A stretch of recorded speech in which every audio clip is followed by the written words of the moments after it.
All right, cool. Um, so I did some messing around with my settings, and you should be able to hear me a little bit better. Still a work in progress, but I like the progress that I made. And I just found oh, hi. Uh if you like what you see, please follow or subscribe on Twitch and YouTube. Yeah. Um yeah, so like my microphone has been I haven't had the best time with my mic. So I moved some stuff around. And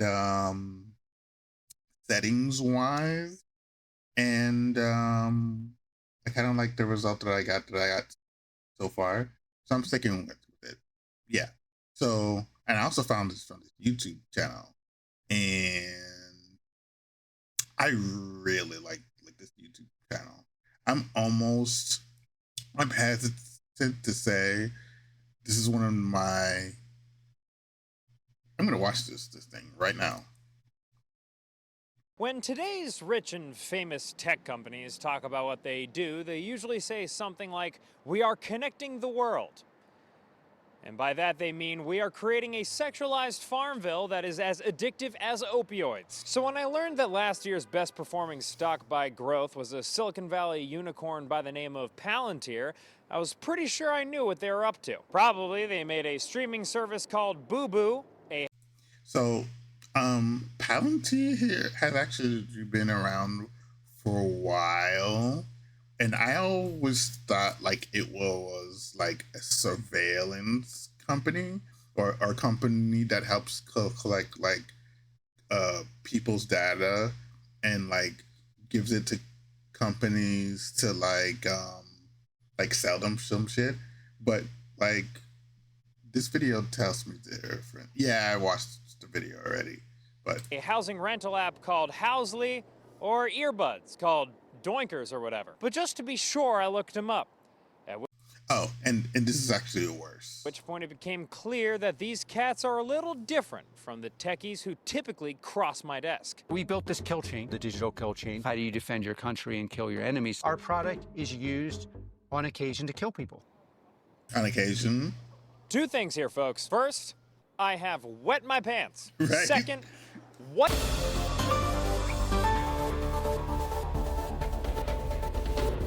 As always, I began my investigation on Bing.com. TaxAct doesn't expect you to have all the answers. That's why we've got experts on hand who do. Well, the answers to tax stuff, not like which I used to type in google.com, which I used to search for palantir.com. A quick spin through their site will tell you that Palantir is all about AI-powered automation for every decision and delivering mission-critical outcomes for the West's most powerful institutions. Sentences that both That is ask the question, what if Genghis Khan and Ronald Reagan had a baby who wrote mind-numbingly boring marketing copy? However, actually when I hear something like that that is the most that doesn't tell you anything like anything at all about what they actually do. I did come across one thing in my research that even I can wrap my noggin around. Whatever Palantir does, it makes them a lot of money. Palantir stock is booming, absolutely skyrocketing. Palantir has been a standout this week, Surging 22%. Hugest outperformers of the last year. Right now, there is I gotta find out what are the names for these tracks. I gotta find out what are the names of the tracks. no comparable company. I'm here bravely outside of the offices of Palantir. Their stock rocketed up 340% in 2024, peaking this winter to give them a valuation of over $250 billion. And although their stock price has dipped since then, they remain right up there with the likes of AT&T, IBM, and those hunks over at Cisco. But I couldn't let the money distract me. Not now. If I was to truly understand Palantir, I was going to have to take more He doesn't it's not his money. What is it? drastic measures. like calling people who actually know what they're talking about. Can you answer that question for me here and now? What exactly does Palantir do? I will say two things. The fact that you're asking that question goes to the heart of the company and the confusion over it, and also the mystique of it. Number two is I will tell you what they do. They want to win Defense Department contracts, commercial contracts as well, but I think they have their eye at the prize. Sharon Weinberger is the Wall Street Journal's national security. I'm starting to get the impression that, like, when rich people want to make even more money, but they don't have any idea businessmen, like, I could be wrong about this, but like they really try to get money.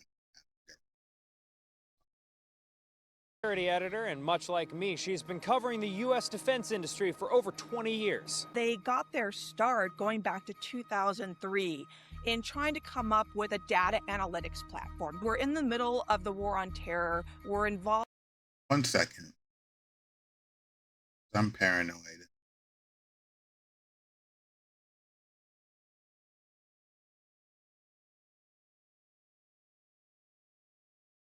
Involved in operations in Afghanistan. We're involved in operations in Iraq. And what is our number one problem there at the time? It's insurgency. It's roadside bombs, IEDs that were killing U.S. and allied soldiers and infantry on the ground at a really alarming rate. So Palantir came in and said, look, we can take all of this information that you're collecting, and the Defense Department collects a whole lot on the battlefield, and integrate it in a database and help you spot bad actors, spot terrorists. That is what they pitched themselves as doing when they were first sort of coming on the scene in 2003, 2004, and really for the first decade plus of its existence. What they've expanded to today is something much bigger, in some ways more interesting, and in some ways kind of posits them to be more successful, which is they are a problem solver for the Department of Defense. You have a problem, we will solve it. All right, so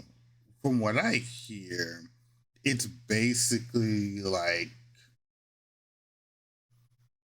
it's more military, it's the expansion of the military industrial complex. Like it's another company that's part of the military industrial complex, right? Like that's what I hold on, so let me see.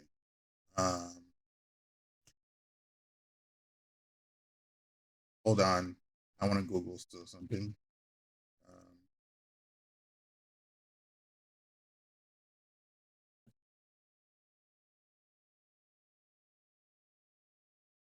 USA Facts comes up. Since 1980, defense spending has risen by 62%, climbing from 506 billion to 820 billion by 2023, after adjusting for inflation. Okay, so there are already plenty of companies that take government contracts from the Department of Education.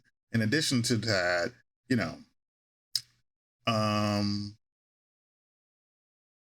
like Lockheed Martin comes to mind, right? So Palantir is just another company tacked on to that, right? I'm so glad it was like USA Fact that that came up when I did the search. Yeah, the annual defense budget is a comprehensive financial plan that underpins the U.S. military's strategic objectives. When the government renews the military budget, it allocates the funds across several key areas to support national defense and operation of the armed forces. 2024 defense budget clarifies how much each military department will receive. Okay. The Air Force gets 216 billion. The Navy gets 202.6 billion. The Army gets 165.6 billion. $53.2 billion. How much does the Pentagon get yet?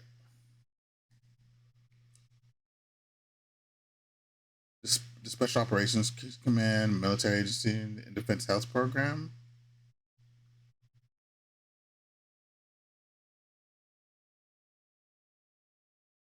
Wait, how much?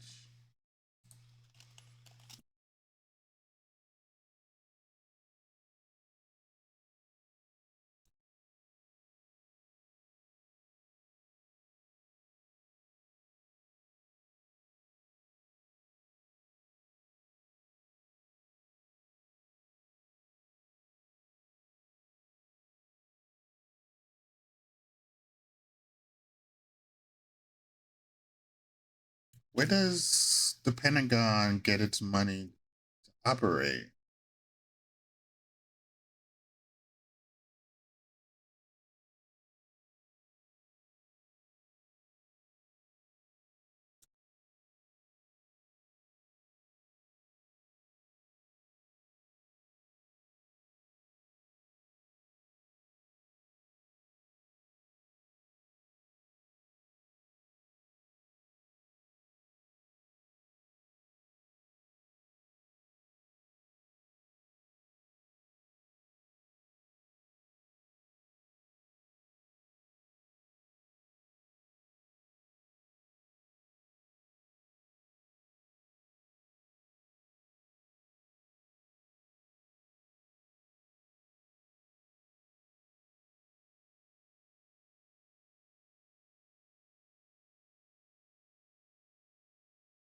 Doesn't tell me.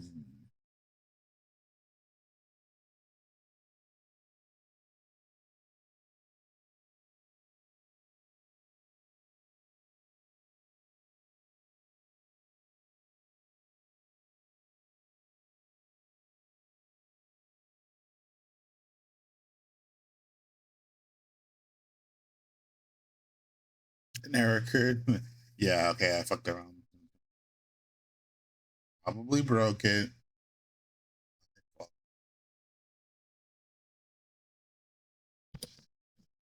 Second.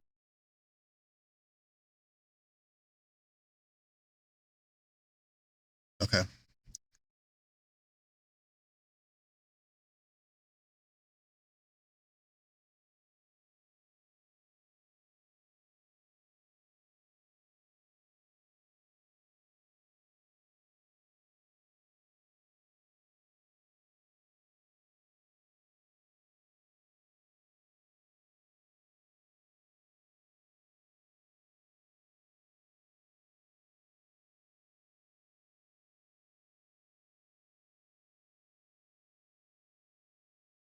That doesn't answer my question.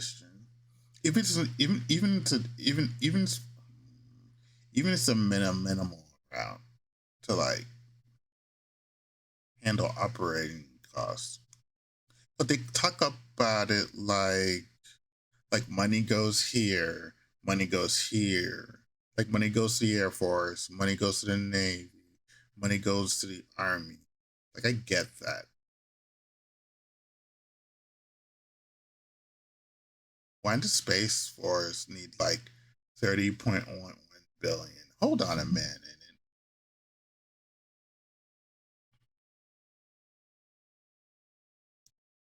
The Space Force was formed during Trump's presidency, right? Yeah. And they're already getting 30.11 billion.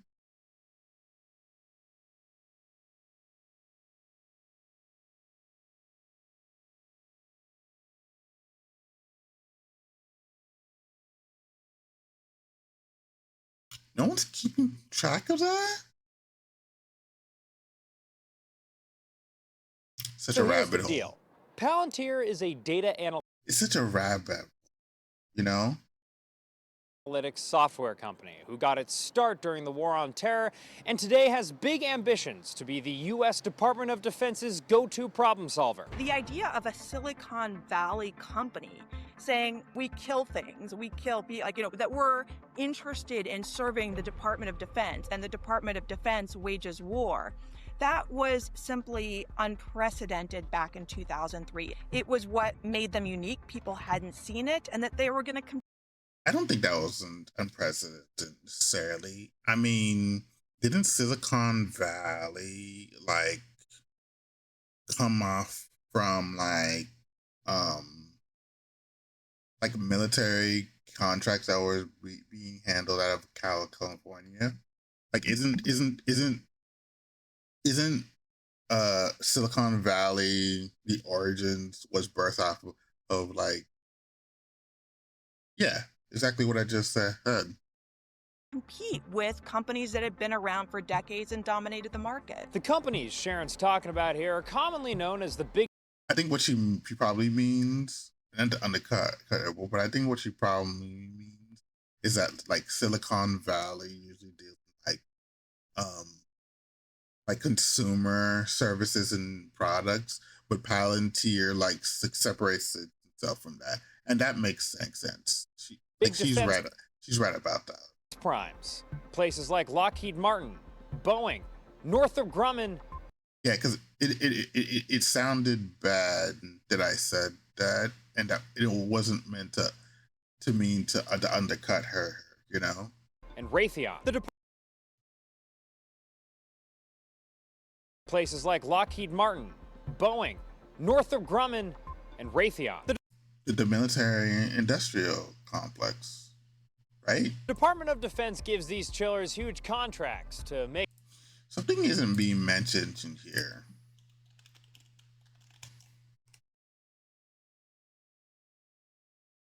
Oh, it's an oil service company.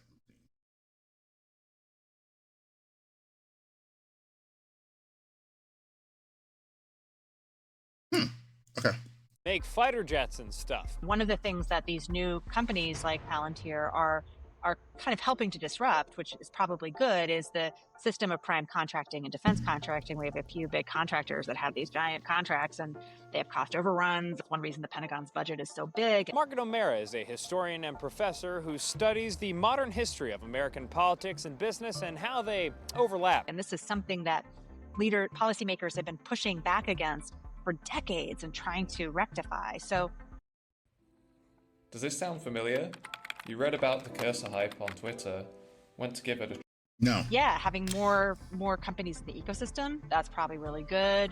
Hey everybody, just popping in here to say happy birthday to Jeremy J. Watkins. Jeremy is a man whose information I bought from a third-party data broker. I happen to enjoy collecting people's data and presenting it around 28 servers and here than I service that enriching site. Targeted ad end up being personal and sending them and add any new right 60% off internet until Palantir is at the front. Yeah, I watched the video already. That's for me. Of a new group of companies who say they're going to disrupt the old, slow, bloated defense primes with their new, efficient, innovative, user-friendly Silicon Valley style. Because you either die making boring old fighter jets or you live long enough to see someone come along with their own swarm of autonomous attack drones. They've made a ton of really senior hires from US government agencies, and also a number of really senior Palantir executives have been appointed by Trump to senior government positions. Palantir has been hiring well from, I guess, the pool of people that know how the government system works. Tabby Kinder is the Financial Times West Coast finance editor, and Cynthia O'Murku is an investigative reporter for the FT. Together they wrote a piece about how successful Palantir has been at landing government contracts, pointing out that the company has done quite a good job of cultivating, shall we say, intimate toe-tickling relationships with governments. Palantir has been built on people from government. They are obviously informed. They're people that work on these really crucial missions and in the armed forces and all those sorts of places where Palantir has traditionally sold its business. And boy, have these boys been selling some business. Palantir has landed over $1.3 billion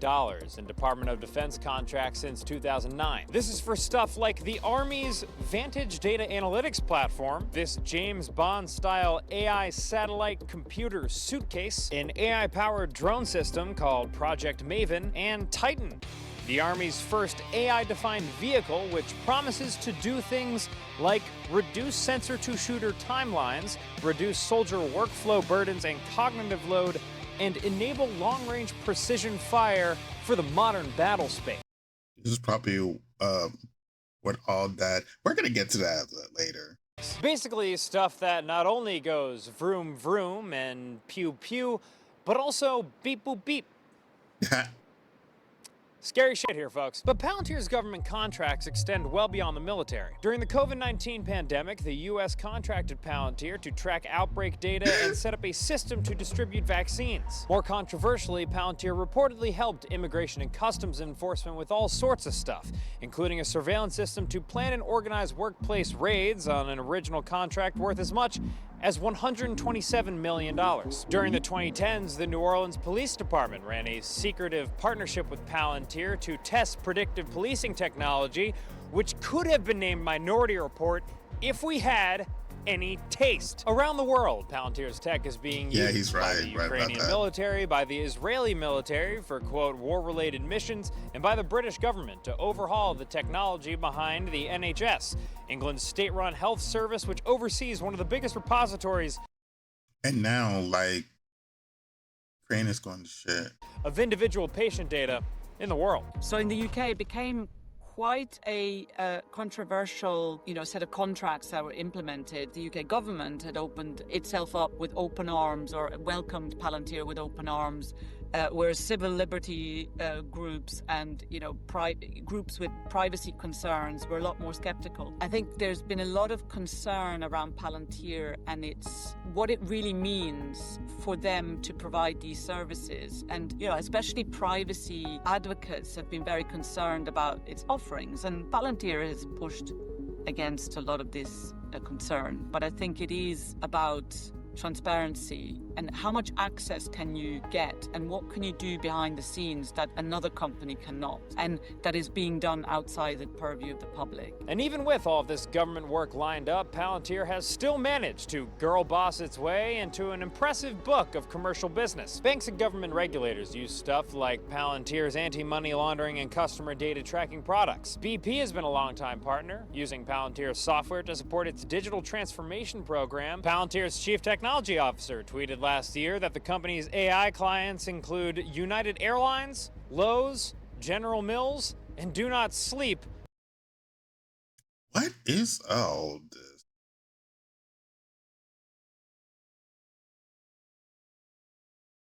So not only do they handle stuff for the military, hospital operations, clinical trials, insurance, supply chains. On Tampa General Hospital. By Jove, they've even got their paws in big pickleball. Neighbors, if you think pickleball paddles are loud, just wait till you hear motherfucking Titan rolling down your street. It's the Army's first AI-defined vehicle, folks. Long-range, precision fire for the modern battle space. Overall, Palantir's commercial revenue in the United States jumped by 54% last year. A lot of that momentum driven by Palantir's pivot from data surveillance in their early years to AI products today. Now, the honchos who originally created this sprawling Palantir beast are none other than Peter Thiel and this guy, who looks like if Taika Waititi got electrocuted. His name is Alex Karp. Though Thiel tends to stay in the shadows like the sassy little mystery minx he is, Karp is one of those modern tech CEOs who says a bunch of crazy shit to feverish crowds of employees and retail investors that he calls Palantirians. leading them like mother flippin' Caesar Augustus. It's definitely been in this kind of meme stock Reddit retail army category for a while. The subreddit for Palantir Traders is, I think it's about 100,000 people now. I mean, they refer to Alex Karp, the chief executive, as Daddy Karp. He's really responded to that by saying kind of increasingly, I'm trying to find a polite way to say this, just increasingly kind of out there things in his interviews. That's right, Tabby. It's always dangerous to start calling rich guys daddy because you never know what they're gonna feel emboldened to say next. Me as a front man offending half of America. I don't think in win-lose. I think in domination. Almost nothing makes a human happier than taking the lines of cocaine away from these short sellers. I love the idea of getting a drone and having light fentanyl-laced urine spraying on analysts who tried to screw us. And now, despite whatever thoughts you have on good old American Fent P, Karp is a tricky figure to pin down. Yes, he partnered with Peter Thiel, the notorious far-right libertarian who backed Trump's 2016 campaign and bankrolled J.D. Vance's political career to build a data surveillance company for hunting down terrorists, all stuff that might be easy to generalize as conservative. But then again, he backed Kamala Harris during the latest presidential election, he frequently donates to Democrats, he likes to go trail running, and loves Denver. All stuff that might be easy to generalize as lesbian. Everybody, I think we got a new type of guy on our hands.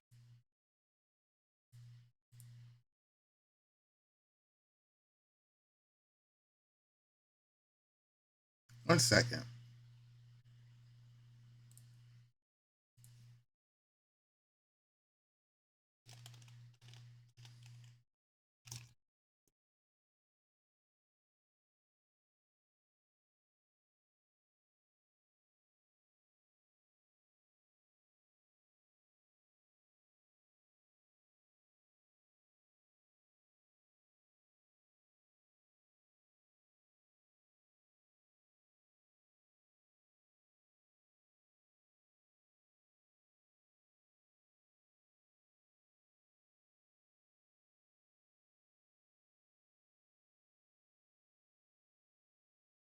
I'm sorry. Hold on. How did you do that?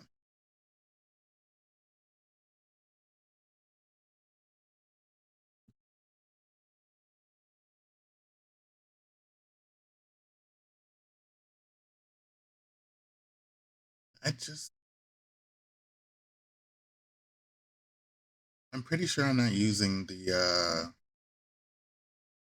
right search term.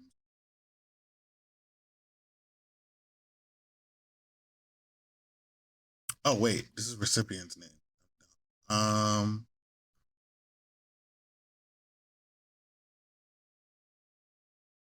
No, you can't give it to me.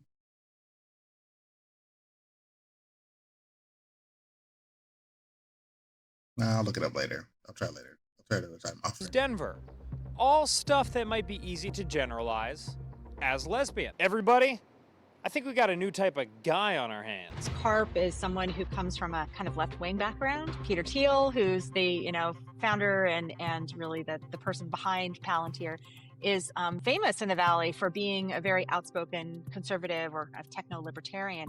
They have these really interesting, strange bedfellows in terms of leadership, but I think they have something in common with the old style Valley, of the Valley of the Cold War era, in that there's this understanding that there is a partnership that's necessary between private industry and the defense establishment in order to get the best tech in the hands of the U.S. government. It's waxed and waned, but there's always, the business of war has always been Silicon Valley's business to some degree. The relationship that Alex Karp and Palantir are pushing for between the tech industry and the Department of Defense isn't so much a new status quo as it is a fresh version of an old one. Karp is very open about being a fan of the old school tech industry, one where Lockheed Missiles in Space was the largest employer in Silicon Valley through the 1980s, one where the Department of Defense built the original internet, one where Oppenheimer's Manhattan Project brought together the finest scientific and engineering minds in the U.S. to collaborate with the government. In his new book, right, like that's what I always figured.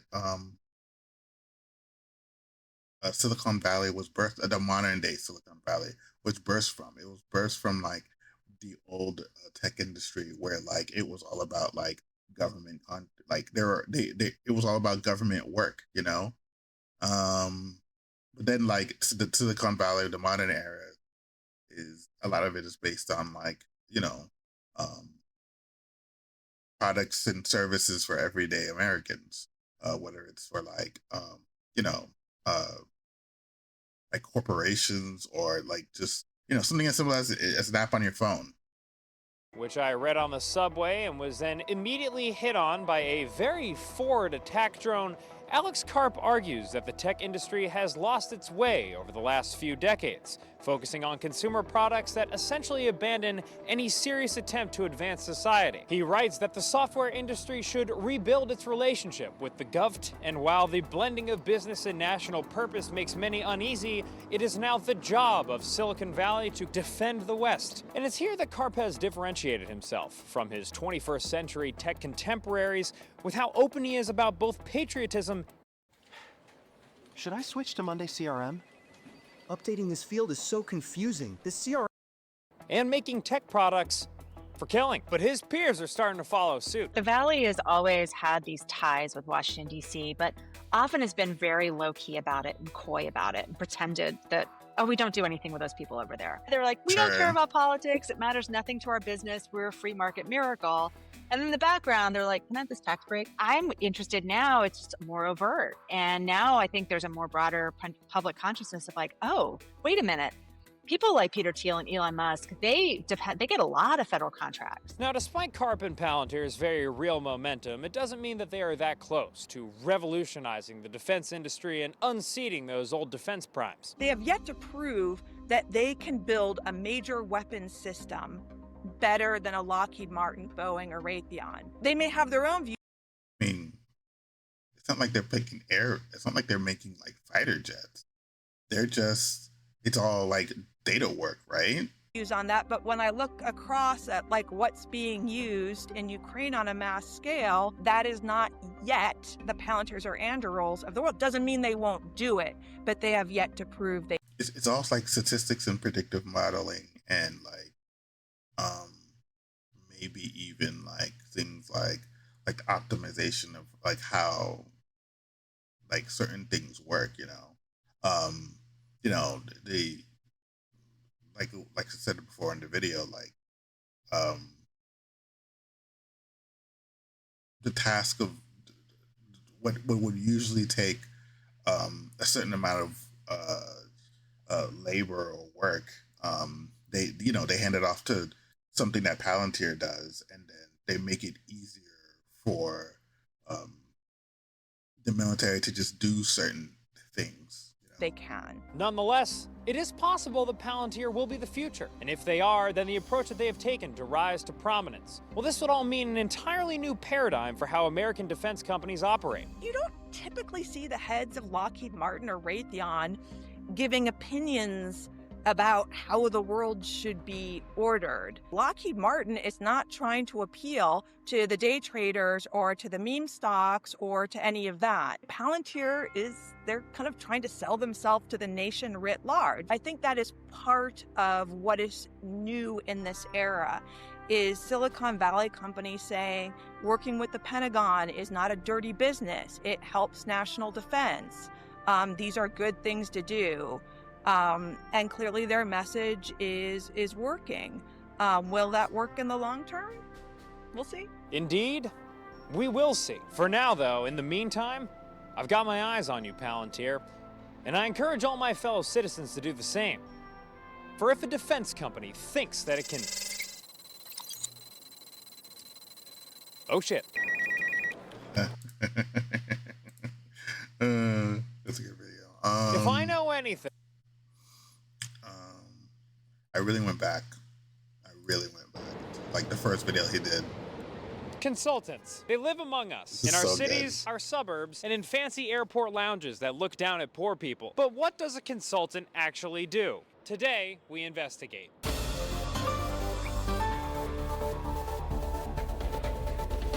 I have to find where that soundtrack is coming from. That I need to know what's the name of that sound clip.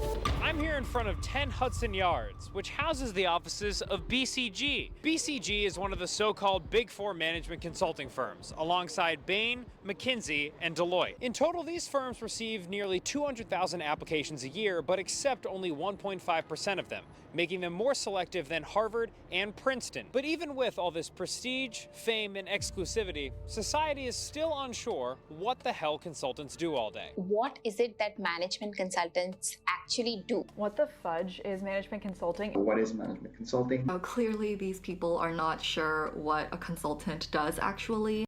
What is management consulting? Yeah, what is it? So to answer this question, I went to TikTok, the place young people go for wisdom and mental health problems. Maybe I could find my answer there.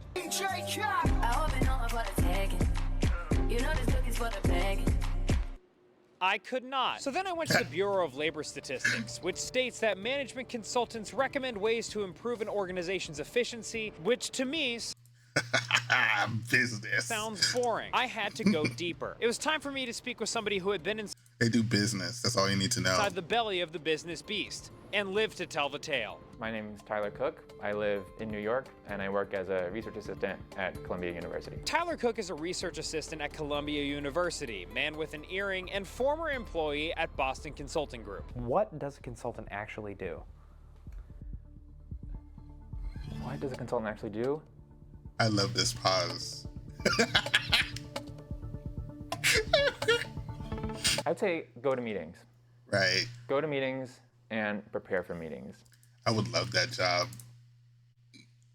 Jesus Christ, it was worse than I thought. I was beginning to fear that talking to a consultant was actually pushing me farther away from my answer. So to try and clarify things, I asked Tyler to walk through a hypothetical case study with me, in which I am a struggling business owner selling a fake product called widgets, and he, my big daddy consultant. What should we do with our widget company? Well, you know, first of all, like, what's the problem with the widgets? Are they not selling? Does it cost too much? They're exploding in kids' faces. They're exploding in kids' faces. It's really bad. That does sound bad. So are you an expert in widgets? And here's the consulting thing is, even if you're not, the answer is always yes. So here's what we'll do. Sounds like this is going to be a big case. I think we'll probably need at least three to four teams. One team will be on the PR management for that.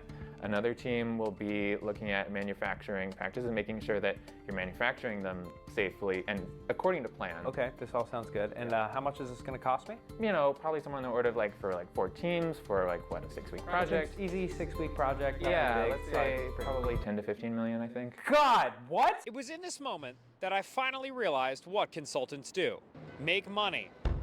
And lots of it. You know, there's a lot of people who deride consultants, say they're, useless, and, they're basically regurgitating information that's being given to them. That's one thing, that does happen. But I mean, like 10 to 15 million from your company.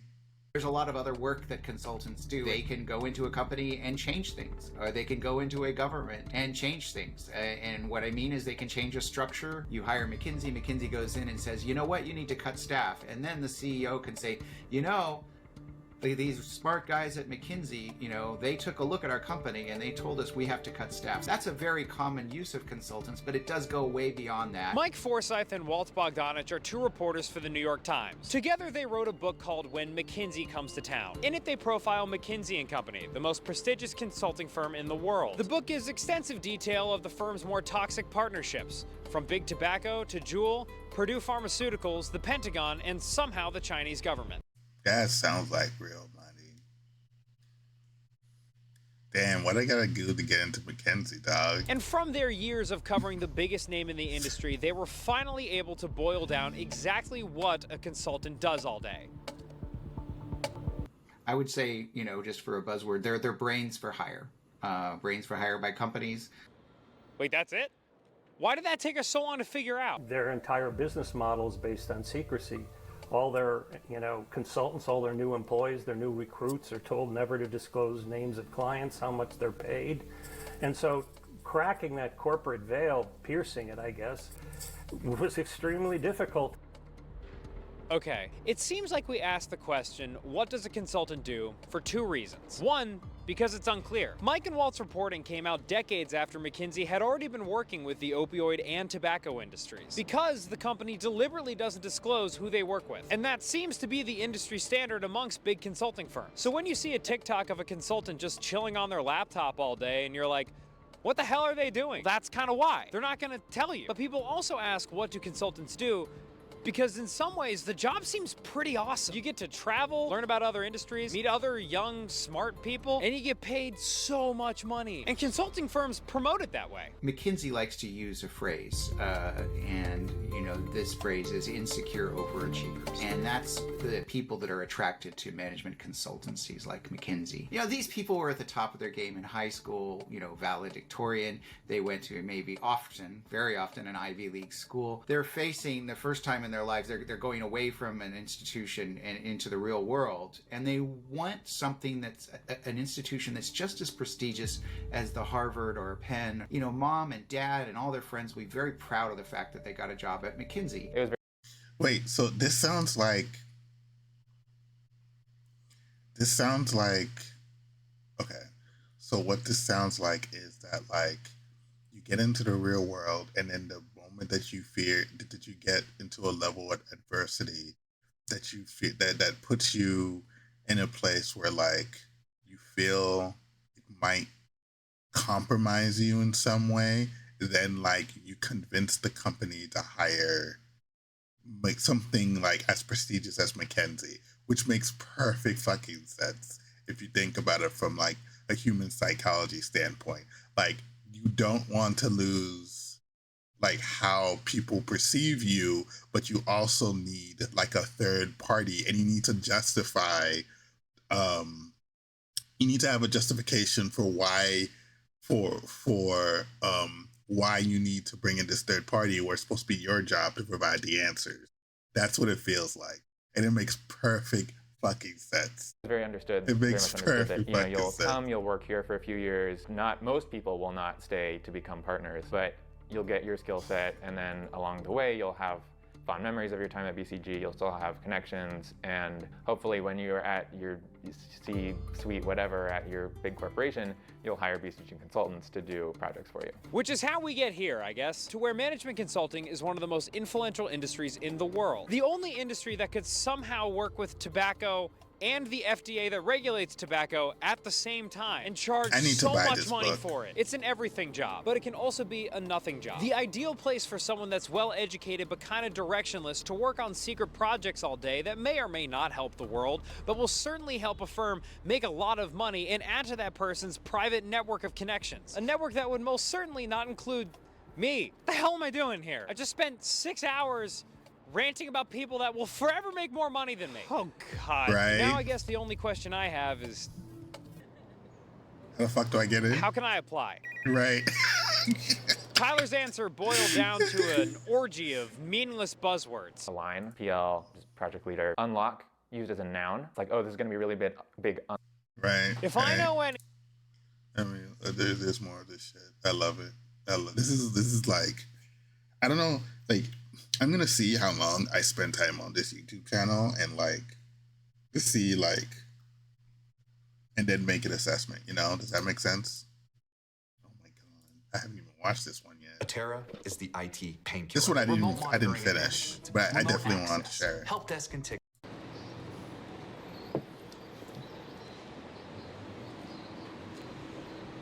Artificial intelligence. Where do we begin? Perhaps it's by asking if AI will steal all By the way, from my standpoint, yes, it's overhyped. It is so our jobs. Or maybe by having ChatGPT write this script for us. Or we could just watch this video of AI Drake singing Chicken Fried. Well, I was raised up beneath the shade of a Georgia pie, and that's home, Get out of here. I have seen that 1,200 times. What is wrong with you? Today we're going to examine artificial intelligence through the lens of an immense force. I'm talking about hype. Today, we investigate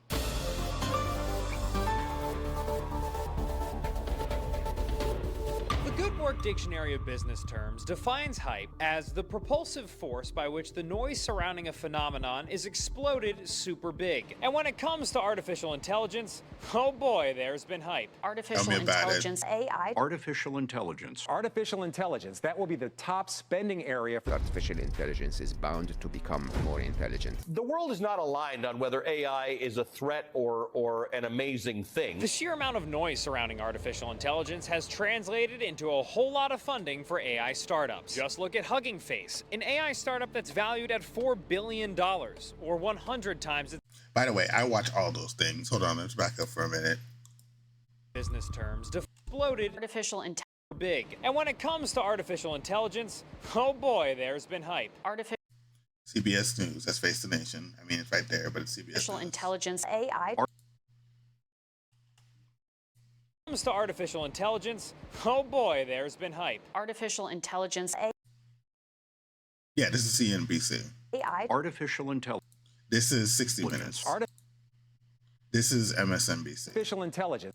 Sorry, this is CNBC, but it's a lot like they have like similar visuals, so it kind of threw me That off. will be the top spending area for Artificial intelligence is bound to become more intelligent. Okay, so this is actually a YouTube channel that like I haven't like watched. Like this is the first time I've actually come across this. The world is not MSNBC. This is what I was referring to earlier. aligned on whether AI is a threat or an amazing thing. The sheer amount of noise surrounding artificial intelligence has translated into a whole lot of funding for AI startups. Just look at Hugging Face, an AI startup that's valued at $4 billion, or 100 times its revenue. Or Mistral, a French startup that raised the largest seed round in European history this year, despite being just 4 weeks old. Or Character AI, a 16-month-old startup valued at over $1 billion that creates digital characters for you to talk to, like this AI Michael Jackson trying to sell you a vacuum. So how much of this is revolutionary technology? I actually tried a little bit of Hugging Face just to see like how it worked, and it was actually pretty nice and interesting. And how much is hype-filled bull honky? I'm Alex But I haven't used it for any work or any practical sense. I just wanted to see how it worked. Conrad. I'm a senior editor at Forbes magazine. Alex Conrad is a senior editor at Forbes magazine. Well, he just said that. Anyway, Alex told us that a lot of the hype surrounding AI right now is generated by venture capitalists. They're obviously overhyped. I wonder if that reminds me of Boston Dynamics. AI. I mean, it's absolutely crazy. I've heard stories about VCs cornering each other in hot tubs. You have founders like getting asked on playdates for their toddlers by VCs who want to like then ask them about their company. Like, this is crazy stuff. But at the same time, I do think that the hype comes from a real place. So I would say kind of yes and or no but, either one. Exuberance from investors and users. I think it's definitely being overhyped, but you know, it is nice that like there are some practical uses for AI, but I haven't, you know, it is definitely being overhyped. Around these AI tools. It's very young. That's the problem. Like they're overhyping something that's very young, and everybody can, and it's apparent to like anybody who has enough common sense. Has gotten ahead, I believe, of the substance. But I believe that that's also natural with new technologies. So sure, it's really expensive to build revolutionary technology. I buy that, but I'm gonna need me a real nerd to explain how revolutionary this technology actually is. I'm Jason Abelak. I'm a professor of economics at Yale at the School of Management. Perfect. I certainly think that this is like a revolutionary moment in technology. The huge uncertainty is just, okay, are we in this world where that technological progress is suddenly going to accelerate and we've now solved a lot of the hard problems, or is it the case that the existing technology is basically going to stall out? So how close are we to artificial intelligence that can think and accomplish tasks like humans? Some experts say we're close, others think we're farther down the road. But that uncertainty hasn't slowed down thirsty stakeholders. So far, the number of AI mentions on earnings calls for public companies has more than doubled year over year. Even companies like Zoom have been overwhelmed with questions on how they're going to implement artificial intelligence. Meanwhile, AI-adjacent companies like NVIDIA and Microsoft. Why does Zoom need to implement artificial intelligence? That's a serious question. Like, on one thing, if there's one thing Zoom does get right, is like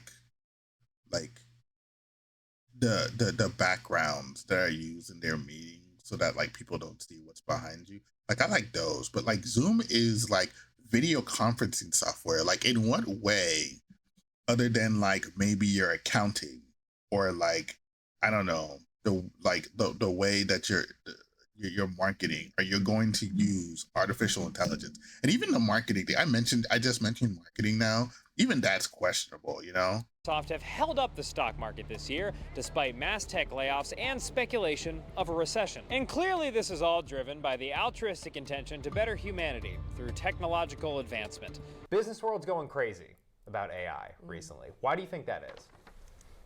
It's a way to make money. And by altruistic intention, I meant fuck up some commas. So they look at it and they're like, this is a new investable opportunity, so we're going to go into it as fast and furious as we can. It can also maybe replace our complement workers. Kyla Scanlon is a financial educator, author, and creator. Like after a certain point, you have certain companies working on certain things, but not everybody should be developing the same thing side by side. Like we don't need stacks on tops of stacks. The AI companies today, do they deserve the level of funding they're receiving? And I'd say probably on average, yes, although many of them are bullshit and won't materialize. Some wonder, however, if all the cash being poured into AI right now might better be spent elsewhere. All this money is going into AI, all this excitement, and there's so many other things that we have to focus on. Like I feel like all the money that's going to AI is all going to development, and the development is really what's necessary, because the type of things that they're pushing for AI to be, AI is not even close to being there. Also, this is a terrible it's a terrible place to stop this video. Look at her face. Oh my God, you know. The climate. And so I think that there's all these other things that money could be allocated to, and it ends up going into the next hype cycle, which now is AI, previously was crypto. The dirty secret about venture capital is there's far too much money to be deployed that these guys have been sitting on for months because they weren't sure if the economy was just going to blow up. I remember there was a time where all that venture capital money was going into started up tech jobs, and now all that venture company capital has shifted, and now it's all going into AI, which is marketing, which is annoying the fuck out of everybody. There's a ton of money that just needs to be invested for these folks to show that they're actually doing their jobs, or everyone's going to ask for the money back. So what's next? Could AI destroy humanity? Will AI save the world? By the way, two articles. They're going to ask for their money back. Like if you investors expect a return on their investment. That's how that works. Literally written in the same week this year. You're going to see a bunch of spikes of interest with AI around new releases, new capabilities, and then you're going to see kind of the same concern or kind of thought pieces about, is this the end of civilization as well? And I predict we're just going to kind of see this happen every few months now for the foreseeable future. Nobody's asking, has AI come to the point where it's going to be that it is civilization ending? And I think a lot of I think a lot of the thinking that's currently around that is surrounded by hype, which like erodes and distorts the decision making for this type of product. You know, in the next decade and several decades, you're going to see dramatic changes in how the economy is organized because of AI. That's very different from saying that every individual business should be devoting its attention to this. So I think it's just a lot of understanding what the technology is capable of and then figuring out how to use it in the day-to-day. I would say that there's nuance to every discussion. So despite our original intentions to brutally roast everyone who's cashing in on the AI hype, it turns out the hype is actually a lot more nuanced. I hate when there's nuance. AI can be both overhyped and properly hyped at the same time. Where there is truly an explosion of technological advancement we don't fully understand yet, there will also be people trying to get rich off of it, which looks like random AI startups getting millions of dollars, thought pieces competing to suck up our brain juice, and me talking to an AI Michael Jackson chatbot at 3 a.m. Overhyped or not, this ain't going away anytime soon. However, I am. Ladies and gentlemen, let's bring out Dan GPT. Welcome to the future. For good work, we're Dan Toomey.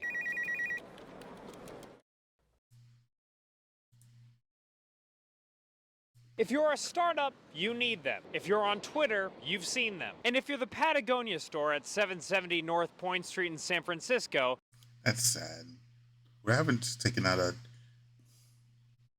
How is it any different now that I think about it?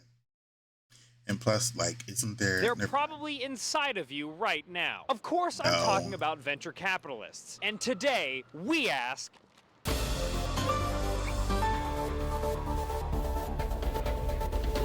I'm here in beautiful Silicon Valley, California, the home of venture capital, which Investopedia defines as a type of financing that investors provide to startup companies and small businesses that are believed to have long-term growth potential. Sure, but over the last decade, the investment arm of the startup community has created a buzzy culture around itself, with some of its most successful operators becoming famous in their own right. So do these mostly guys really just invest in companies, or is it something more? Our investigation began with a real-life venture capitalist.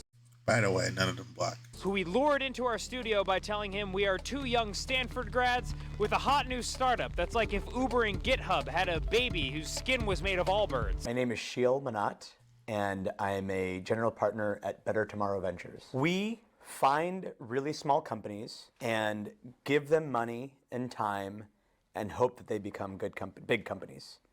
So that's pretty much it.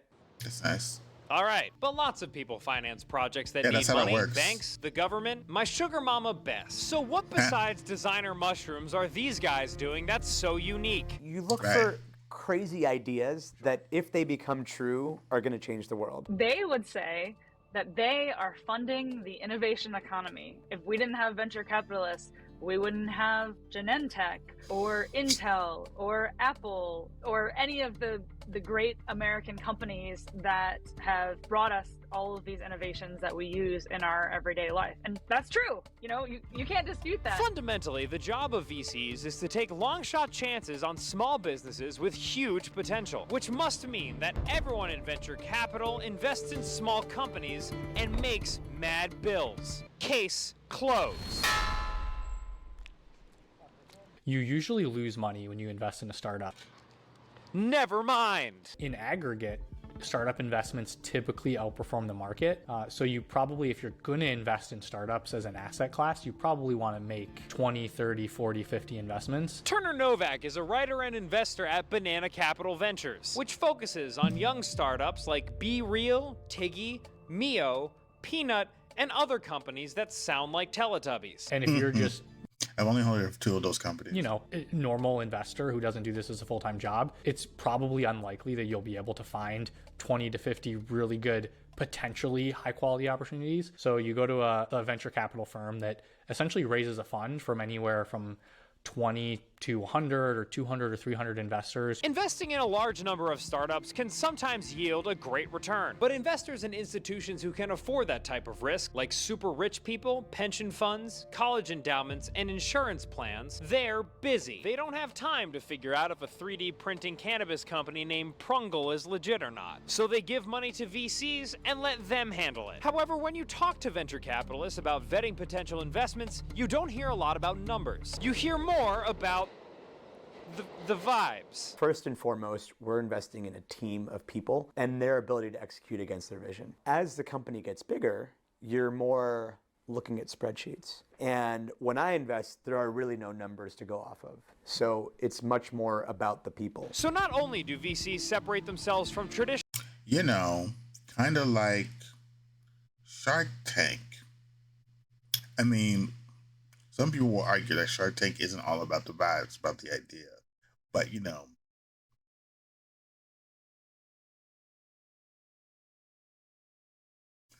traditional investment by taking risks, they're also the vibiest form of investment around. And this past decade, they've grown. Between 2012 and 2021, low interest rates and technological advancement has led to $344 billion flowing from venture capital. And tech reporter Natasha Mascarenhas told us how this created a hyper-competitive market where VCs competed over founders. If your competitor is willing to invest in, after 2 hours of meeting a founder, you need to start doing that too, or else you'll start losing out on deals. And where there is excessive deal making, there is also excessive deals that should not have been making. There has been so much money available for startup founders over the last decade, and that attracts bad actors sometimes, or that can, create bad incentives where maybe if you exaggerate a little bit, no one really calls you out on that. Another double-edged sword of VC growth has been the pressure to talk a big game.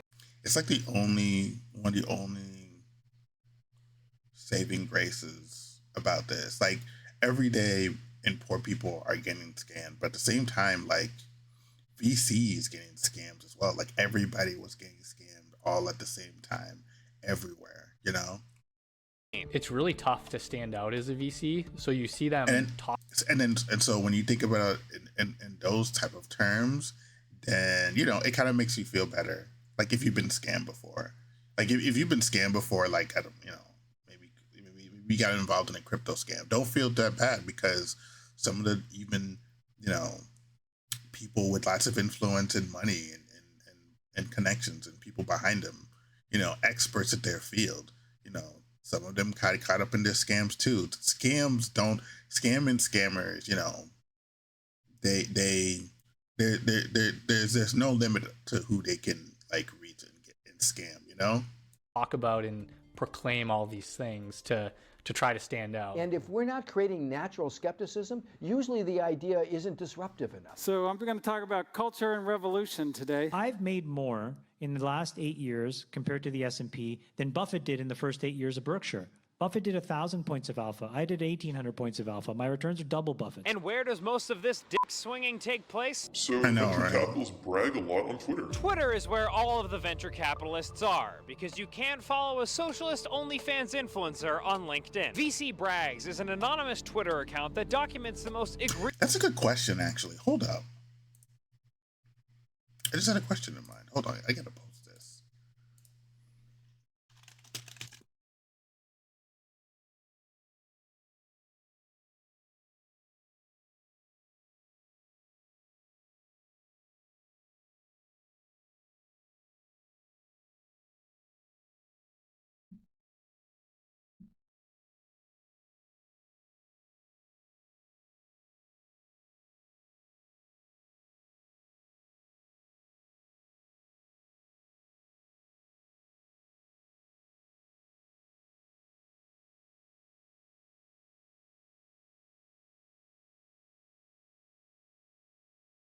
Sorry, I had to make a post about that. That's actually a really good question that I had in my head. VC self-promotion. Posts like this Are VC are there venture capitalists on Blue Sky?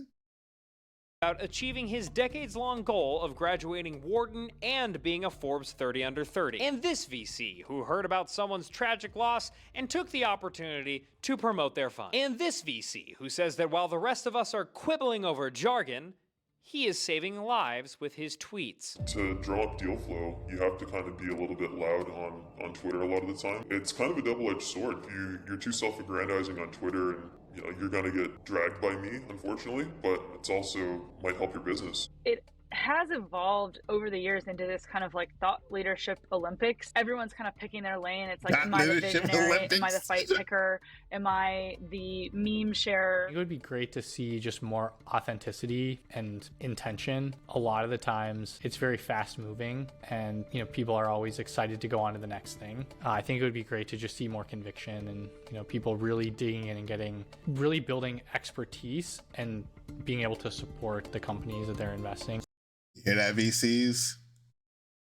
You need more spine. So what do venture capitalists actually do? They're not watching It's my fucking simple. shit. They take cash from investors who are willing to accept risk and use that money to invest in startups. But the pressure to build their profile and land deals can make VCs act like they're doing more than that. But don't let the VCs fool you. They're humans just like us, which means they only want two things: money and attention, but mostly money. Speaking of, if any investor is listening, I would now like to take this moment to advertise an exciting new media startup that helps narcissistic white boys from Massachusetts find their purpose in life.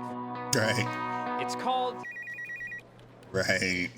Probably inside of you right now. Of course, It's funny.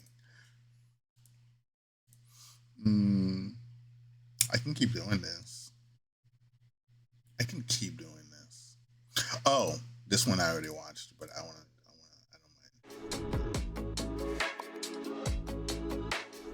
Last one.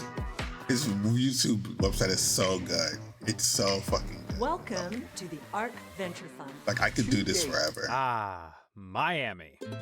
A haven for the finer things in life. Sun, surf, putting your toes in the sand. You know, there are worse places to be tracking down the nursing home attendant who seduced your grandma and cut you out of the will. I'll find you, Francisco. But I wasn't just here for pleasure. In recent years, a migration of professionals from states like New York and California have turned Miami into a burgeoning hub of finance and tech. Some have embraced the change, including city leadership that have hailed a new era for Miami as the Wall Street of the South or America's Switzerland. But others have seen it as the latest example of Miami pricing out its longtime residents in favor of the ultra-wealthy, a trend that tarnishes the city's culture and heightens inequality. It was high time someone got to the bottom of this, and that someone was gonna be me. So I spruced up on my Espanol, sprayed on a thick coat of SPF 250, and called up some friends who were Miami natives, because Dan Toomey was about to tackle Vice City. Bienvenido a Miami. Fresh off of the tarmac, my tummy started rumbling for the flavors of Latin cuisine. Of course, my virgin tongue has never experienced anything spicier than Hellmann's lighter-than-light squeezy mayo. But if I wanted to find out what was really going on here, I was gonna have to blend in. So I started off my sleuthing with a trip to La Carreta in Little Havana, where I met with culture reporter Carlos Frias to learn more about the city's history. Needless to say, I was fitting right in. Really good cultural reporter. televisión que tienen estos muchachos y yo soy de aquí y voy a ordenar unas cuantas cositas para que ellos lo prueben. No tenga miedo. As our first interview, we're here, so why pick this restaurant? Well, I mean, look at it. This is actually the cultural meeting places of Miami. Miami is, it's 125, 150 years old as like an established place. It was pretty much a cow town where you would get things shipped up to Tampa, which back in the day was like the more important city, like before 1900. Tampa was? Yeah. Oh, what a shit time that must have been.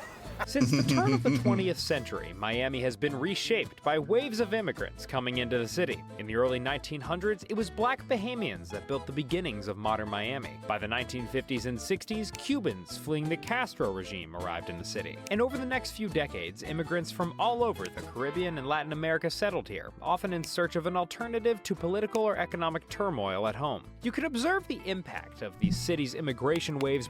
By the way, now they're deporting all types of people in Miami without fucking due process. It's all over the news.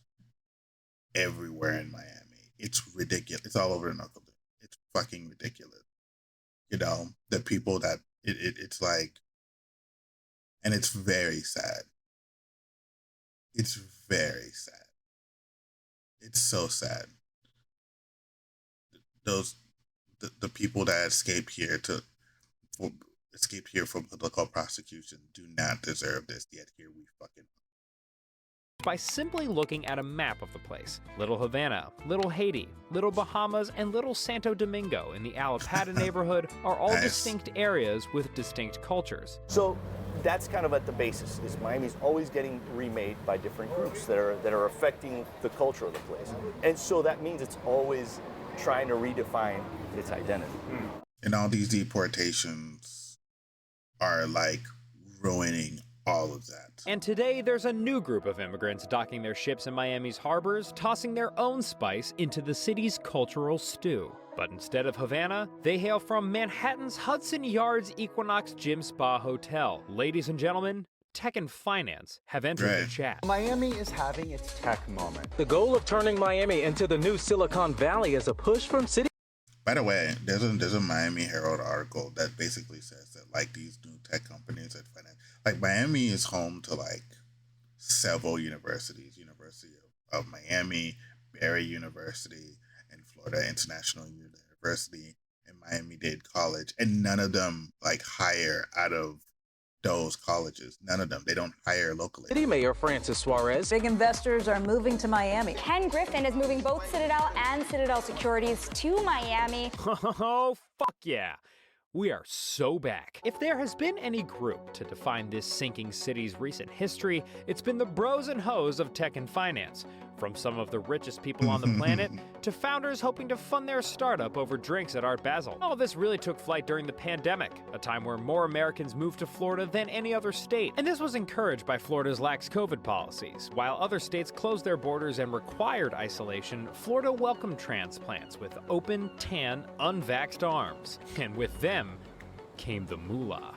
I mean, we had so much money coming here from California and from New York, and a lot of this is like dovetails with COVID, right? Danny Rivero is a reporter for Miami's public radio station WLRN. And people were moving around the country and whatnot too, but the mayor said, come here. And boy, did they come. During the heat of the pandemic, members of the tech and finance community flocked to South Florida like a squadron of pelicans.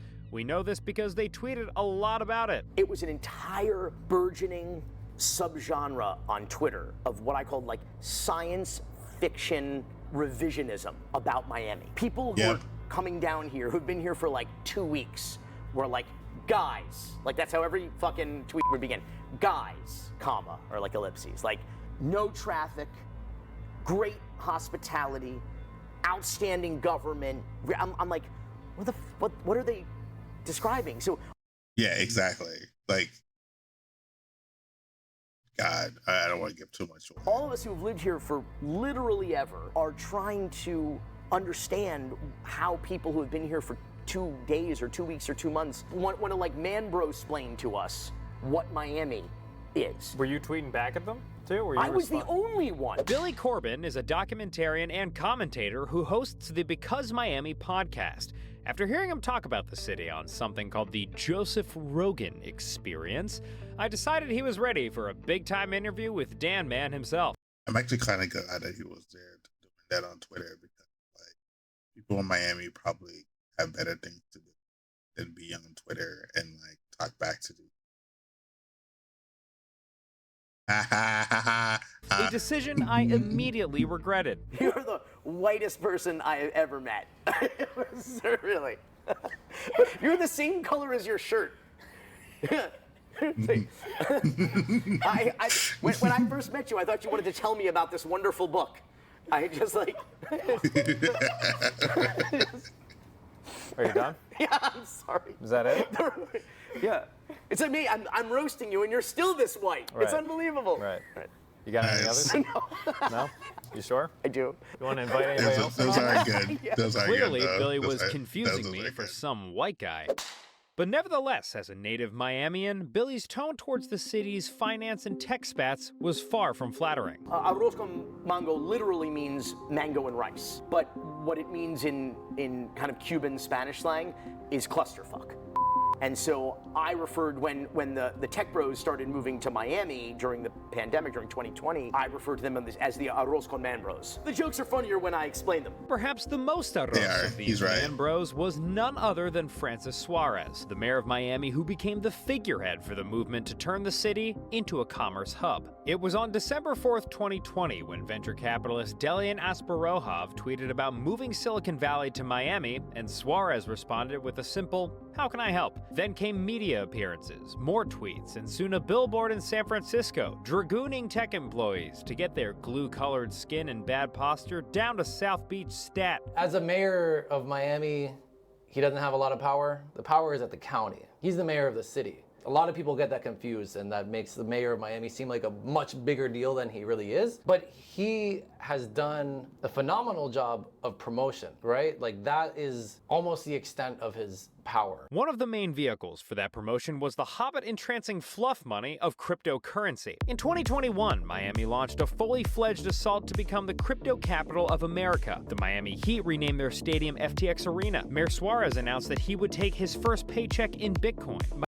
Probably the worst thing that's happened to the city. Miami also minted its own cryptocurrency called Miami Coin and even installed a crypto bull downtown to compete with New York's Wall Street Bull. The Crypto Bull is right in downtown at Miami-Dade College, right over the bridge from here. You can go visit it, but it is in fact a crypto steer because it has no balls. It doesn't have any balls? No, so it's not a bull. They didn't put, the whole point of the bull is the balls. Right. Needless to say, I had to confirm that this bull was ballsless.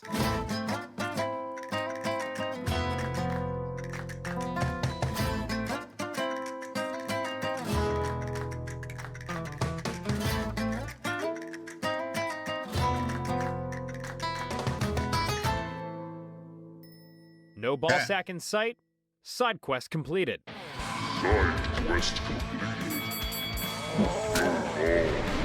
Augment Code is a developer AI platform that helps you understand code, debug. And even though a lot of this crypto hype ended up vanishing into the night, Exact. Look at that. Just look at that chart. Miami coin. Yep. Sounds about right. Got nothing to show for it. Miami's great corporate offensive was actually pretty successful in luring the financial class to the city. Since 2020, Blackstone, Goldman Sachs, Icon Capital Management, Peter Thiel's Founders Fund, and hedge fund manager Ken Griffin's Citadel have all relocated offices to Miami. Between 2021 and 2022, an estimated $6 billion in annual income arrived in Miami-Dade County alone. Now, rich people moving to Florida isn't a new trend. For generations, the wealths have flocked to these beaches in search of good weather and strippers to pay pig. Rich people have always bought their fourth, fifth, and sixth homes in Miami. What I'm saying is that that's nothing new. Rich people moving to Florida and South Florida, whether it's as a tax shelter or haven or get out of paying state income taxes elsewhere, or it's just the weather. A lot of wealthy people suddenly found themselves having to pay more taxes in certain states, particularly in New York City. Deborah Acosta reports on Florida real estate for the Wall Street Journal. And so you're talking about like chefs of industry, right? Like the titans of industry, Carl Icahn, people like that were already making their way down here before the pandemic hit. Florida's tax laws are famously quite nice to the ultra-wealthy and corporations. There's no state income tax, capital gains tax, or estate tax, meaning you can cash out on stock tax-free and also inherit wealth and property tax-free. Plus, the corporate tax rate is relatively low at just 5.5%. By the way, why is that? What's this that you mentioned? Hold on.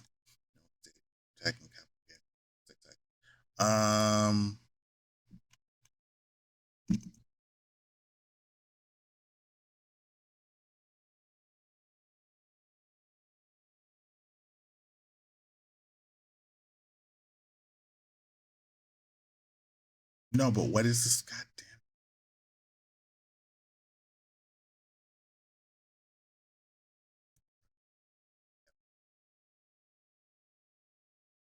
These might be inaccurate, but let's try.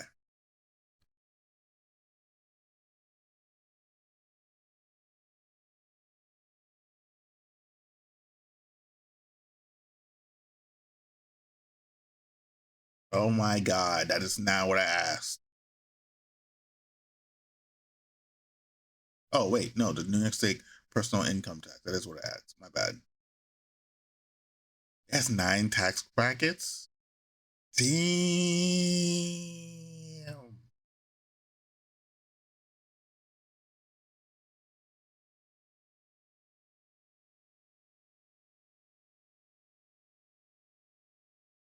Interesting. Standard or deductible. That's pretty thorough. That's why I was like, holy shit, that's thorough as shit. What did they say? Capital gains tax? Yeah,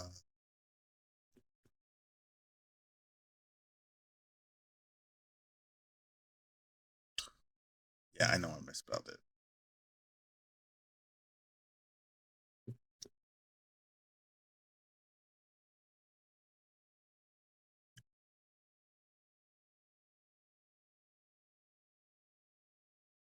Capital gains tax in New York State is not a separate tax rate, but is instead taxed as a part of your regular state income tax. Okay, cool. What is the tax? This is the tax imposed on the transfer of property from deceased versus the beneficiary. It's separate from the federal estate tax. Right, that's what I was thinking. Okay. Here's detail of the New York estate tax in March 2025. Pretty much just dying between January 25. The exclusion amount is $7,160,000. Okay, that means that the value of a deceased federal state in includable gifts is less than that. The state generally will not owe New York. Wait, what?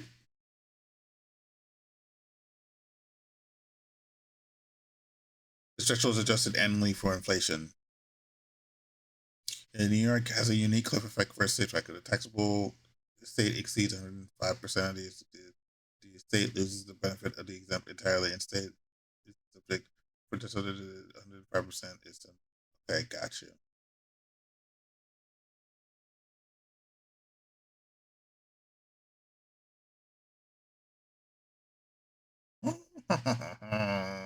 We should totally have that in Florida.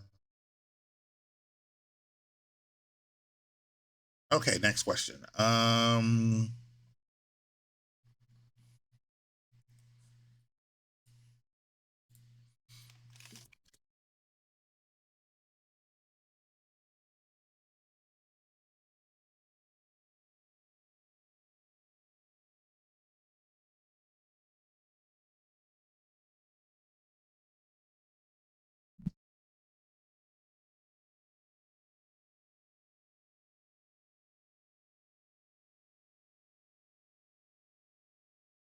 It's lower in California than it is in New York.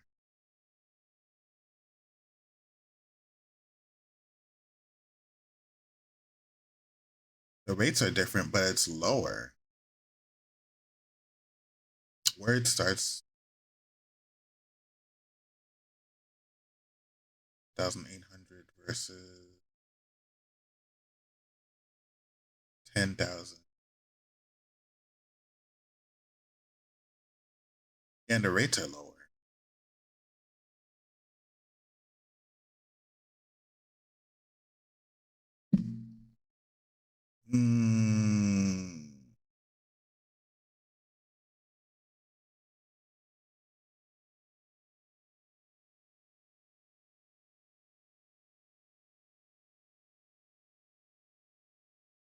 That's why people come to Florida to retire.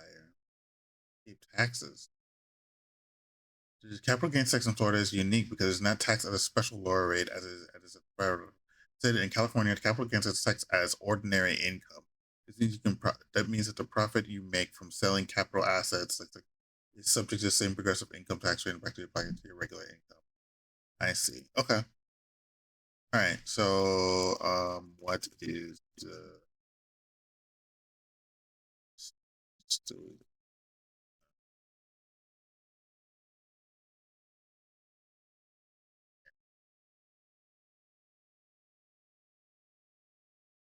California doesn't have an estate tax rate, therefore there's no.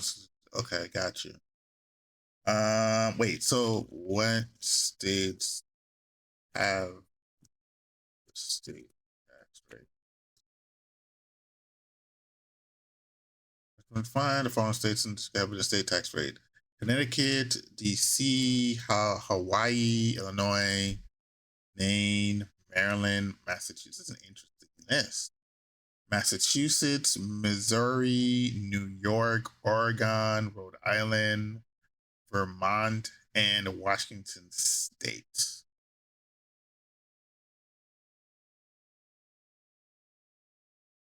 Really?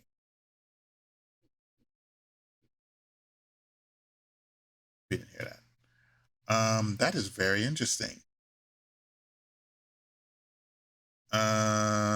Another question I have is what states do not have state?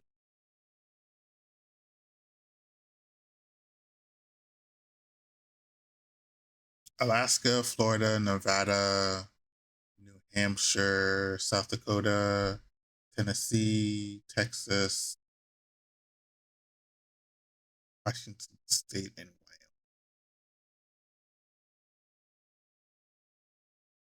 So wait, so Washington State has an estate tax, but they don't have a state income tax. Huh. Okay. That's good to know. Meanwhile, the Biden administration and many individual states are doing their darndest to Very combat interesting. America's record-breaking wealth inequality by trying to tax the very richest people in our country more. So the sunny shores of Florida are looking nicer than ever if you're one of them richies. Like this fella. Jeff Bezos switching coasts, the founder of Amazon.com, taking his talents to Miami. That's right. Earlier this year, none other than Jeff Bezos got one step closer to completing his transformation into Pitbull by moving back to Miami where he grew up. However, it doesn't take an investigative journalist to crunch the numbers on this one and conclude that sentimental ain't the only kind of value Jeff is gaining here. Hi, And thank Lizzo. God, by the way, because I am not an investigative journalist. I'm actually two curious little aliens whose ship crashed on Earth and took shelter inside of this human trench coat. We're extremely interested in the dysfunction of your planet's financial system, and Those aliens need to hit the gym. Just saying.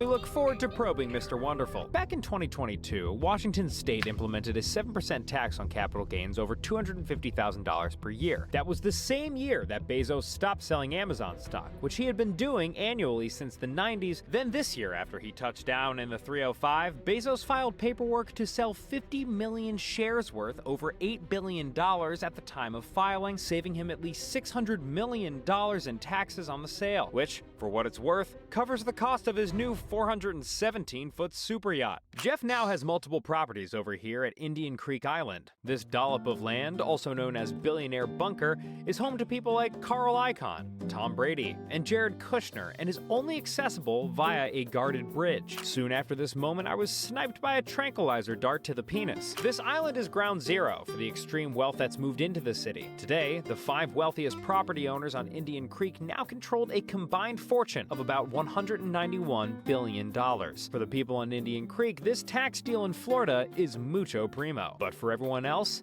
it's not mucho, and even less primo. We find that Florida is actually the worst in terms of having a tax system that increases inequality. A tax system where the less you earn, the more you pay, and the more you earn, the less you pay. Amy Hanauer is the executive director of the Institute on Taxation and Economic Policy, a nonprofit that researches how to create more equitable tax systems. The bottom fifth of taxpayers in Florida, people earning less than $20,000 a year, pay 5 times more of their income in state and local taxes than the top 1% in the state, people earning an average of $3.3 million a year. You know, and it's not just the lowest income either. Like for the bottom 40% of earners, you pay a higher tax rate in Florida than you do in the rest of the country on average. Does that sound fair to you? Like, let that soak in. Sorry, can't hear you over the sound of my $20 rooftop marg, Amy. Fun numbers, though. The outsized tax burden on the lower and middle class is just one of the things making it increasingly difficult for everyday Miamians to afford to live there anymore. South Florida has the second worst inflation rate of any metropolitan area in the U.S., and the state as a whole has car insurance prices that are 55% higher than the national average. And to take a step Kind of back, disgusting, Miami already had one of the worst wealth gaps in the country, even before half of Goldman's equity traders schlepped their banker bags down here. These historical trends, combined with the more recent wave of professionals moving in, has caused Miami's luxury real estate market to explode, putting a huge strain on the county's housing system. Developers were already building a bunch of rental housing. And as things started like ratcheting up in Miami, it suddenly became almost like unaffordable for them to do middle income or lower income housing because the land became so expensive. Just like all the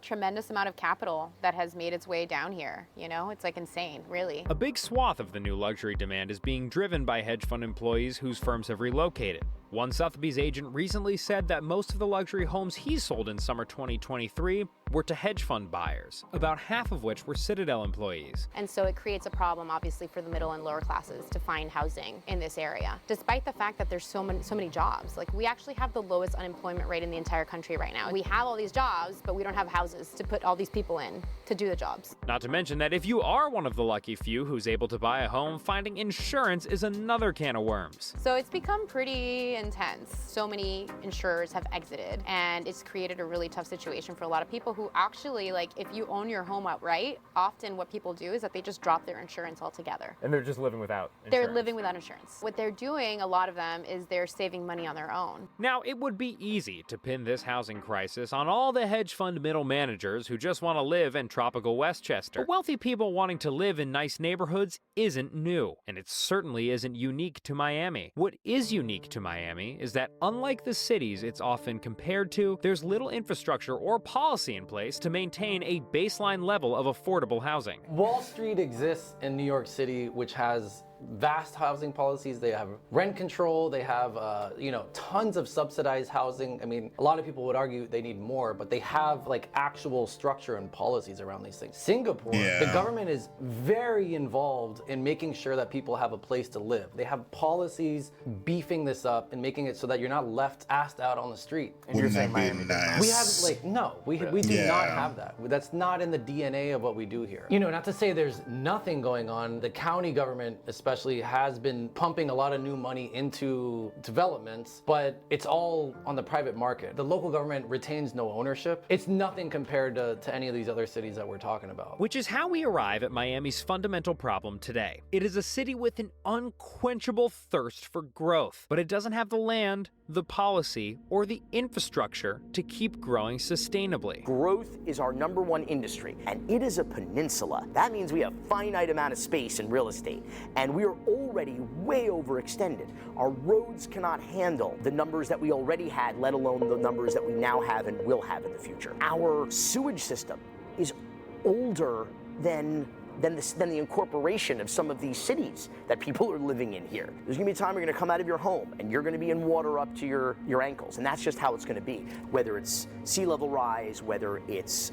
income inequality, whether it's cost of living and inflation, whether it's the quality of our leadership, we never get any answers or policies that impact the vast majority of us.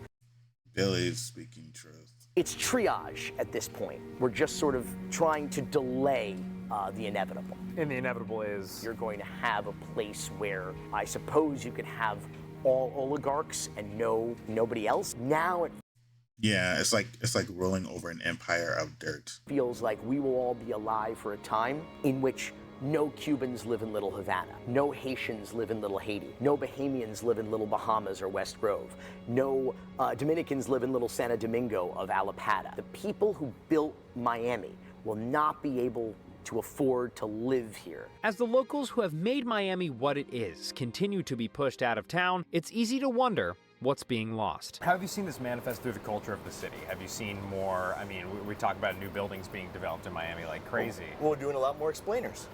Oh, shit. It was in this moment that I realized my own presence here is as good an economic indicator as any that the people who built this city are in danger of being priced out. Because when the fake explainer journalists from New York come to town to make content about your city, that's when you know you are totally fucked. If only there was an appropriate way for me to make it up to the wonderful muchachos of this beautiful endangered urban oasis. This was made 10 months ago. Maybe I'll move here.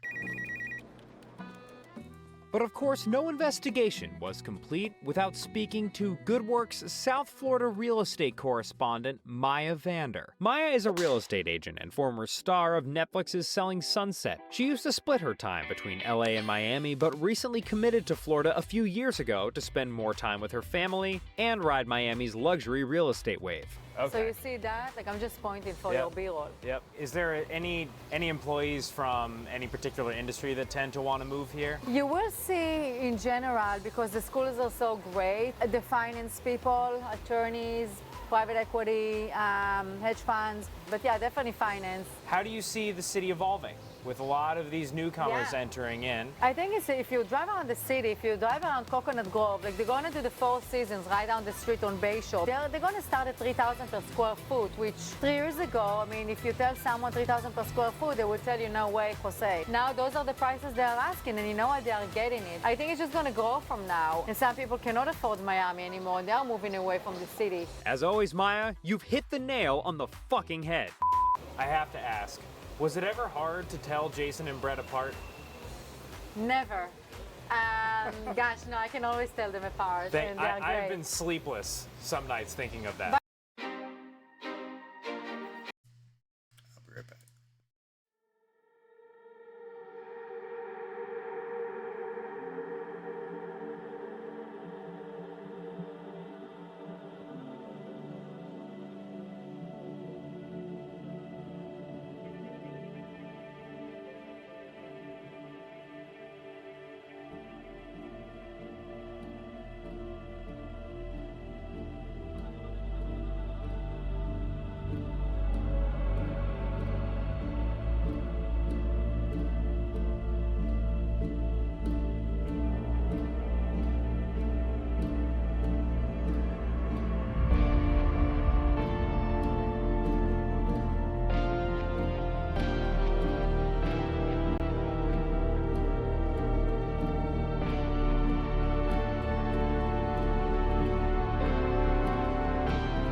All right, let's do this.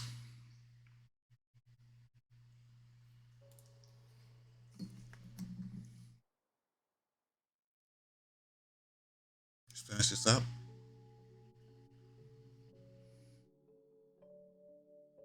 Once upon a time, in a deep and ancient forest, crafty goblins faced the truth about the darkness in the big wooden house.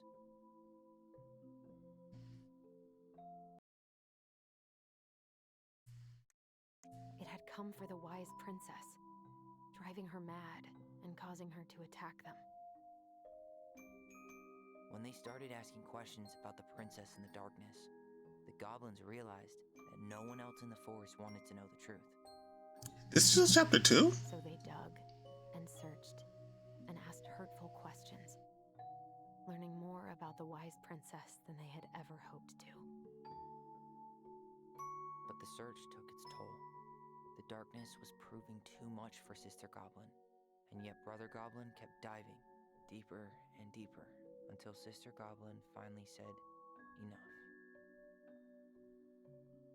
And that was how the goblins found themselves separated again, hurt and confused, with so many unanswered questions and too many open wounds.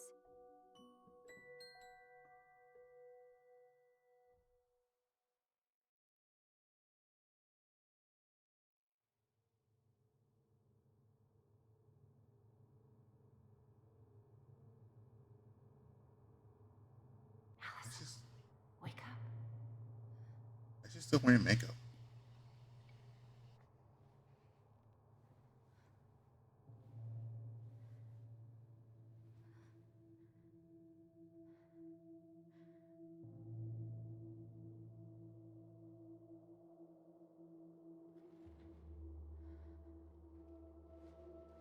You're asleep. You don't need makeup.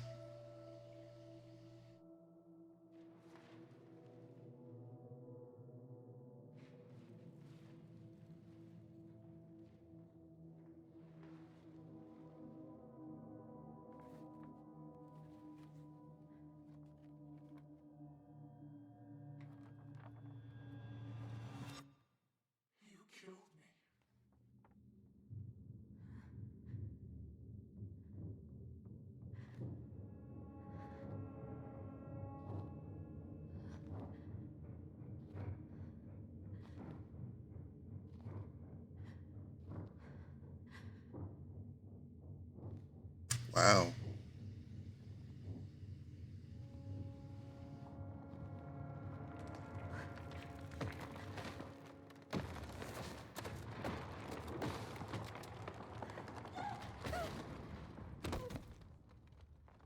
What? Is this still a dream?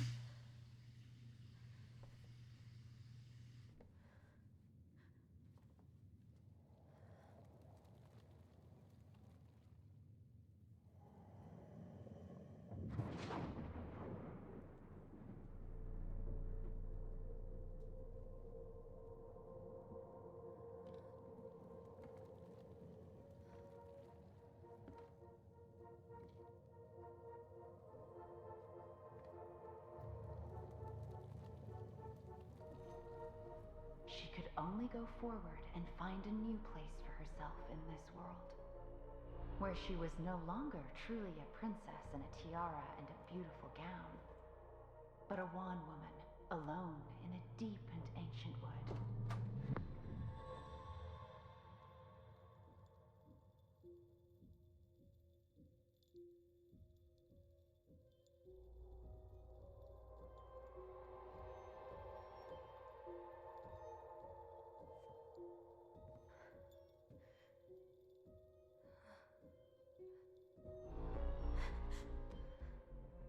But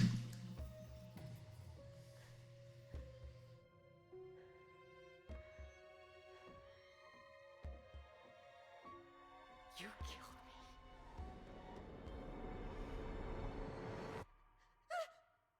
You killed me!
I miss the slopes.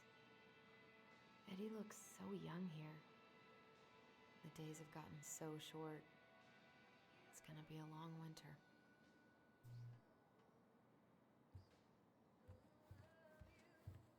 I didn't get to walk around.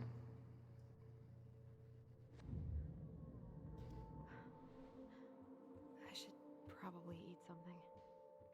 God, I feel so weak.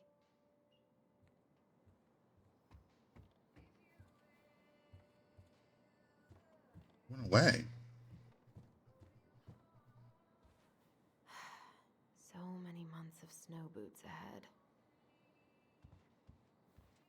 He doesn't like this kind of attention, but he really does so much for the community. Thank you so much for bringing our children home safe, Beth. Happened to Randy. That's some things again for keeping this books. It could to made a mistake in the Lord. That's how blessed our future. We know they will remember your words, but want that to be rested. But they could have occurred so they can raise awareness for years.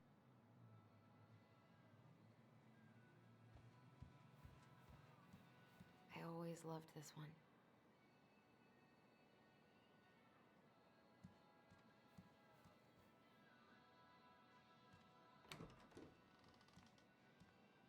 Eddie looked pretty concerned when I came home last night.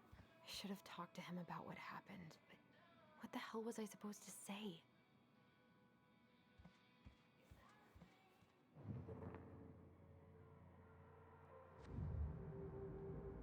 Something's not right. What is this? I need to get all that paperwork together. Maybe that'll help me focus and clear my head. I wish Eddie's mom could have taught me how to do this. I can't really eat anything right now. Really? Here's the file. Just need my ID and pay stubs. Okay. We were family, Allison. How could you do this to me? Fuck. I've got to think about something else. Focus. ID and pay stubs.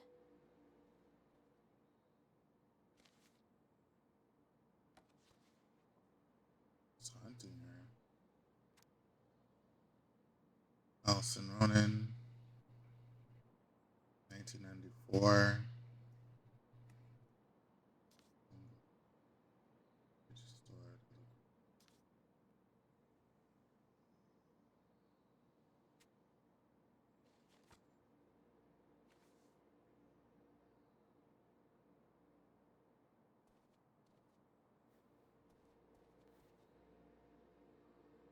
I should have let myself enjoy these trips more.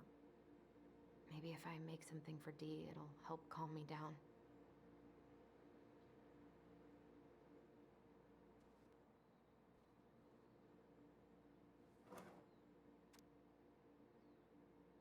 Grated onion and garlic and melted butter over medium heat. Potatoes, vegetable broth, seasoned 2 days. Covers.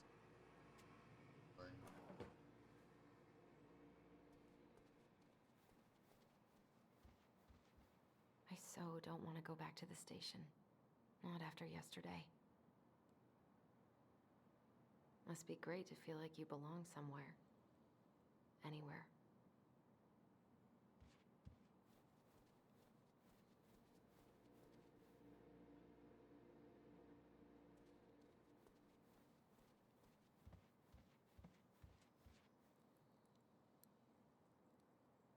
What if I just packed a bag and left? Never looked back. I wonder if I'll ever hear from Tina again. Tina West was housing. Did they sell the house yet? Ah, here's my ID.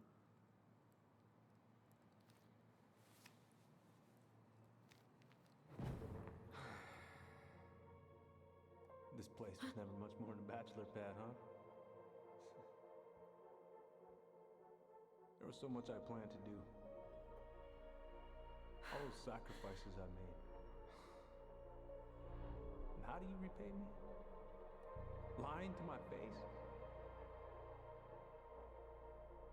You're not my child.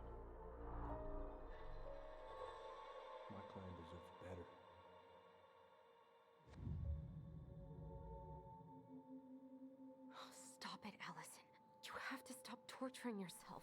Just grab your pay stubs so you can get the hell out of here.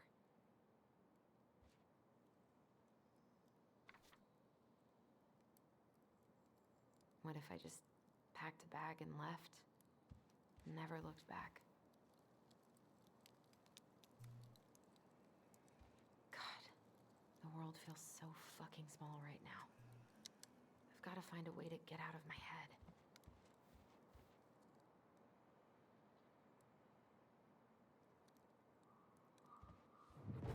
Allison, please. It's a damn shame. Come on, Allison. Don't start.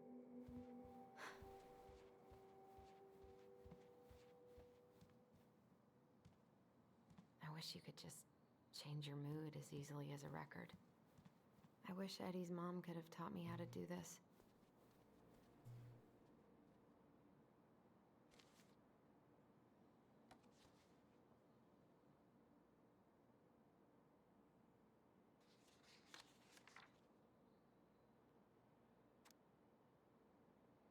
Got to her current red application Curtis Allison when has been employed at Vinny Vici General Stores.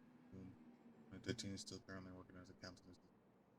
She's tilted into the processing and record the transactions, including current budget report as well as the work is working full time.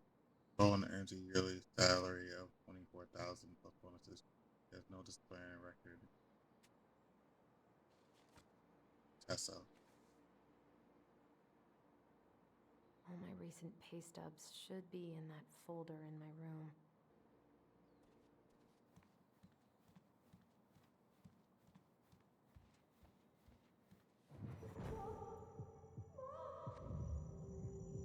I told him I wanted to stop messing with those memories, but he wouldn't listen.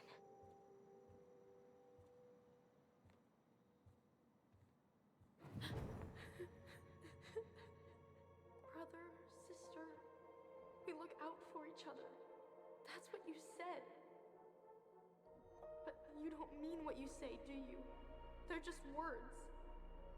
You left me, Allison, all alone and scared.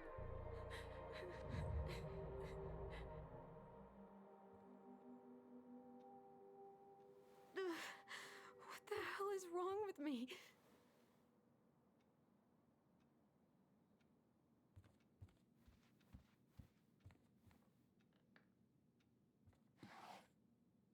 And they really wanted me to go to the ringer, didn't they?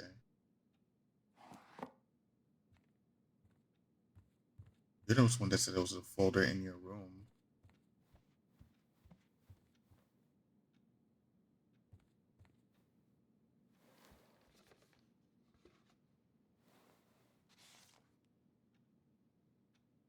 God, where is it?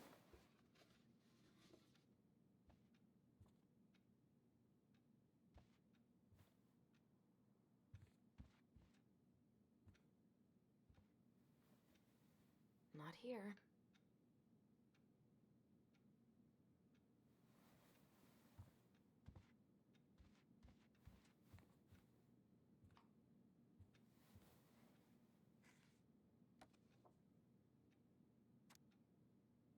And then statement Vidi Vici, pay period. And that's just like it.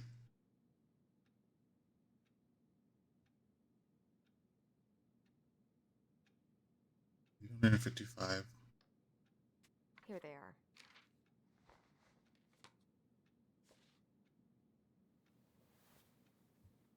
Okay. That's not a I lot. think I've got everything I need for the application. Not a lot at all.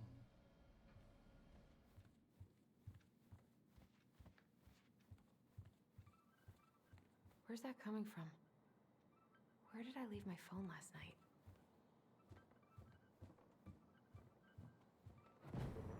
Allison, help! Allison, please. The Mad Hunter. What's wrong with me? Phone should be somewhere nearby.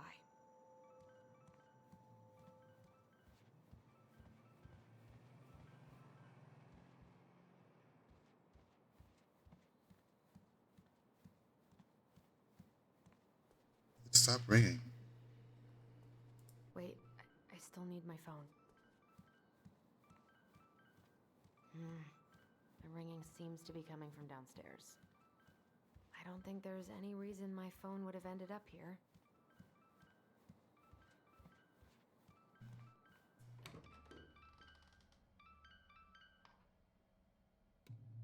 The basement?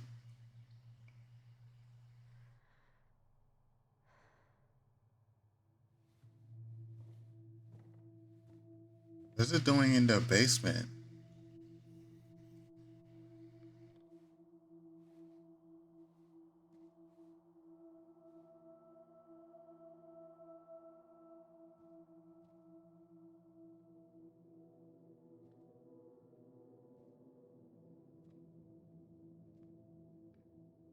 What is it doing down there? My dove. Only thieves and monsters hide in the dark. Fly back to the light, Allison. What the?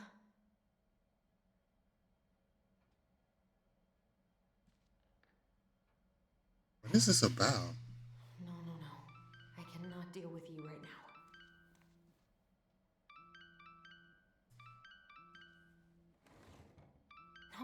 No phone here.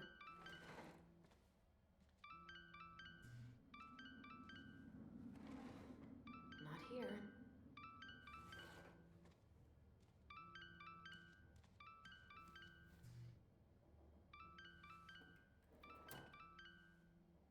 No phone here.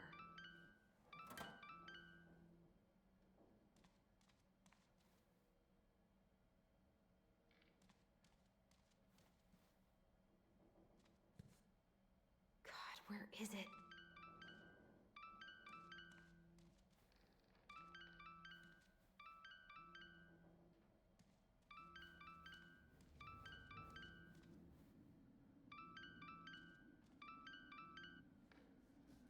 What's it doing here? What?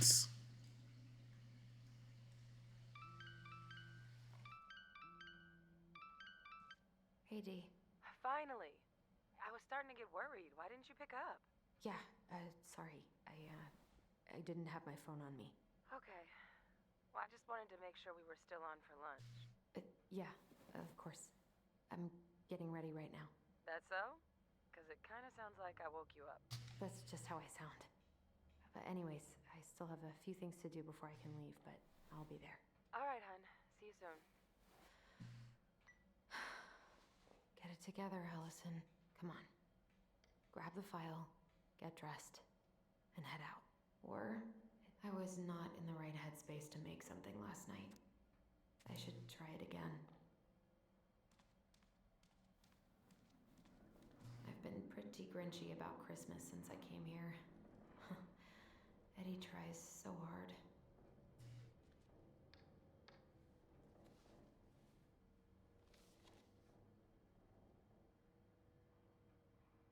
You should have taken care of yourself first, Marianne. We deserve this is a totally different life.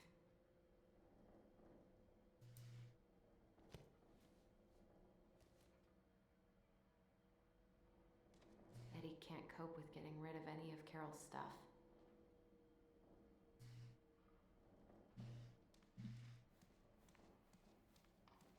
Tyler and I should bike around the lake when we've patched things up.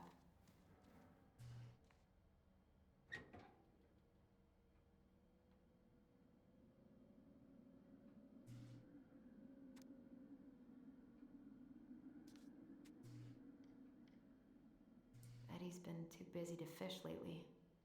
I know he's missing it.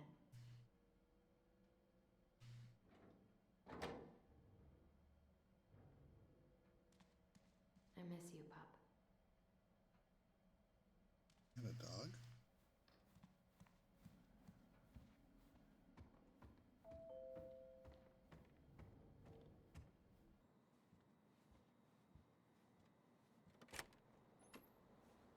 Morning. Hey, Allie. Hey. Hi, guys. What are you doing here? Tessa and I were worried after you called in sick last night.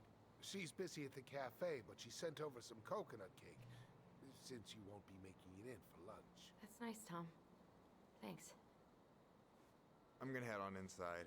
Freezing my butt off out here. Okay, thanks. Is Tyler not around today?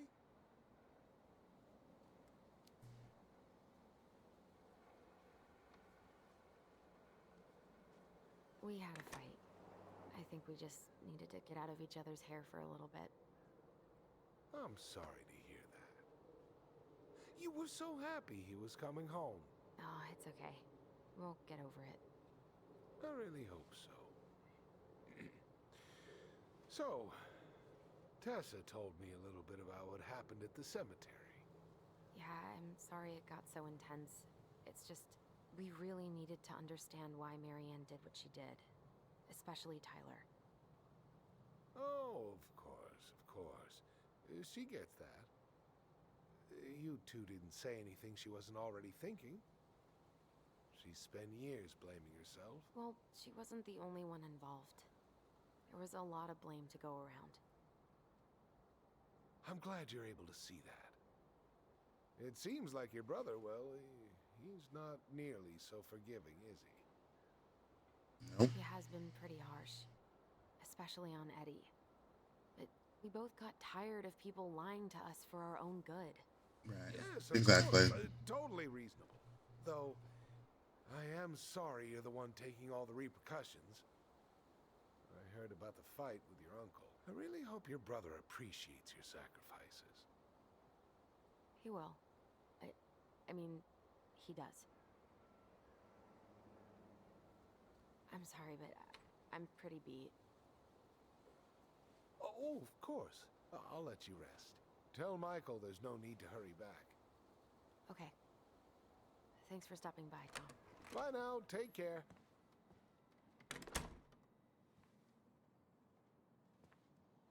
Sorry for abandoning you out there. Pro tip, avoid catching a ride with Tom at all cost.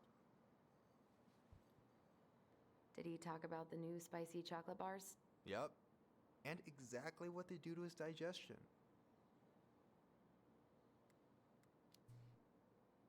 What's up with him? Not sure I've ever seen him so eager to help. I think he and Tess are legitimately concerned. Plus, door-to-door is part of campaigning, right? Yeah, I guess.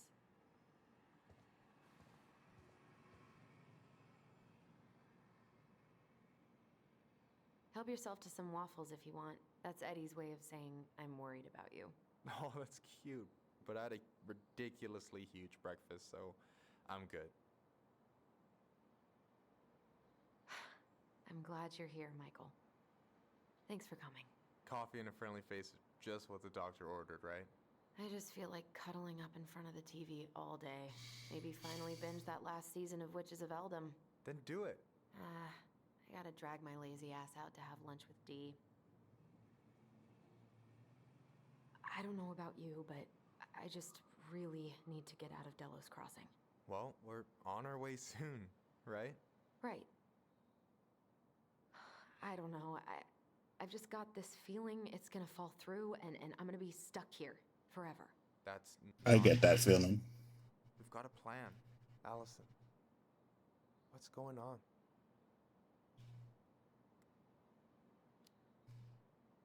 Everything's wrong.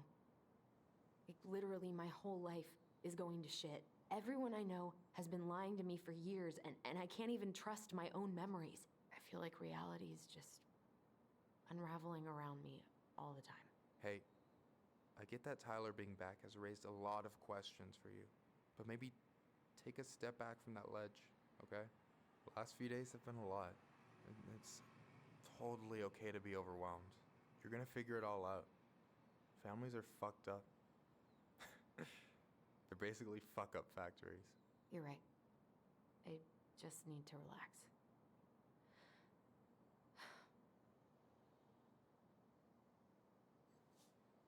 So, maybe this will cheer you up. I think I found the perfect place. Check it out. It's pretty cool, right? Deposit's a bit high, but it's got 2 large bedrooms and a view of the channel. Honey, You're really going to give up our home to live in this ugly box? Oh God. Allison? Allison, look at me. You okay? I'm just... I need to... I just need to sit down.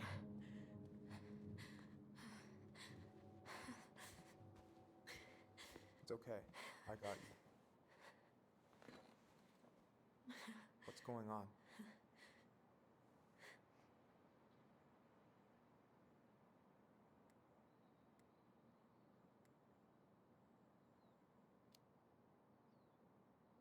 I don't think you'll understand. I'm sorry. I just can't think about Juno right now.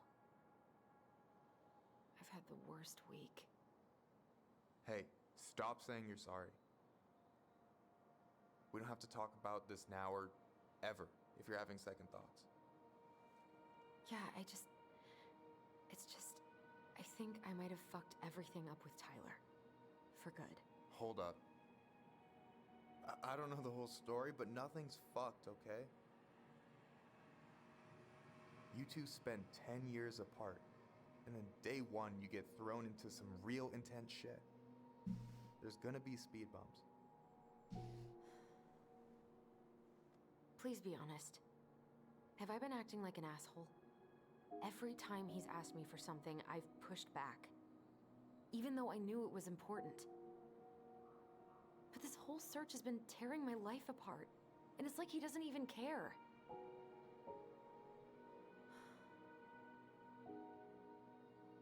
You're not an asshole. You're just under a lot of pressure.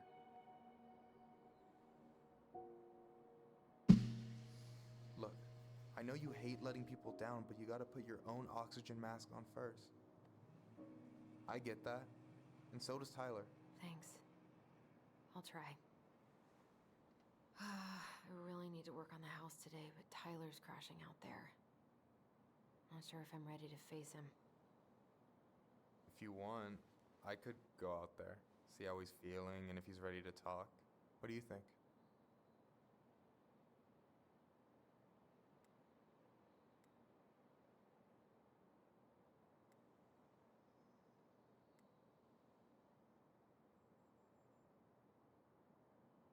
I don't know what happened.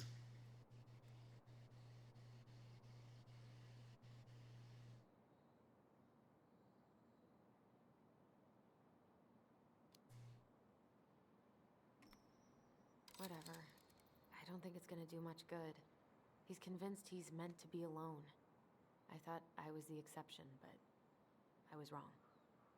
Well, I don't mind trying if it might patch things up between you two. Oh shit, I'm gonna be late for my lunch with Dee. I still need to change and stuff, but I can drop you off at the store if you want. Sure, thanks. No, Michael, thank you for listening. I mean it.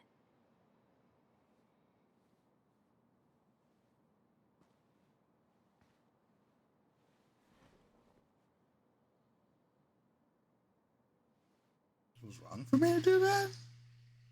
I don't know the context of what happened. What the fuck? Am I wrong? Do I remember stuff differently?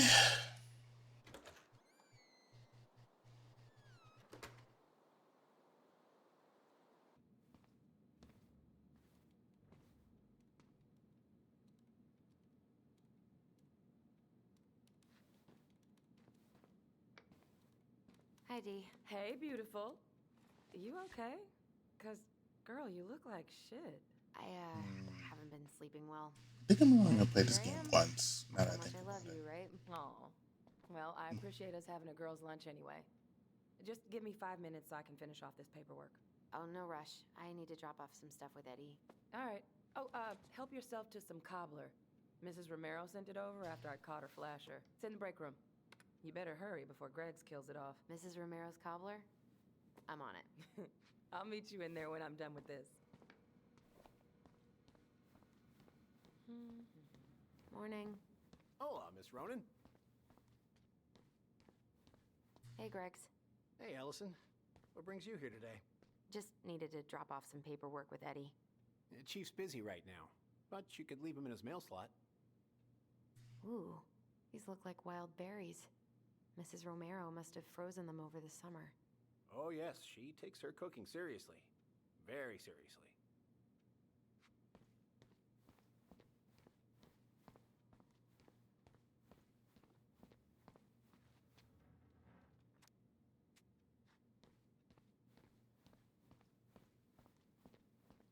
There's just constant bears, aren't they? Try not to hang out upstairs too long. Chief's orders. Sorry. Makes sense. After what I just did. Sounds like Eddie's busy. I shouldn't bother him. I should probably drop the paperwork here. Eddie's gonna be busy for a while.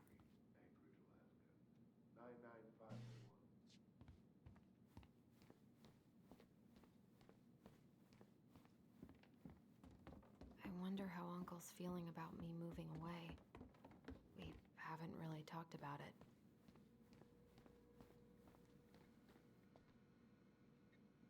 Okay, how did you not immediately scarf this down? You kidding? This is my third helping. Hilarious. I dropped my stuff off upstairs, so I'm gonna go wait in the break room. Okay, hon. I won't be much longer.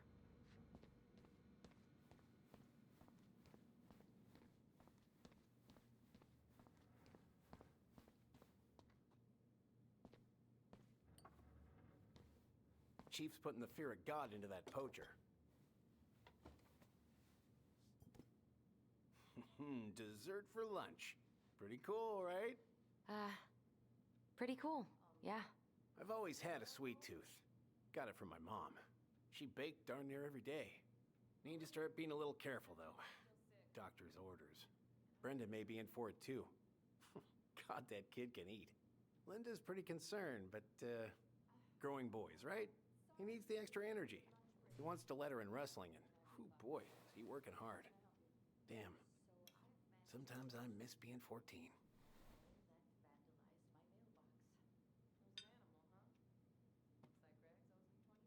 You were not kidding about the cobbler. This may be her best batch ever. Right? Hey, Greggs. So, what's the criminal underbelly of Delos Crossing been up to lately?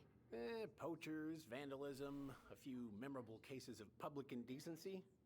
Nothing too serious, which is fine by me. Boring is good. Not like Juneau. My daughter's always begging to move there, but that is not happening. Why? Juneau's awesome. There's like actual things to do there. Drugs, that's why. Property crimes double the national average. People coming in all the time from God knows where. Oh, Everywhere to do crazy shit. Commit crimes. All types of crimes. Crazy shit. Big vacation plans coming up? Satanic rituals and Thanksgiving. Linda's sister lives up that way. But I'm also secretly sinister planning a shit. family trip to New Plus the York city. for New Year's. Been saving for 2 years, and I got it all arranged under a fake email. That's really cool. I'd love to go there someday. And it's probably our last big trip before Lauren's off to college, so I wanted to make it count. I'm sure everyone will have a great time. Hey, Greggs. Never mind. What are you having? Trout pie and, black radish. I'm on a diet. A cobbler diet? Hey, shh, shh, shh, shh. I won't tell if you won't. Yes.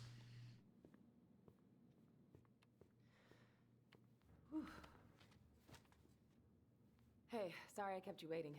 No worries. You'll never believe it. We caught the mailbox bandit. Isn't that a federal crime?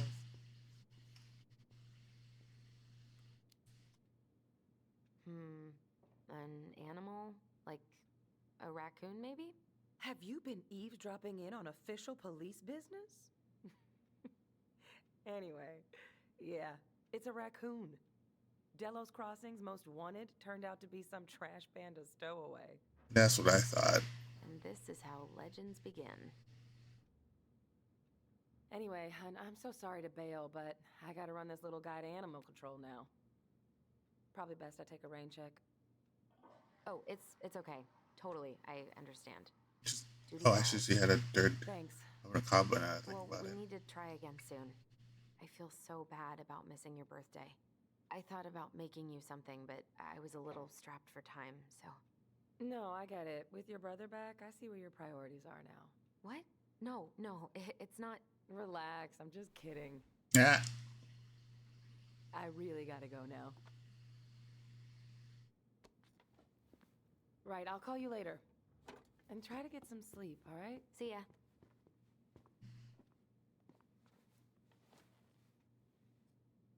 Well, there go my lunch plans. Hey, your brother didn't tag along today? No. He didn't really want to show his face around here after the mess he made yesterday, huh? Yeah, it was kind of crazy. Yeah, I'm sorry about that. It got kind of out of hand. Don't worry. We know it wasn't your idea, but look, we're all worried about you. This isn't the Allison we know. The Allison you know? Yeah, the sweet, smart girl who'd never hurt anyone on purpose. I know you two and the chief made peace, but I gotta say, it ate at him all day.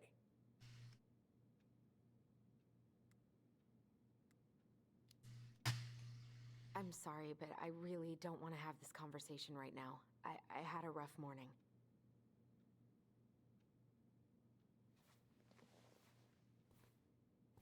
All right. I just want you to be careful. I've been doing this for a long time. And people, they mostly don't change. Even when we really want them to. Look, I'm really tired. Can we not do this? Allison, I like you. I really do. I've known you since you were a kid. You're honest, stable. You're not a troublemaker. But Tyler, I mean, if he goes down, don't let him take you with him, okay? I can't do this. Oh, you okay? Please just let me go. I need air. I need some air.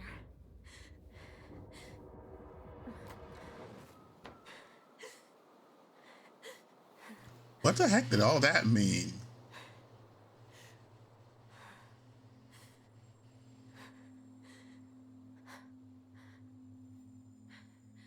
Ty?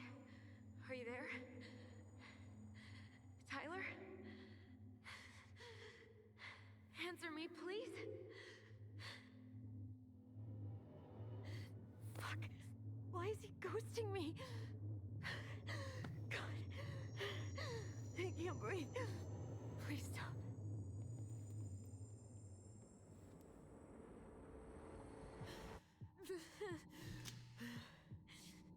Okay.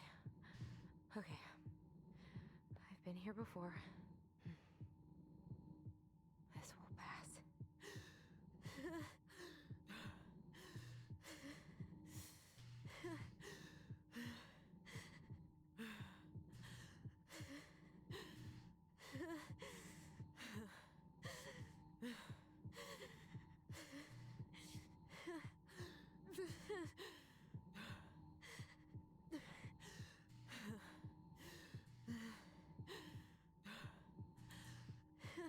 I just need to breathe in and out. Follow the circles.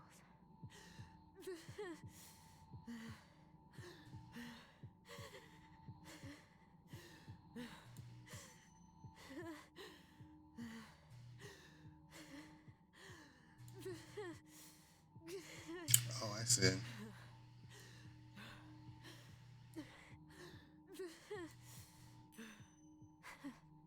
Just keep going. In and out.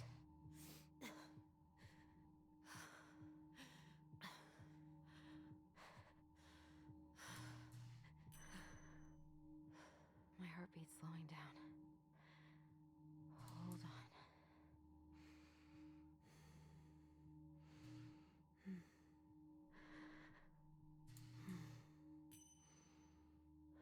You're getting there, Allison. You're getting there.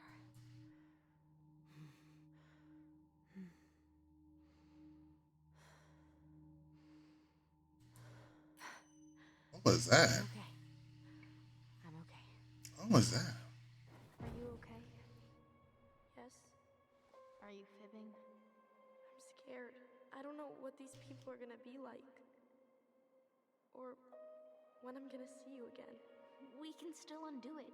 We can tell them what really happened. No way. It's done. That's it. You're gonna be there to talk on the voice if I need you, right? Of course. It'll almost be like we're still together. It's time to get going now. Come on. Wait, Chief. Just a sec. Hey, kids. I went back to the house and got a few things for you. I know how much he's meant to you. Thank you. Thank you, Sam. Oh, kids, this is just goodbye till next time, okay?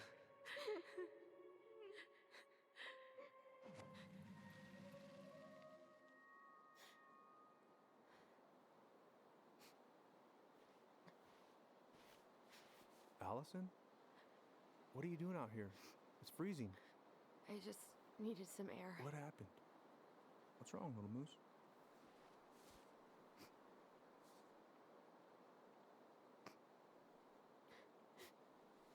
I think I had a panic attack.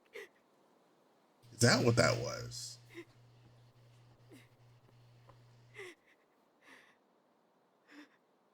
It's gonna be okay. Let's get you inside and warmed up. Then we can talk about what happened.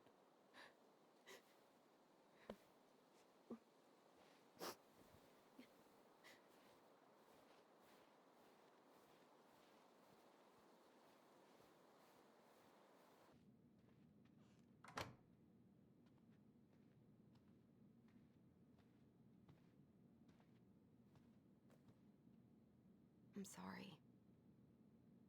This morning has just been so... God, I'm embarrassed. Don't be. You haven't had an attack in a while. What's going on? I've just been so wrong. About everything. Did Tyler say something to make you feel that way? No. It wasn't him. It was me. I failed him. Over and over. From here, it looks like you've been busting your ass to help him. You don't understand. Allie, you've got so much weight on your shoulders. With Tyler coming back, and your big move, maybe it's time to ease off some of this other stuff that's clearly stressing you out. If you mean Marianne, I can't. I owe it to Tyler to see it through. And yourself. I don't know why you've always blamed yourself for that. It wasn't your fault. Nah. About that.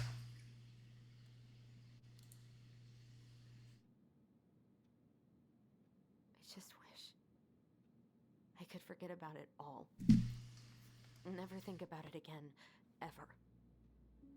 I understand. Trust me, I do. But there are ways to make peace with it. You can't go on letting it haunt your every waking moment.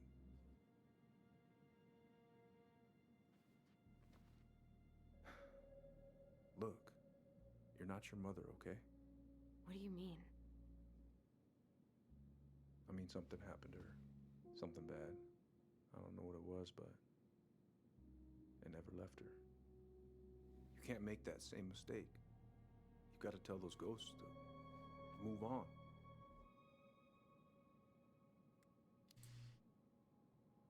Tyler keeps telling me that too.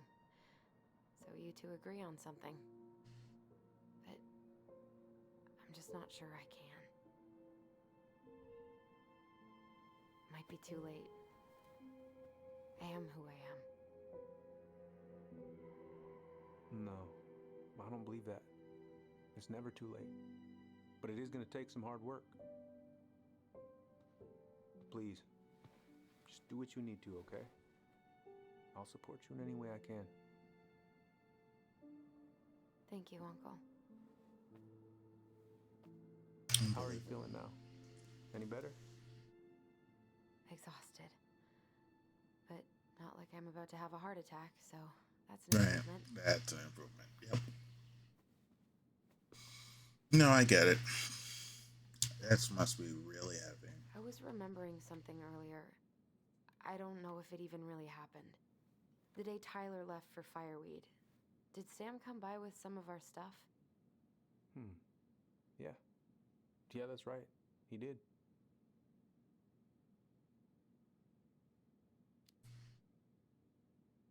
I remember he brought us our goblin figurines. And we had a big group hug. Yeah. He borrowed the house keys so he can go out and get them. He was over at our house a lot. Fixing things, chasing off animals. I know you didn't turn up anything about who our biological father was. But did you ever think it might have been Sam? Ooh. Well, your mom and him were close, so that's a possibility, but I never found any proof, no. I should go talk to him.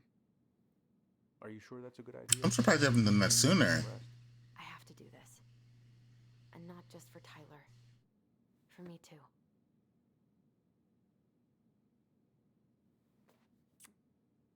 I love you, Uncle. Thank you for everything. I'll call you later.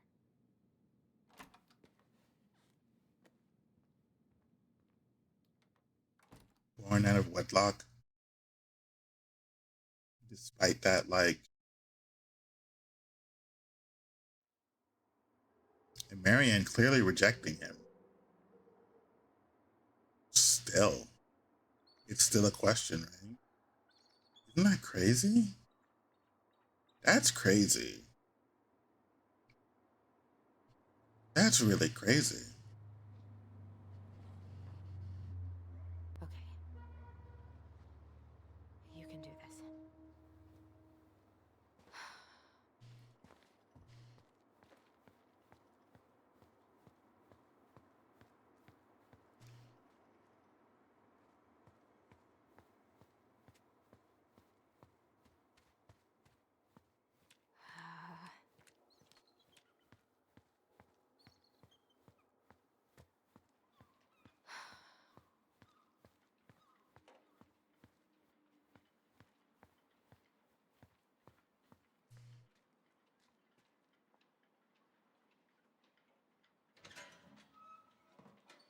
Family's family, but getting... Fuck it. Oh, Allie, Hello. Hi, Sam. Are you okay? Yeah, I'm fine. What are you doing? My cousin Billy bought an old motorboat, but that fool drowned the engine taking her out. Yeah, I told him I'd fix it. Can't put any of the chain or the valve covers back on. So, did you need something? I was hoping to. I actually wanted to check out your boat, is all. Yeah. All right, here she is. Funny. I was over at the station and I was thinking about some things. Yeah? You've known us for a while. Your whole lives. You puked all over my slick denim button-up. That's a nice memory. Are you gonna be long? I was hoping we could talk. I don't need my ears to fix an engine. What's up? Never mind. Where's your brother? Back at the house, I guess. So, what's he getting up to today? Who knows? All right. So, What are you doing wandering around in the middle of the working day? I'm off today. Sam, could we talk now? It's a little important. Ain't that what we're doing? Are you gonna be long? I was hoping we could talk. I don't need my ears to fix an engine. What's up? Never mind. How's the house coming along? Slow. There's a lot to do. Of course. I mean, there's a whole lives in there. No shame. This article about ocean acidification is really unnerving. The way people act. Oh, there's an article in today's paper about how climate change is ruining the ocean. Fish have gotten puny. Spotting fewer and fewer whales. I don't know where we're headed, but we sure as hell are going there. It's not good at all. We're terrible at liking. Oh, I know this one. The introduction will be forever burned in my brain. Your mother gave that to me. Really got me thinking about things. Impressive collection. You want some? Take them. I don't really navigate anymore. Thanks. Hey, an encyclopedia of astronomy. I have this one. Oh, yeah. That's a good one. Real detail. I didn't know you were interested in astronomy. Well, how are you supposed to navigate if you don't know your ass from Orion? Whoa, that's a really nice sextant. Well, it sure is. It's a present from my old crew for my 30th birthday.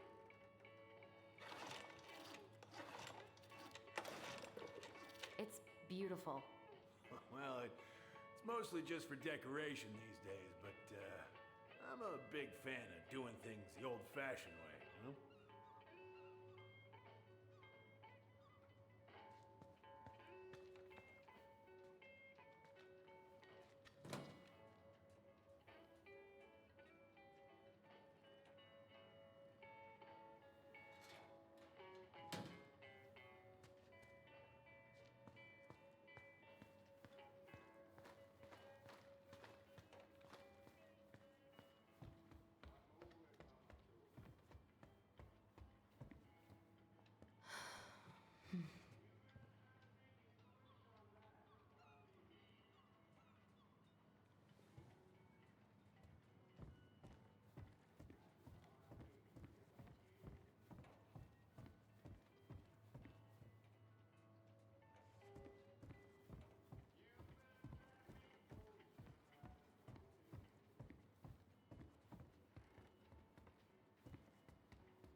Would this help?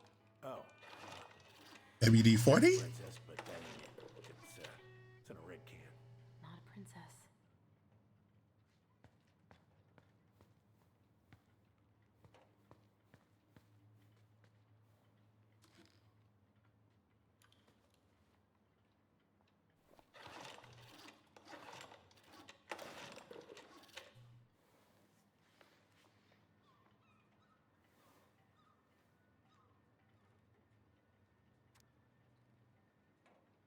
DUI or someone to appear this complaint.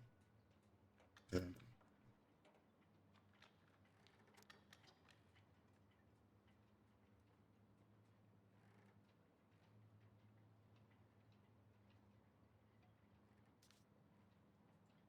Oh, you're in the red.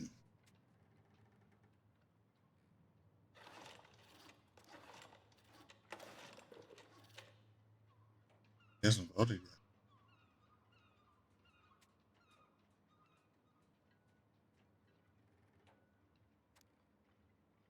But a month ago, as far as I can tell, that's how much beer you can fit in. I paid you in advance of the favor because I know you need a goddamn it. Well, family's fine, but get it done by this weekend. Important and stolen. I know you're tired of brown on your ass. Answer the goddamn phone. Oh my god, dude. What the fuck?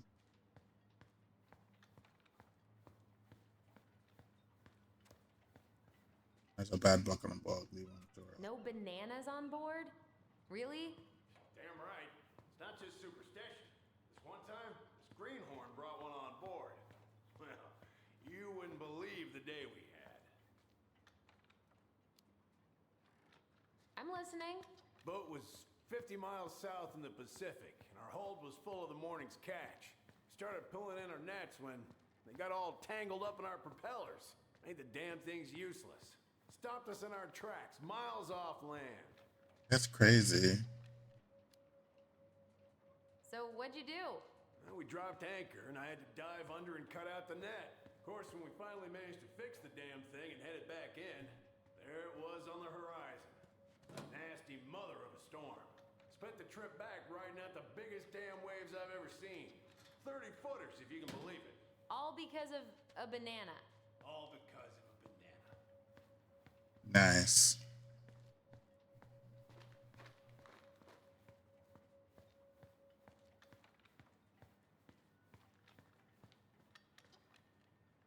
How about this? Huh? No, it should be on one of those shelves back there. Don't stress yourself out. I can work them for you eventually. The shelves? Oh, damn it. What happened? Busted my finger with that stupid wrench. Grab me a gauze. Should be in that cupboard over there. Just the guys, right?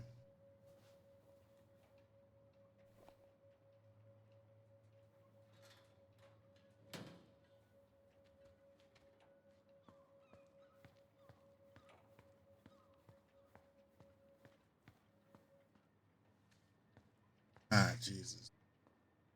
You don't have any empty septic? Sam, are you our father?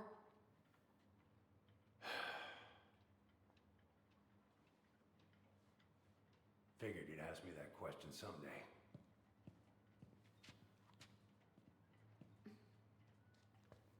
Well, I wish I was. what the hell kind of answer is that? I'm sorry, Ellie. But the man you're looking for, he ain't me.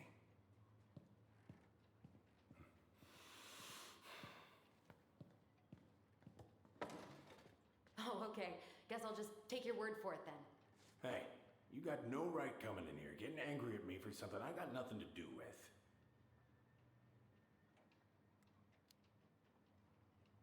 You two are so close. I know you meant something to her. You honestly think I would have let you two grow up without a father? I may be a deadbeat, but I'm no coward. But you must know something. I truly don't. Your mama, she never... Look, we were just friends. I mean, take a look at old Sam. No woman like Mary Ann would ever think twice about a guy like me. I'm so sick of this. I'm so tired of trying to unravel all of Mary Ann's fucking secrets. I don't understand her. I want to hate her so much. But I don't even know who she was. Come with me. I want to show you something.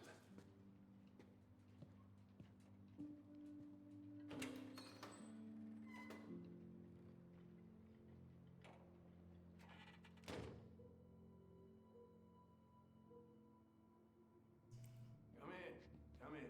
Oh. When was the last time you cracked a window? Heat's on the fritz. Come over here. Sit with me.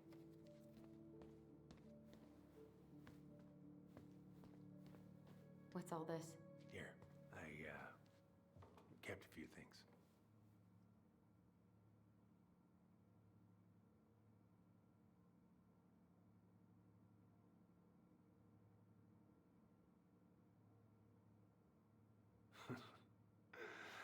Look at these ones.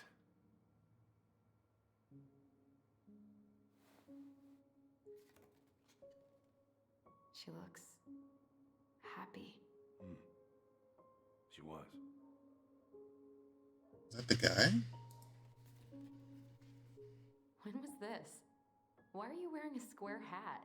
Yeah, that was when I finally got my captain's license. Mary Ann's the one who pushed me to get it. Made me wear that stupid hat when I went to take the oath.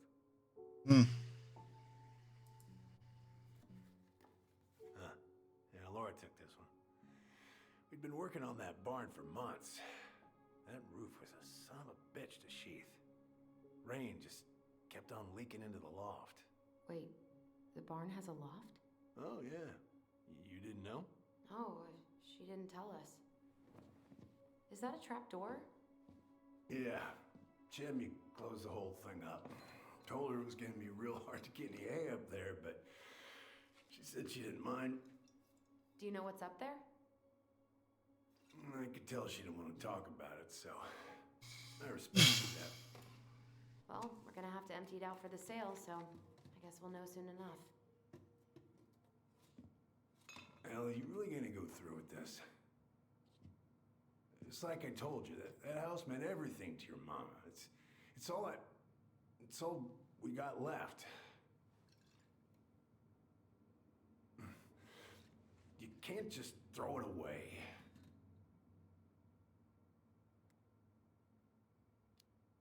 I'm sorry. No, it means a lot to him. Definitely means a lot to him. I'm sorry. I know how hard this has been on you.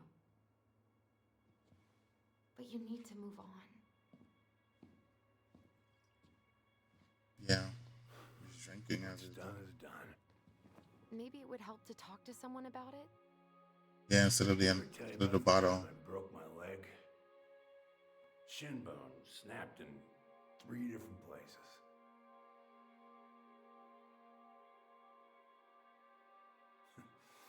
It's stuck on my ass for a month.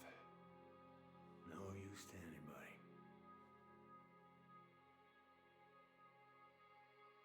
I was so down I couldn't even bring myself to get out of bed. But your mama, she has having none of that. She got me up one morning and drove me to a nice spot by the harbor. I watched the boats come in and out all morning. You can't let yourself be defined by the parts that are broken. That's what you told me. You gotta find a way to work with what you got. Think about that a lot. Gotta remember.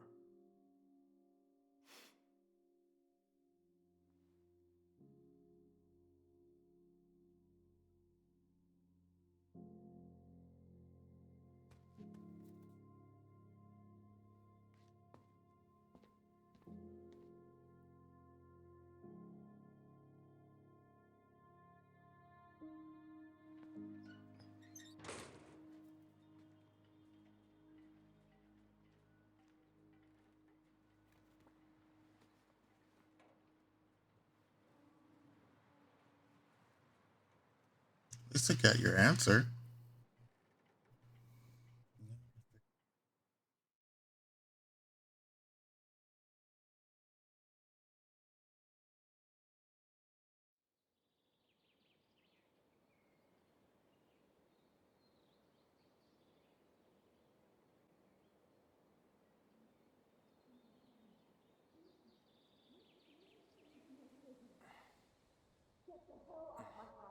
Now, if you ever come back here, I'm going to kill you!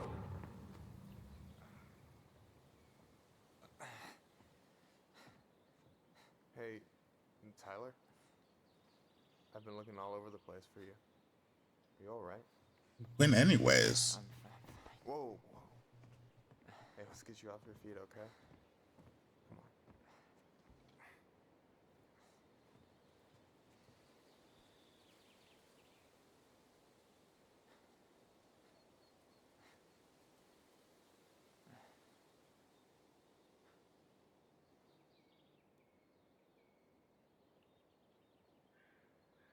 Listen, if you want to be alone, I'll go.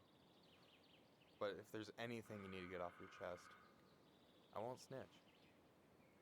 You saw Allison? How is she? Yeah, I went by her place this morning. She was saying some really crazy shit, like she was having hallucinations. Look, I don't want to drag you into this. Well, I'm already in it, and you look like hell, so... I just got a lot on my mind. Well, I know one thing that's good for that. As a wise man once said, fishing is the cure to the wounds of the heart.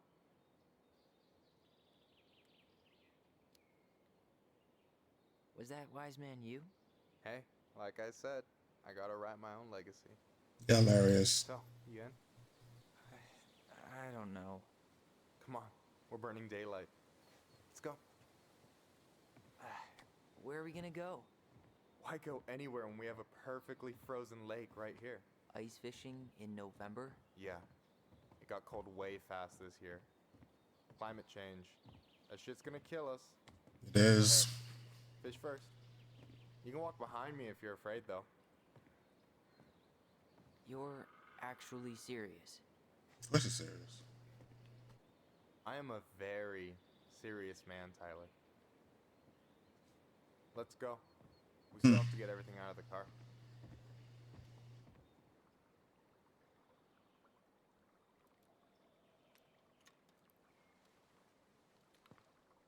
Stage is set.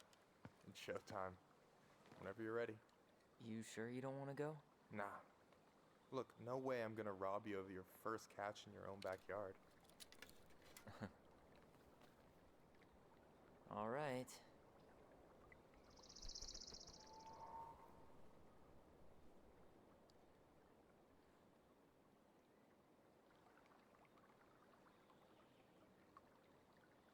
Got everything you need, by the way? Yeah, I'm good. Man, I'm so gonna miss this. Miss what? Just hanging out and fishing and... You know, I'm not gonna have a lot of time after we move to Juneau with school and the JCE and everything. Right. So did any of the people you came up with at Fireweed land in Juneau? Oh, I'm not sure. Once they left, I never really kept in touch. Really? People came and went a lot. And besides, everyone moves on eventually, right? Not everyone. Not people who get so close they're like family. I already have a family. Well, there's a reason we think of families as trees. They keep on sprouting new branches. Oh, hey, I think I've got a bite. You got this. Reel them in. Oh.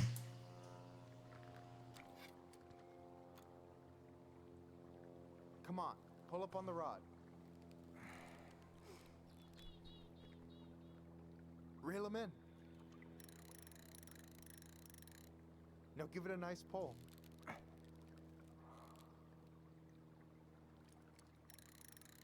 got it.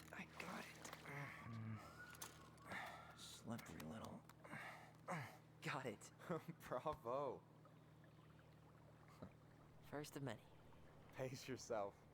It's a marathon, not a sprint. How many fishing games are we playing? Oh, hey, did you want to make solid plans to hit the buzzard hole? The river might ice over soon, so we shouldn't wait too long. Yeah, sure. Sweet. I was planning to go Saturday. I'll pick you up on the way out. Cool. I'll set my alarm to ass crack of dawn. Hey, so the other day you were talking about your chosen family. How did you find them? Well, high school can be kind of rough when you gotta hide who you are every second of the day. I got to a pretty dark place. I can relate to that. One morning, my uncle woke me up and told me to get into his car. I figured we're going fishing or something, but then we ended up outside the Juneau Coalition for Equality. Your uncle brought you to the JCE? Yep. He didn't know how to help, so he found someone who did. That sounds amazing. You know, even if you don't move to Juneau, my offer still stands. The JCE holds a monthly meeting. You meet a lot of good people there.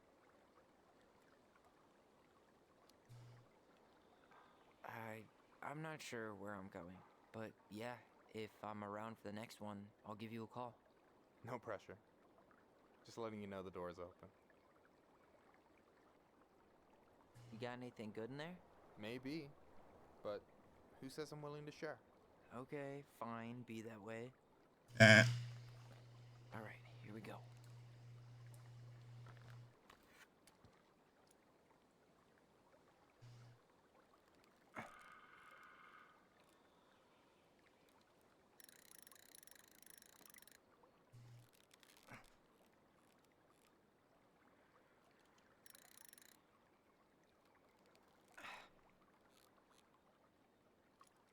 I'm here. Okay. about them apples? Nice job. So, you weren't all talk. Impressed? I only see 2 fish in my cooler. For now. So, about last night. I don't know what Allison said, but from my side, well, I thought we were on the same page. But it turns out we weren't. Hey, so don't tell her I told you, but last week your sister was almost unbearable. She was jumping up and down with excitement at you coming back. Really? You better believe it. Look, the last time you saw each other, you were kids. Just because things have changed doesn't mean you can't work it out.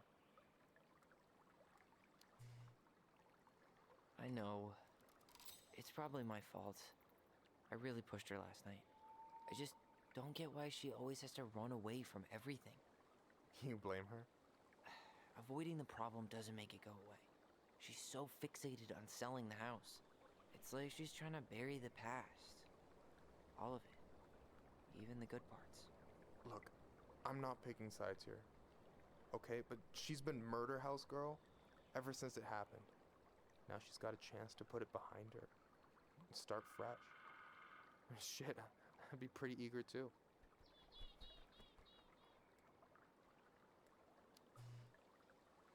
Yeah, well, I was the kid who killed his mom, and I still found a way to confront my shit.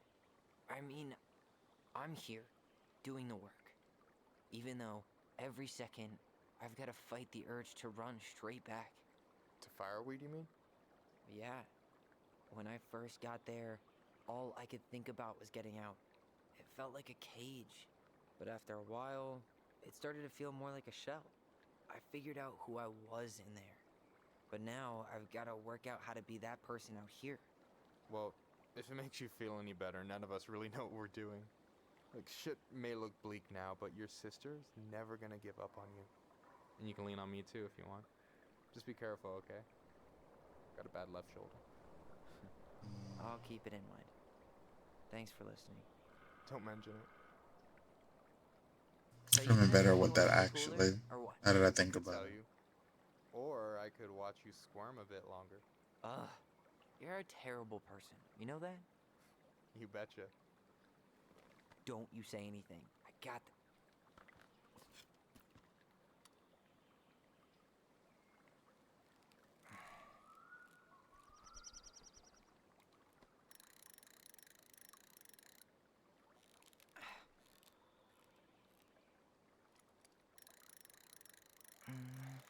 Easy.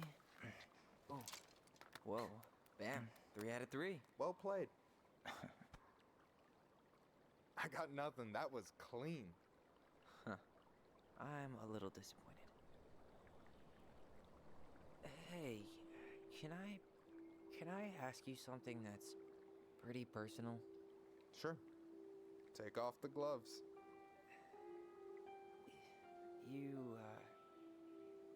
You've been with people, right? Romantically? Yeah. A few. Have you? No, not really. That's kind of surprising. I guess the right person just never came along? But you're open to the idea? Yeah, I could be. Let's say I'm reevaluating. You want my take on it? Sure. Heartbreak sucks. Look, I stopped listening to the entire indie folk genre just because I was dumped at a show once. Wow. Back out there, just like everyone who's ever gotten their heart stomped on. Because when you meet someone who really sees you, you don't have to pretend anymore.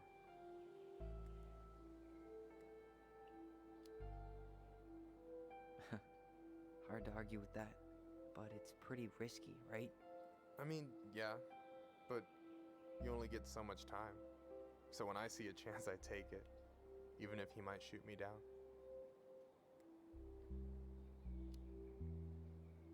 Yeah, that all sounds nice, but it's just not me. A true lone wolf? I can respect that.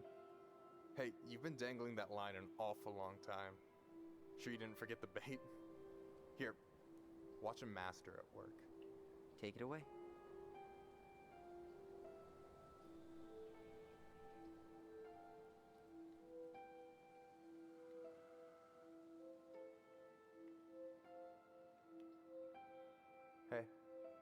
You're missing the show.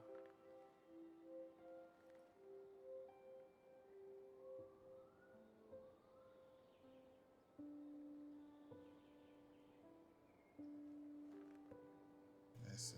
Okay.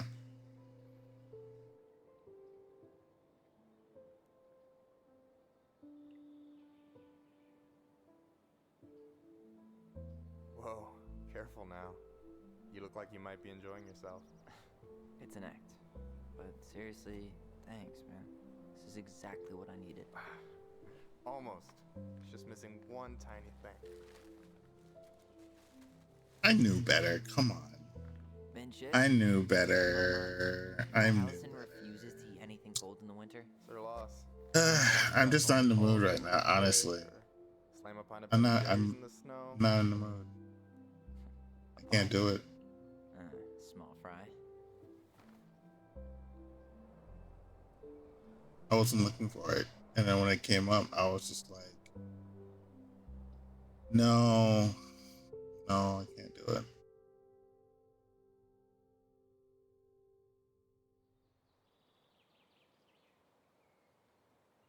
Story between what happened between anything romantic that I don't know. I feel like it was just ruined. It feels like it's Try to do this again while I'm still in town. it's real though. You have my number now. That's closer to reality than anything I think I'll just But, show you know. myself out. Okay. Sorry. Don't be. I'll see you two later. I just can't. I just couldn't do it. It's a me problem. Sorry for interrupting. No, it's totally fine. We were done anyway.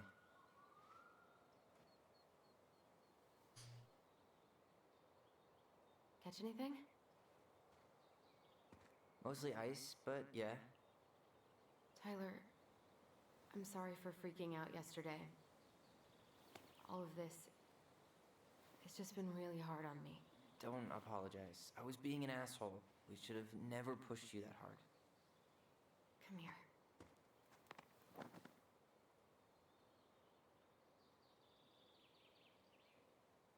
God, why did I miss you so much? It's only been a day. I've been told I have that effect on people. You dum-dum.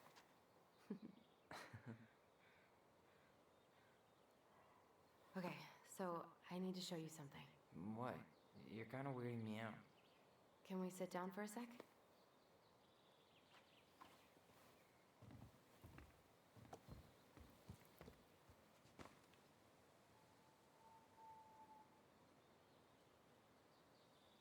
So, what is it? I was just at Sam's. He's not our father. How do you know? I asked him, point blank.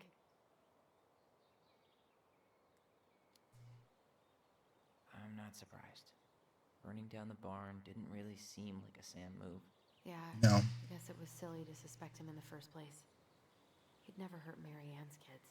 There's something else. Look at this. This was taken in 1992 when Mary Ann first moved to Delos Crossing. See that ladder? Sam told me the barn has a loft. He helped her build it. Apparently she never told anyone about it. And it's still there? As far as he knows, yeah. What do you think? Should we give it a shot? We've come this far. And a hidden loft? That's got secret shit written all over it. Let's go. Yeah.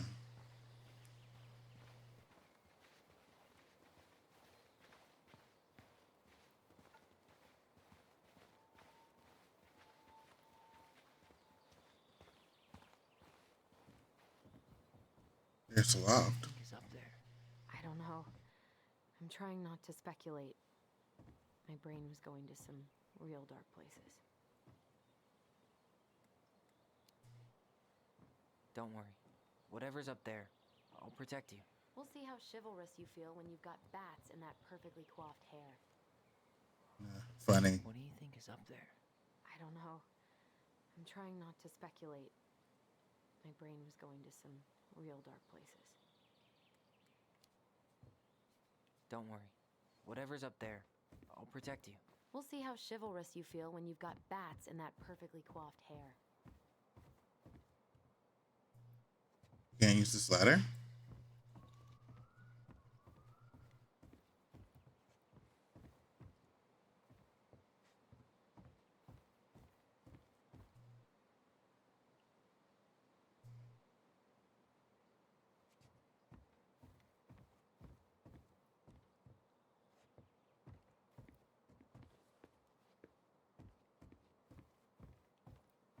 I don't want to just look. I want to Handle do. should be behind this.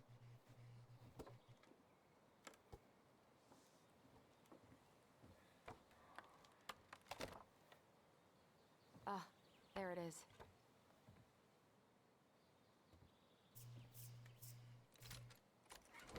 It's opening up. The Secret Keeper always did store all the best secrets in the clouds. Yep. Come on, let's find a way to climb up there. Ladder.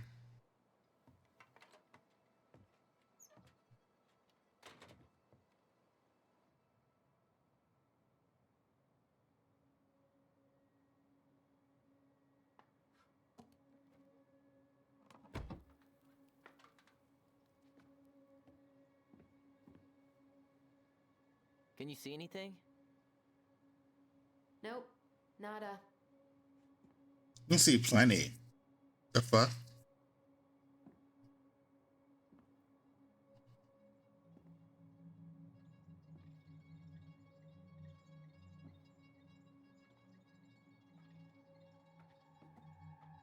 Here, found a switch.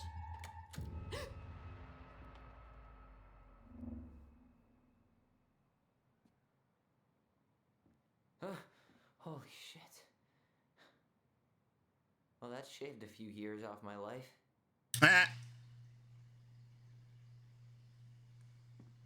What is going on?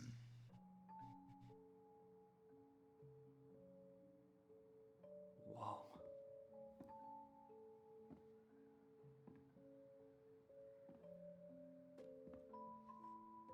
It's Her story. Look, she left us something.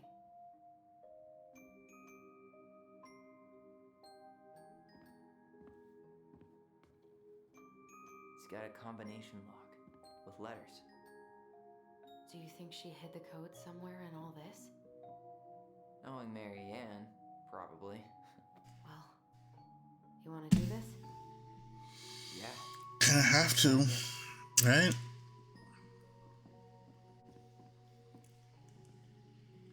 This is fucking.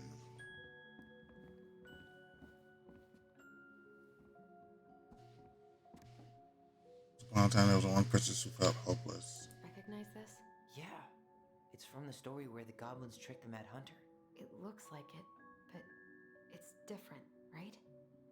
Can you check the book? Well, here it is. Why do you think she changed the picture? I don't know.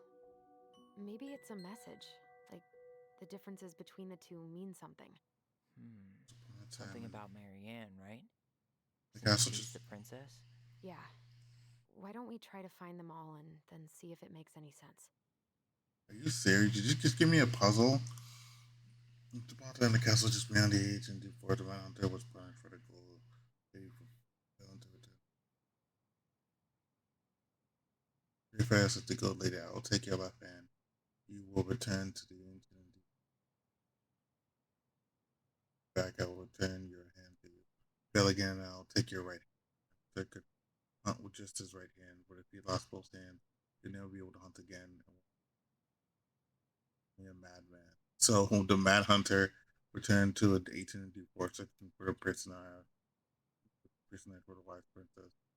The Amblers were out searching for mischief and they saw the Mad Hunter on the prowl. We cannot let him find the princess, said the goblin. So they devised a plan. It was wash day and the princess had hung her beautiful gown out to dry. We stole it from the line, stuffed it full, so returned it to where the Mad Hunter was scouring the path of the forest. The Mad Hunter turned down a path that would have led him to a big wooden house to get the goblins dance the Straw Princess in and out of view in the opposite direction. The ruse worked. The hunter fixed his piercing eye on them and followed. During night and day, they led him away from the true princess. As night fell, the crafty goblins realized the error in their plan. The monster was not hunting them. If he had caught them, he would not be so blind. They put their heads together and came up with a plan. It did not take them long to realize where they should go. They led the man to the edge of the deep, icy lake where he came into view. They weighed the fragrances down with stones and dropped her into the frigid water, careful not to plunge her to the depths of lest the moon had take her revenge on them. The manhunter moved slowly and dove in after the fake princess. He followed the shape of the sinking princess deep into the chilly wild down where, covered in the lakes of finally he caught her, but when he spun her towards him, he realized she had no head. Her body was stuffed with straw. And then he felt a slippery, thin blush, as though the moon had gloomed overhead. Next morning, the princess went to retrieve her gown from her clothing line and found it was gone. Just with the goblin's mischief and called, "Goblins, you take my gown." Almost emerged from the grave and nodded sadly now. "What will I wear?" asked the princess sad and angry that they lost their only dress. Since they told the princess the story of the manhunter, that they produced his clothing, which was a bit for the princess, but much more for the We forgave them, thank you. Thank you, Fireman, for rescuing me and for this clothing, which will keep me warm in the west than my beautiful gown. Manhunter was forced to remain below the lake with Moonhag, but she did not kill him. Just even reduced with just one hand, she was too useful servant. While he plotted the day he would emerge to one day hunt the Rice Princess and back his left hand. So he the crafty rescue the warriors with the bad hunter. Okay, spot the differences.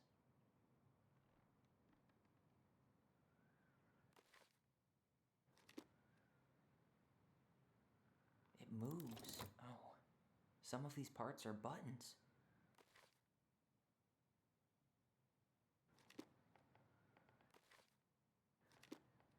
Huh. No goblins. Yeah. In the original, the goblins managed to save the princess from the Mad Hunter. So we saved Marianne from something, but not in this version? The princess is running away from the Mad Hunter. Who was sent by the Gold Lady, according to the story. Do you think the Gold Lady could have been Marianne's mom? I mean, she always used to say she moved to the end of the world to get away from her family. Huh. Yeah, you're right. She ran away, just like the princess is here. Why do you think she added that castle in the background? See the color of the flag? It could be her mother's castle. It looks like the princess is running away from it. So Marianne ran away from home, and she grew up kinda rich?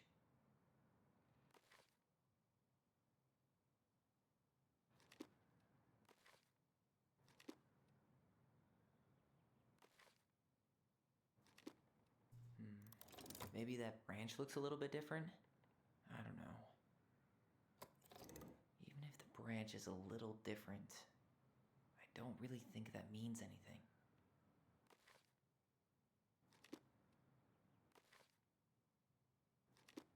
Did she add that flower? Is that like an innocence lost kind of thing? I'm really grasping at straws here.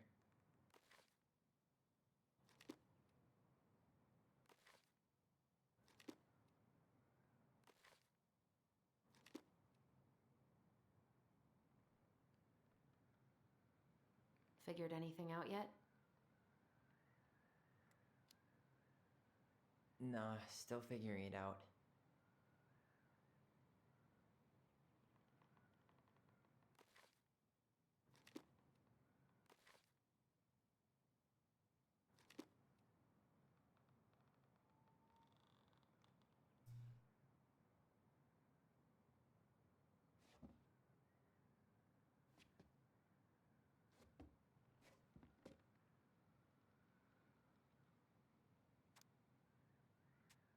Why are these pictures from the Book of Goblins here?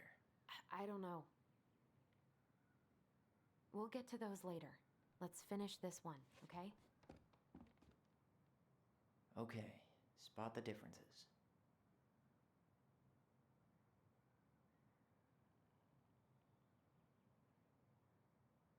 Figured anything out yet? Nah, still figuring it out. Well, here it is. Why do you think she changed the picture? I don't know. Maybe it's a message. Like, the differences between the two mean something. Something about Marianne, right? Since she's the princess? Yeah. Why don't we try to find them all and then see if it makes any sense?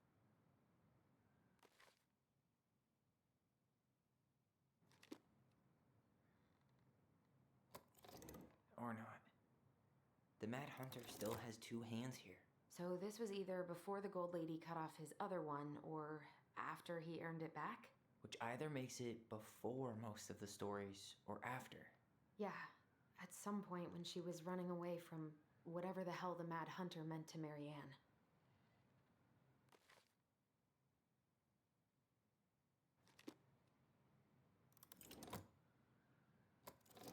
Even if the branch is a little different, I don't really think that means anything.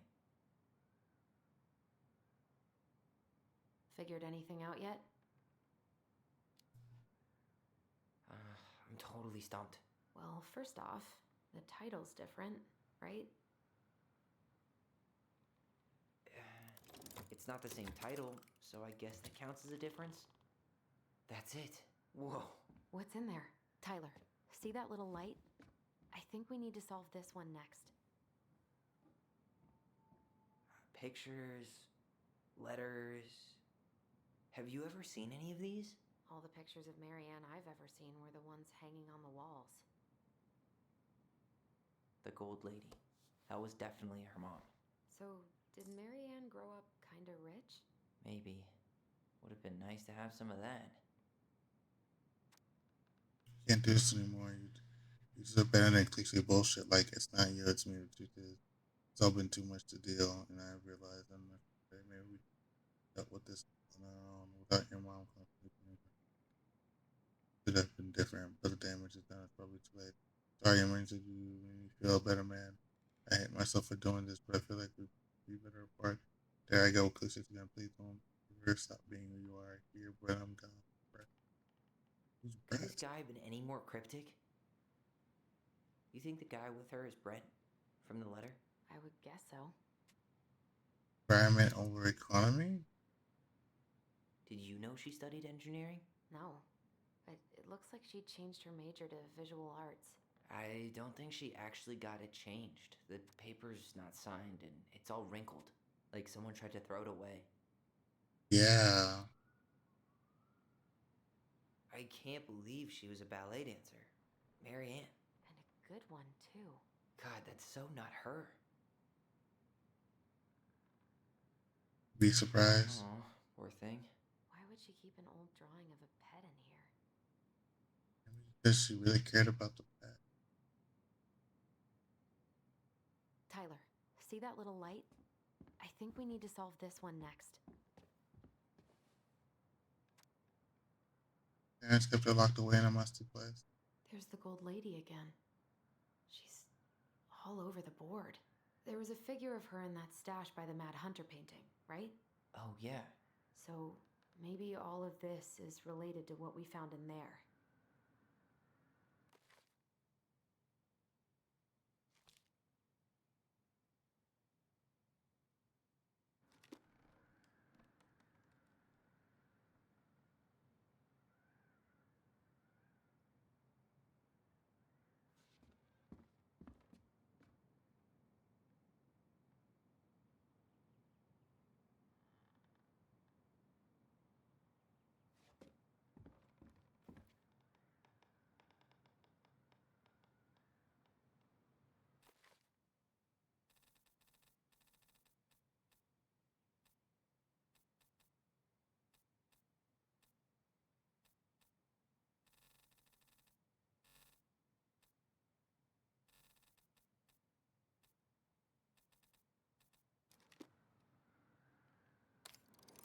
Hey, I can move the piece next to the Gold Lady. All these pictures. They look like images from Marianne's life before Delos, don't they? Well, some of them do anyway. Maybe that's it then. We need to figure out which ones are real? The princess dancing, playing violin, spinning wool. I guess this is stuff she did for fun? Notice how unhappy she looks in all these pictures? I don't think she was having any fun.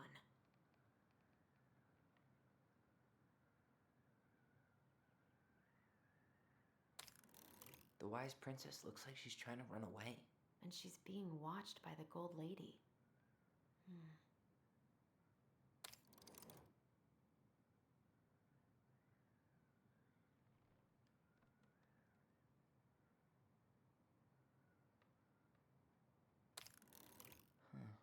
What's the Gold Lady doing?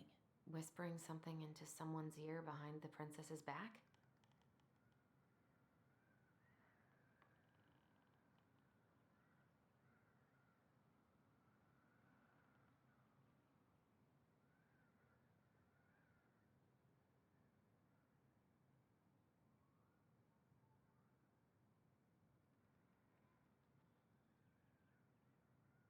Figured anything out yet?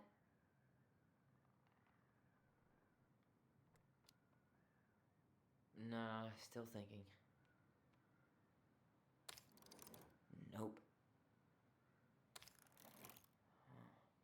Is the Gold Lady setting the animals free? Judging from the broomstick, I'd say she's getting rid of them, not setting them free. It seems like the Gold Lady's kind of stabbing the princess in the back in all these, right?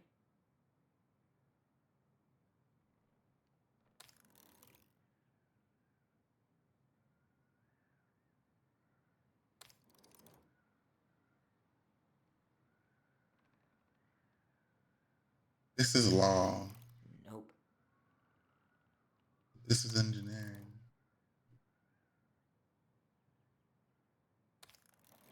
Nope.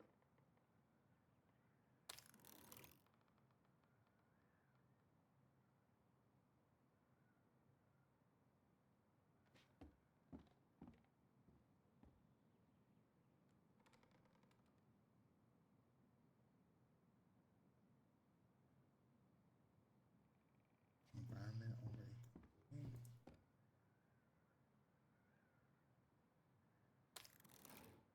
I guess that's not it. We should go take another look at Marianne's childhood photos.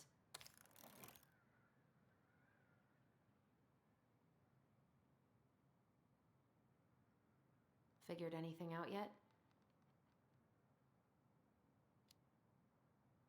I'm totally stumped.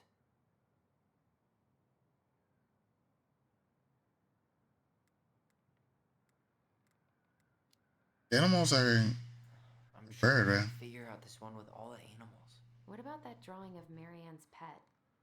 Didn't it say, "I miss you" or something? Figured anything out yet? It's a bird, right? I'm totally stumped. What do you think about this one in the middle, with the Gold Lady watching the princess? The lady's got a bit of a stage mom look going on here. And all of these seem to be activities. Oh, there were a ton of ribbons and trophies in the stash. Maybe we should check them out. You used to dance, right? Figured anything out yet? I'm totally stumped. Any idea what this section with the Gold Lady pulling her arm means? If she's forcing her into a direction, maybe it has to do with her college major? There was a declaration form, right? Nope. Figured anything out yet?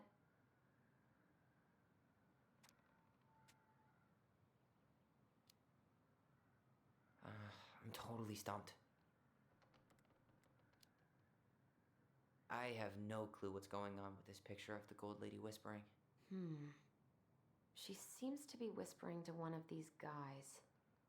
Maybe we should check out the breakup letter.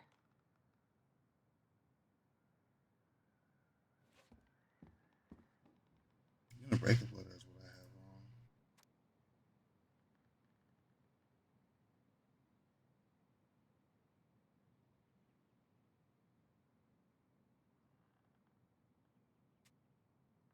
Could this guy have been any more cryptic? Wow, I don't think I've ever seen a picture of her that young. I think that's her mom in the background.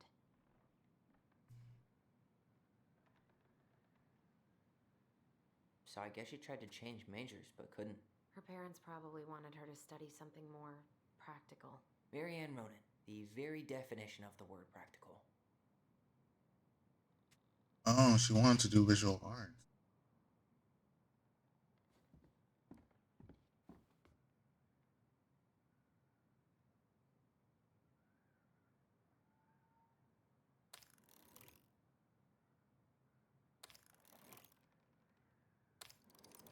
Nope.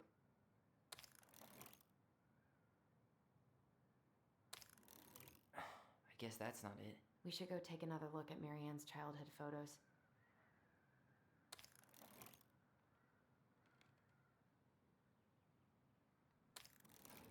Nope.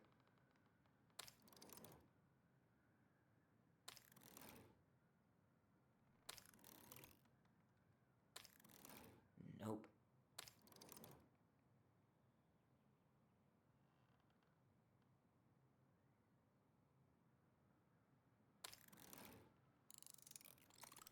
Is that it?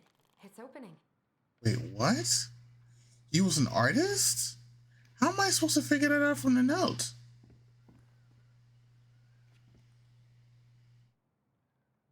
The note was too vague. In there this time. Oh, it's vague. So he's an artist. Oh, that's so dumb. That's the house, isn't it? Is that Carol? Yeah, and Sam. Look at him. He's so young and happy. Wow. She worked for a watchmaker in Juneau before she moved to Delos. No wonder she was so handy.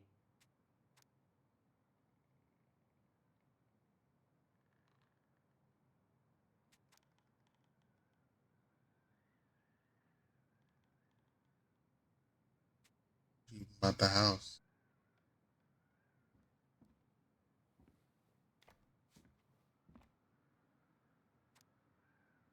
Strawberry Park.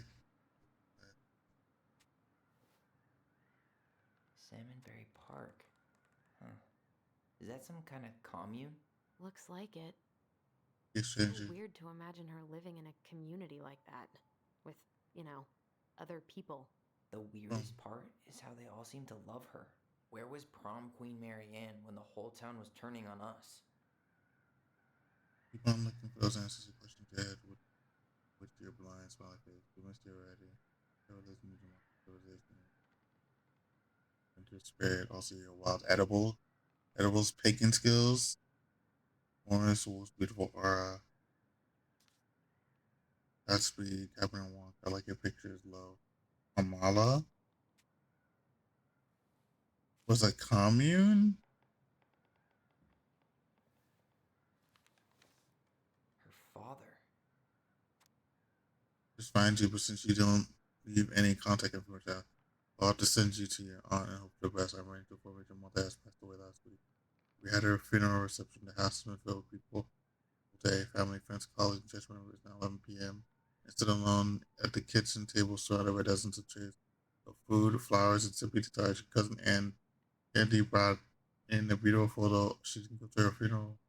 You're there and all, but you weren't here today. We haven't heard from you in 4 years.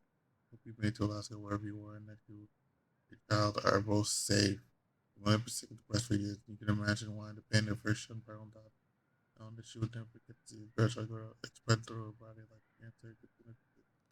But suffer simply because you ran away like temperamental, accepting your help when you got pregnant out of wedlock after dropping out of college without a penny in your name.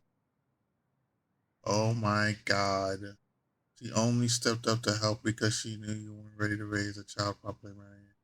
Modesty doesn't end when a child leaves. Now you're a mother yourself. I hope you will begin to understand. Parent isn't coddling children, but providing them for whatever and shaping them into people they're supposed to become. It's like that I won't trouble again. You mentioned to know. Dad, oh my God. What the hell? Marianne was Wow. too, before she even got here. Before us? Do we have a long-lost sibling out there somewhere? It's possible, but she could have given it up or miscarried. Who knows? Yeah, you're right. Do you think we could track down her father? You mean the grandfather she never told us about? I don't think I want to. You're not at all excited about having more family. You saw the letter. I don't think we want any part of that. Fine. Let's keep digging.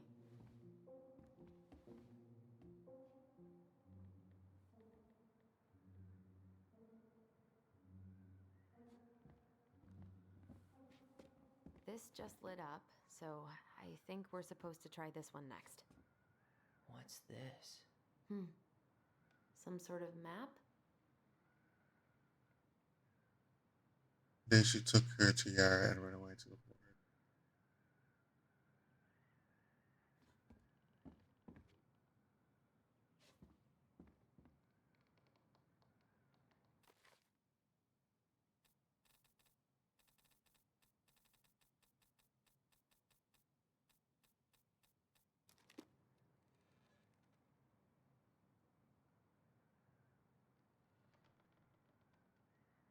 This looks like a dinner party with the old bear and the very old beaver.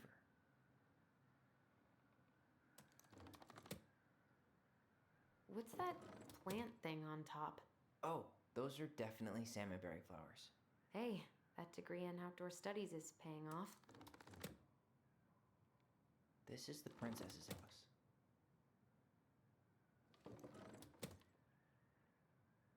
Some sort of clock? That's the Gold Lady's castle.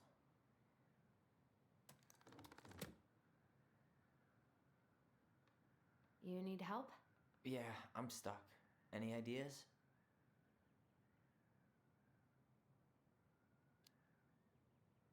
I'm trying to make sense of the castle in the bottom left corner. Well, it's like we were saying. The Gold Lady lived in one, so it probably represents Marianne's childhood home. You need help? Yeah, I'm stuck. Any ideas?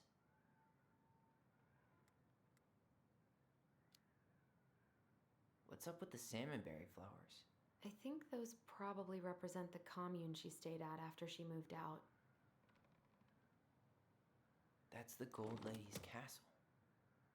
What's that plant thing on top? Oh, those are definitely salmonberry flowers. Hey, that degree in outdoor studies is paying off. You need help? Yeah, I'm stuck. Any ideas?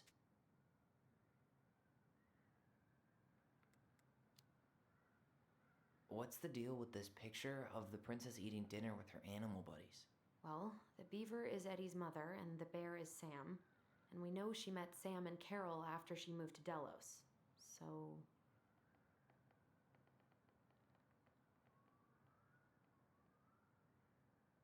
This is the princess's house. This looks like a dinner party with the old bear and the very old beaver. Some sort of clock? It seems like it's not doing anything. Maybe it's broken?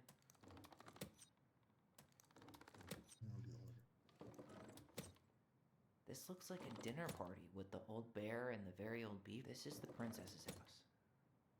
Some sort of clock? Damn it. Why is nothing happening?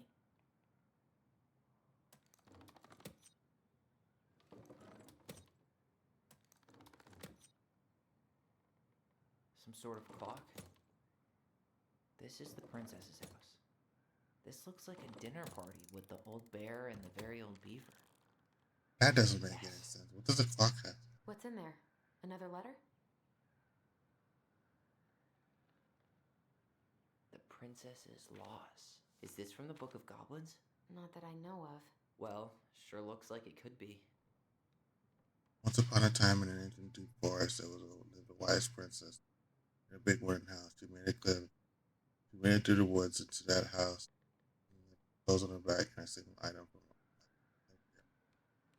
She had lost almost everything in her desperate flight from the mad hunter. The trees tore the rucksack.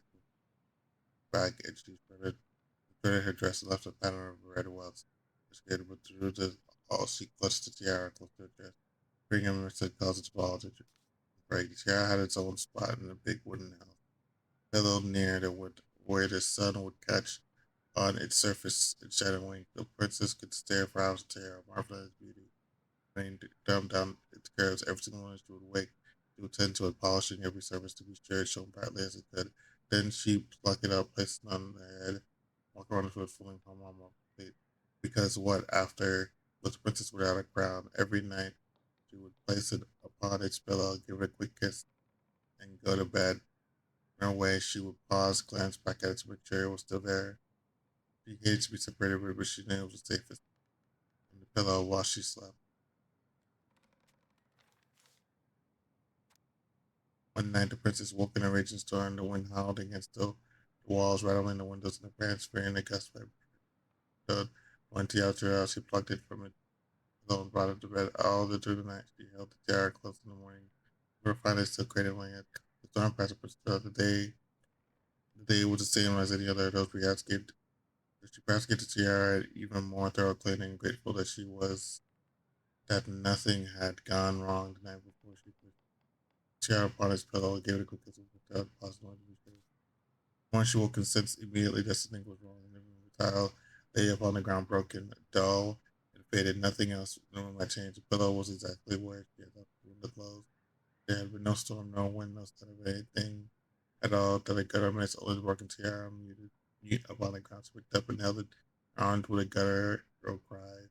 But though she tried to fix and polish it, it was gone beyond repair, with no shine left. The princess held the tiara through the day, and the next night, sitting at the window with when so no, she took a look outside and there gazed at someone sapling. She remembered how sapling was rather like desperate, despite the frozen and unforgiving earth. Without a word, she went out and buried the tiara in the ground. Stepping into the final scoop of the dirt fell, the tiara was truly gone. Final link to her old self, she could only go forward for a new place, first in the world, where she could no longer truly a princess tiara and a beautiful gown, but a Wayne woman alone deep in ancient wood, and that's how the princess lost her most precious tiara and her title. And that was how the princess lost her most precious treasure and her title. That was the story she read us that night. God, it makes sense now. Yeah, she got pregnant.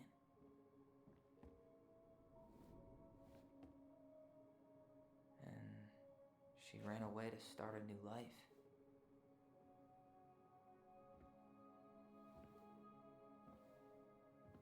And then she made her way to Delos Crossing, where she was finally happy.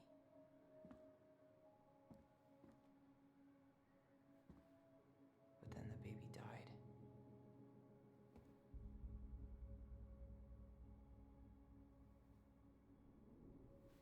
I can't even imagine how she must have felt. She left everything behind, built a whole new life for him. And then he was just gone.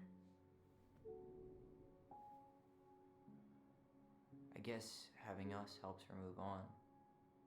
But when it looked like we were going to be taken away, she snapped. She just couldn't lose any more children.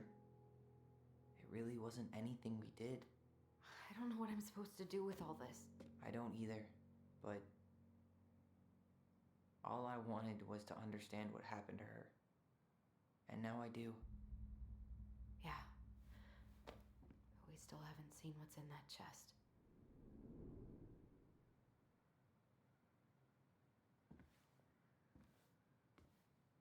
Okay, so how do we open it? The princess lost her most precious treasure. That's why it all happened.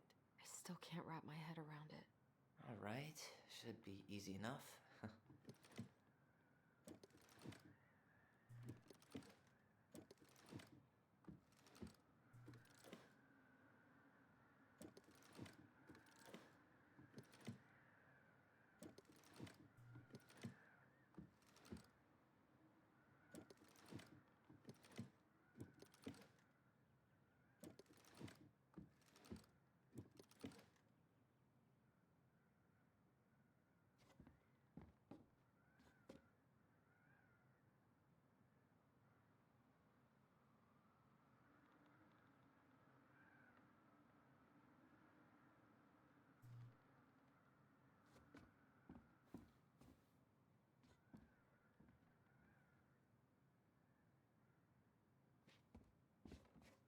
Tyler, we're not done with this one.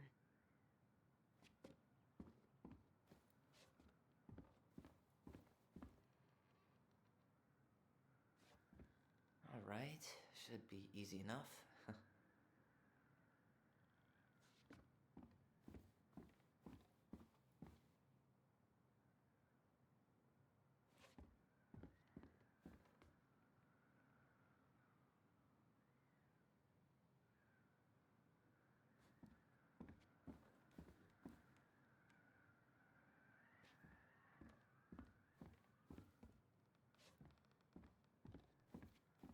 Why don't we just break this open? There's a crowbar right downstairs. What? No. You don't want to try and figure out what all this means? I'm so done with her riddles.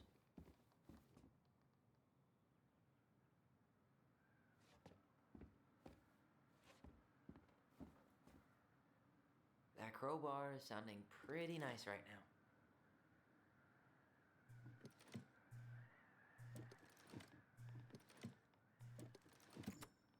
Yes. Can this spell Leo?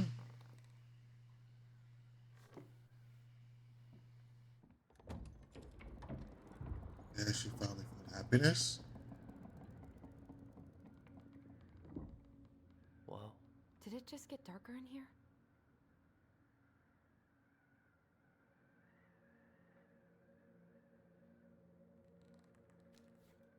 Ollie. She noticed. I was her son.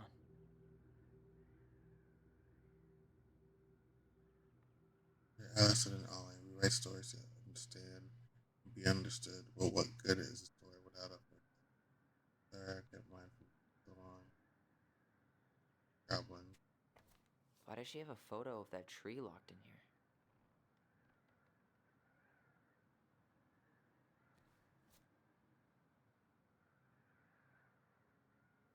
Is that? Leo Ronan.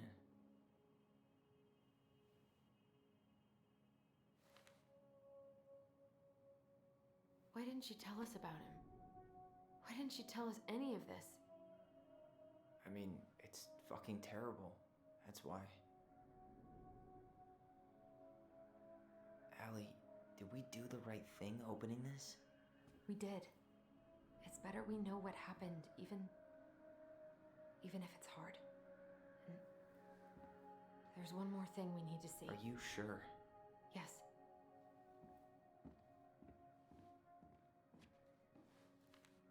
Come on, let's go to the dock. It's time to finish this.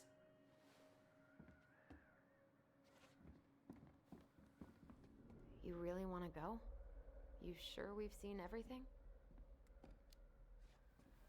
I guess we could stay a little longer if you think there's more to find.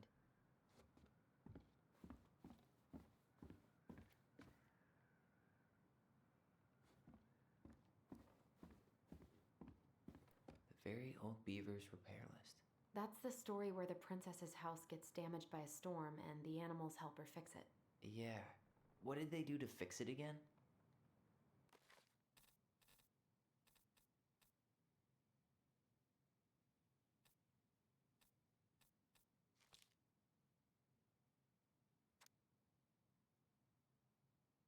Once upon a time, there's a white princess brick wooden house. She lived by a star shut. The house is distinguished. She sees the roofs and the planks in the walls. She took the beams of which the house stood, blowing the whole thing around. Closet fearing the house would come down. And up in the morning, the house would then still further and the storm had blown shingles off the roof, planks on the walls, even bent the posts. What do we? First thing she could fix. The last thing to do, what do we do? Despite despair, the white princess, towards those she knew many things from that. Just then, the young bear came by to see if the princess had any trouble in the storm. When she found her nailing planks back into place, she said, "Stop, princess, let me do that for you. I'm happy to do it," said the princess. I help with the roof you made. Repairing done, the roof, the walls, examined the bent, the post. I could throw my body against it. The bear, very large. He stretched up his old hind legs, and being sure the princess could appreciate how large he was, didn't charge straight at the post. He threw his weight against it with a impressive thud. The impossible to pull up too far, they got bent in a direction. The wise princess decided more precision was needed. She thought that the very old beaver was very he kept a excellent crafted dam because she could look for the very old beaver and found the industrious animal at work slapping down the mud on it part of the dam and it was blown apart. Structural harbor because the beaver was very good at building things. Princess known she had come to the right place. Beaver, she said. My house was damaged this storm. I believe I could do that. Yes. Whilst I fixing the old dam to follow. The regular beaver examined the big one now. Be easy to fix. It was done. The white person shook the beaver's head. Thank you, beaver. He said. The wind blew the shingles off. Pick up the faulty even bent the post. Now thank you. That's how to work. On her own dead once again. Then that winter the variable grew ill, very ill, sitting that she was not able to fix her dad nor gather the food. When the princess found out, she set out delivering meals to the beaver. She bought stews of corn and beans and basket full of foods from the beaver's favorite aspen. And they, the wise princess, know the beavers, then they began to fall apart. She said about fixing it until she was not as talented as the very old beaver. The fix kept the creature warm and dry. Thank you to the very old beaver. Of course, the princess, you helped me. Storm blew my house to the ground. Thank you, guys. Mr. continued to nurse the old beaver to the day she came to the dam in the forest was still. No birds sang, no branches rustled, no small thing.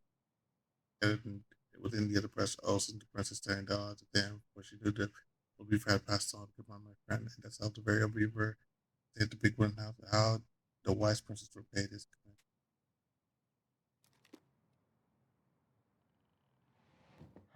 She fixed the roof shingles. She fixed the planks that were blown off the walls.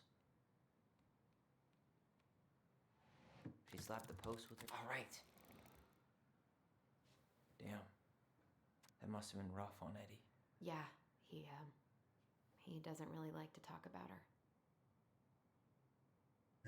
Don't forget yours every time I try to have this conversation with you. Better chance to this time better. Now you don't like to say goodbye, so I keep my melancholy ramble. I want to thank you about my help taking care of me for these past few days. The months I can't imagine how that's so much been for you. Look after a sick old lady when you know, two small children at home. I know you want me to keep fighting this disease and recovery, but with a great strength of mind to know when it's time to let go, the time has come. I'd like to ask you one more thing. Please take care of Eddie after I had gone. The poor boy puts a brave front verse since his father died, but I know he's in pain. I know he'll be so much more at peace knowing he still has family. He could teach kids how to fish. Just spend time with him. Things for once in a peace. Too much what I've given the kids a kiss for me. Will you, Carol?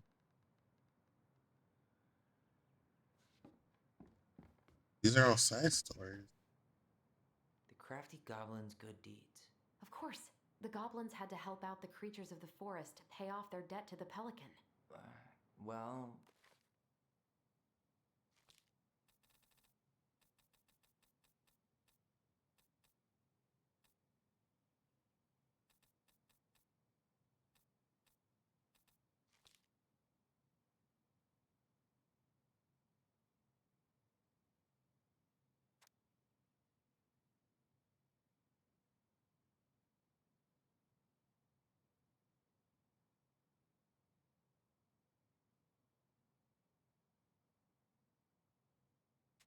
What did they do? You know, I don't really remember.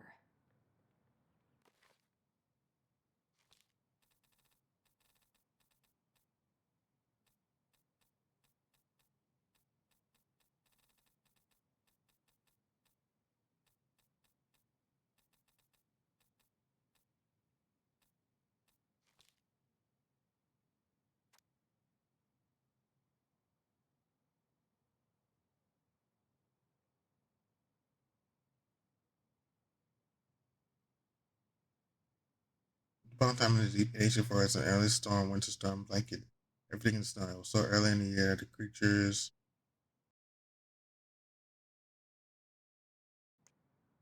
Sorry. Creatures of the forest were not yet ready for an ordinary winter, but such a bad one. One agreed this storm was a sign of the Ice King had plans for a long, cold winter. The princess had grown up for study all the year long. The goblins were very The big wooden house knew how to prepare for such a winter. The house was not well insulated and did not have enough fuel or food. Only the pious pelican noticed their plight. When it came down to fly towards the house with the other birds, her heart was heavy with sadness. What can I do? She thought. At migration, but where I would stay, who would look after me? The time came to go. The pelican took a sick flight. It felt as though a linen weight was struck right into her chest. What could I do? A migrating bird, if I were to stay, who would look after my flock? She managed to take off, but only just barely. Flapped fiercely to catch up with the other birds. As the pious pelican began her journey, the storm picked up, battering her to and fro. She had fallen well beneath the flood. She was already growing tired, but for all her challenges in the air, she could tell things were much worse on the ground. A deep freeze had settled over the forest. A linen weight on her chest grew heavier. Thought the princess and goblins, what could I do? I have my great say who would look after me. So it testified. Pelican was in a total whiteout. She knew she should have despaired. For all she could feel was the weight which had grown and grown. She thought she might drop out of the sky. She had felt called to help the princess and the goblin. She had ignored it. I should have stayed. She thought it was the right thing to do. Way to make it right. Suddenly she was deposited in the hall of the ice. Pelican, he said, you were circles around the mountain. I was wild. She said, weighed down by the weight of guilt. The Ice King said, her sagely, think of something else. Open your beak down inside. Her pulling on a glowing stone. The pious pelican was surprised at how much it filled her with.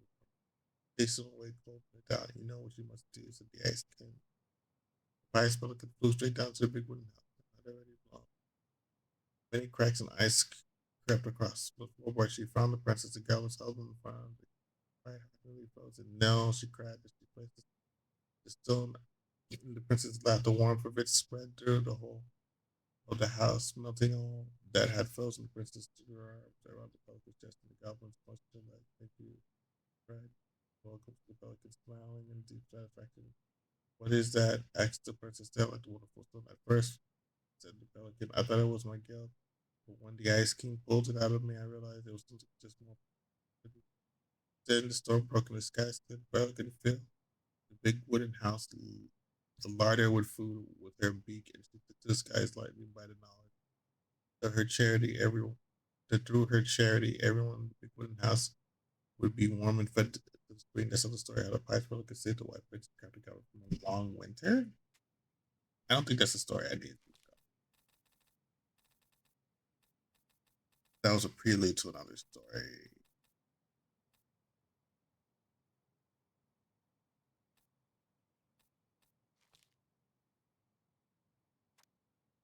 Found in the deep ancient forest, there lived a wise pair of crafty goblins in the cave below the deep house. And they really making me read this book. They lived with a rice princess who shared much food with them. Never quite enough. This left the goblins hungry, very hungry, always hungry. One day they were out foraging for food. The pious pelican landed like a smorgasbord from her beak. Goblins knew it was magic and never emptied. There were king crabs in red, blue, gold, and scarlet, veiny blue shrimp, pink shelled scallops, oblong brown clads, purple briny urchin, even one prickly red sea cucumber. The food just kept coming. They watched as the pelican ate one clam and took a nap. Do you think she might if we took a little axe to the goblin? The beak never emptied. She wouldn't miss a couple of crabs. The second licking her lips. They were greedy, so they cut over for the crabs and ran. The goblins scarfed the crabs. They found they were still hungry. She wouldn't miss a handful of shrimp, said one goblin to another. The goblins scarfed down the shrimp. When they finished, they found that they were still hungry. Maybe also a few scallops. Said one goblin scarfed down the scallops. And when they finished, they found they were still hungry. They went back for clams and then urchins and then finally even the sea cucumber. Finally, they were not hungry. There was also something left. Just then the pelican woke up. What happened to my food? She asked. It was live out of the goblins confessed to crying. The pelican was dismayed, but she was also charitable hearted bird. She could tell the goblin. Little creatures. Goblin said the pious pelican, I will share my food with you, but you must Pretend follow my example, be gentle with others as I am with you. Take that to heart. I have considered your depth trade. We have nothing to give, said the goblin. You have your nimble hands and your crafty brains and loving heart, said the pelican. The crafty goblins realized how much they had to give. The rest of the day, they looked for ways to help other creatures in the forest. They found the starwood moose. Starwood moose struggling with an itchy, hard-to-reach spot on his back, so they climbed up and gave it a good scratching. Next, they helped the old bear, which could not give the honey out of the narrow beehive. They climbed to the top of the tree with the hive and dropped it. Finally, they found the princess crying over the loss she would not speak about, so they wrapped their arms around her in a big hut and stayed with her until they felt better. When they were done, they returned to Pious Pelican. Did it feel good being as generous as I am? Like the pelican. It did, said the goblin. I'm glad.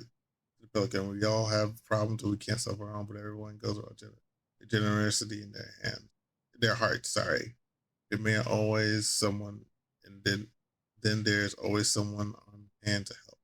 You all must commit to do so, or there may be no one there to help you when you need it. It makes sense to goblins to thank the Pious Pelican for a freedom lesson. Of course, by the time they began, that remained an ongoing problem until the day the Starwood Moose taught them to fish, which is another story, and that's how the Pious Pelican forgave the crafty goblins, how she taught them charity. It's definitely the story. They broke open the beehive for the bear. They gave the stalwart moose a good scratch on the back. They hugged the princess when she was crying. Nailed it. Our lives would have been so different if their friendship hadn't gone to shit. Pelican Crossing is a specialty gift boutique located near the Oshira Glacier, catering to Gaston Channel tourists as well as daily crossing locals who specialize in assortments of hair quality products from home accessories, handmade souvenirs, personal apparel, and local made. Pelican Crossing will be the first store to act as a relay between the bus and traffic. In addition to a wide array of novelty handicrafted products, the customer will enjoy friendly and knowledgeable customer service from Vichy store co-owner Tessie Vichy, upcoming artist Marianne Ronan. The business was prepared to obtain financing amount of $20,000 before it helped cover expenses of the first year operation. In year one, the Pelican Crossing planned to break even, and in year two, we plan to generate moderate profit. Working on the executive summary part of our business plan with the use. Really? They were trying to make money. What the fuck?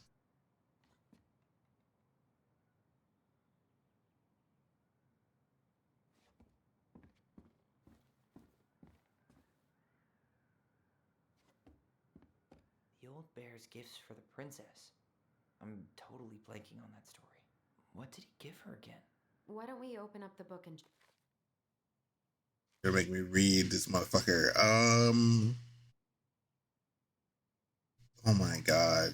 I don't know. I can't do it. No. There's more, but like, I'm gonna leave that. You really want to go? You sure You're you've seen everything? Yeah, let's go. Either way, I'm ready for this to be over. Anybody else that wants to play the game, I cannot do it right now. It's great. It's fantastic. I just can't do it right now. Is that a complete playthrough? This is just a playthrough, a first time playthrough.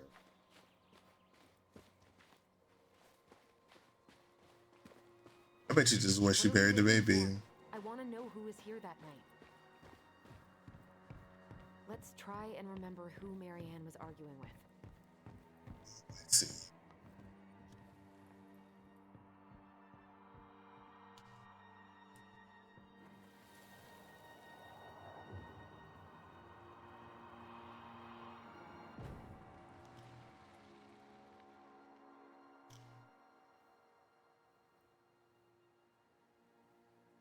They're good puzzles.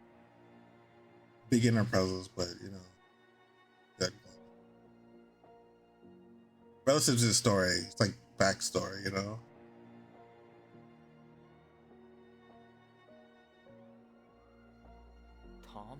Tom Vecchi is our father? Of course. It had to be him. Tessa knew, didn't she? Yeah, she must have. That's what she didn't want to tell us. God, Marianne and Tom? I know. What should we do now? So that Call him means out here and make him tell us what was going on. And if he won't? We know his secret. He will. Tom, it's Allison. We need to talk. We know it was you.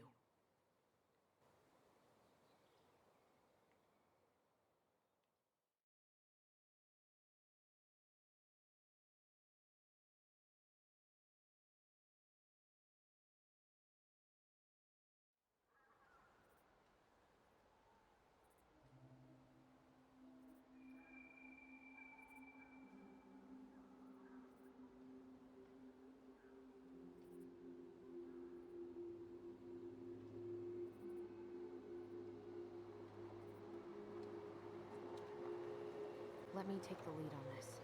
I know him better. I thought I did, anyway. Sure. Whatever. As long as we get answers.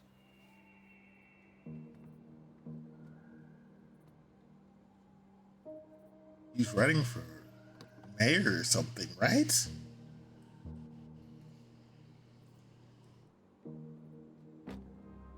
Talk about lying.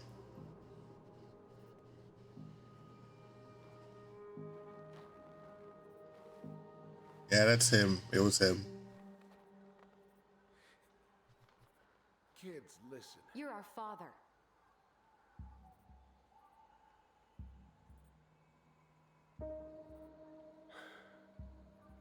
Yes. You knew how bad it got out here. How little we had. Why didn't you help Marianne? You mean all the money she wanted? We didn't have anything to spare. Well, that winter was rough on everyone. You would have starved out here if not for all the free food we gave you. Don't act like you had anything to do with that. That was all Tessa. That's a cruel presumption, young man. Maybe it was Tessa's idea initially, but I supported it. And your mother was happy to live off our handouts. Oh, God. Yeah. You tried to burn our barn. You tried to burn down our barn and knocked Tyler unconscious. I never meant to hurt anybody. Literally. I'm supposed to be home. Doesn't excuse the fact that you didn't even stop to help. What do you want me to say? I panicked. I was terrified that this whole thing was going to blow up in my face. Doing it right now. Something. Yeah, I know. Oh, God. You were here that night. You saw Marianne and Tyler. Why didn't you help? I know it wasn't my best moment, but she threatened my life. So you just decided to let her drown? I didn't decide anything. Everything happened so fast, I panicked. And by the time I got to town, Brown was already on his way out. There was nothing else I could do. Wow. So what do we do now? We tell him he's got to fix the mess he made, one way or another. Hey, you hearing me? Yep, sorry. I'm trying really hard to keep myself from punching him in the face. The least bit sorry for what you did. Yeah. Seriously hurt you. Jesus. Fucking coward. Oh, my God. Does he really expect us to believe there wasn't anything else he could have done that night? I don't know, Allie. I'd rather not think about it. Nah, he's a piece of shit. You failed us, Tom. You need to make it right. I'll do whatever you want. As long as none of this gets out. Excuse me? You want me to pay for my mistakes? Fine. But please, Tessa can't know. This'd kill her. Tessa already knows, Tom. No. That's impossible. It never occurred to you the reason Tessa cut Marianne off was you? But she never said anything. Why would she say anything? You should try talking to your wife. Maybe if you had, we wouldn't be in this situation. And maybe Marianne wouldn't be dead. Oh, come on. You of all people should appreciate how troubled Marianne was. She was unhinged. Something like this would have happened sooner or later. Dear Lord, are you fucking serious?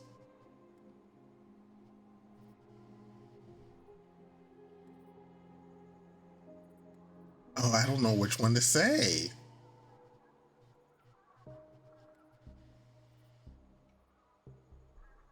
Oh my God. That was convenient for you, huh?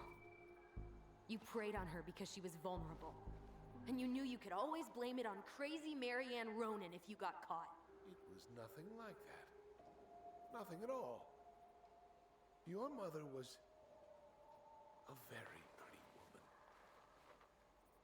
No, and she'd been so many places and done so many things. The way I always thought I would have. I got caught up. Love made me a fool. Look, I made mistakes. But this will not go any further than the three of us. Why? I don't think so. We know. Tessa knows. Marianne's dead. There's no point in hiding it anymore.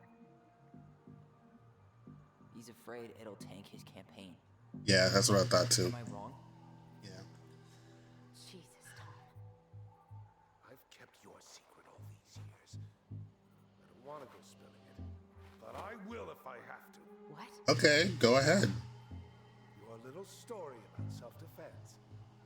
I've never told anyone how Marianne really died. Oh, that's right. I came out here because I was He worried. does know, doesn't he? He does know. He knows who really killed her. Oh shit, I didn't even think about that.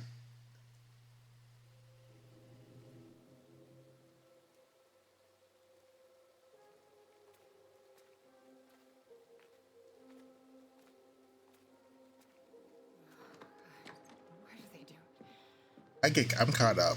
I'm caught up. I'm caught up. I'm not thinking straight. His fault. This is his fault.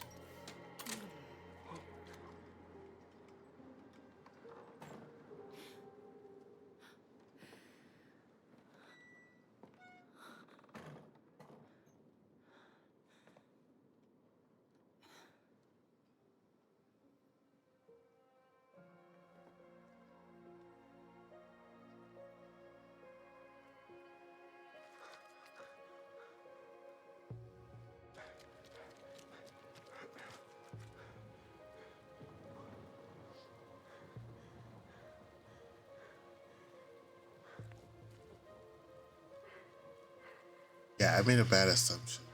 I did. Oh, I see. Wait, no! Stop!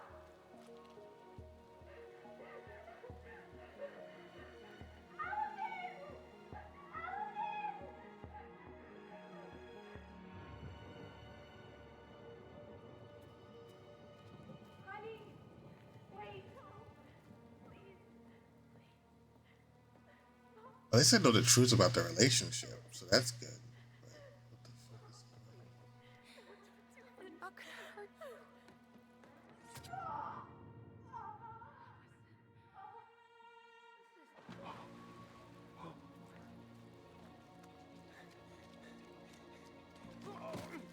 Oh, that's interesting.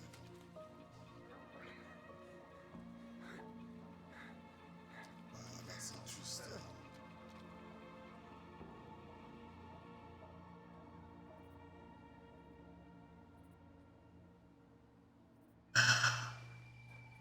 No. No way. You're a fucking liar. No, he's not. He saw what he saw. He's not wrong. Manipulating us just like you manipulated her. Tyler! You're not listening to this, are you? Be smart about this, Allison. Are you sure you want this to get out? You've got way more here to lose than he does. His name will be all but clear, but you'll be a killer. What will your uncle say? Oh God. And Michael? Well, the whole town might turn on you. Don't touch her. You know I'm right. Just get out of here, Tom. Tyler and I need to talk alone. Just please, think twice before making any rash decisions. There are a whole lot of lives at stake here. Leave us the fuck alone. And never come back.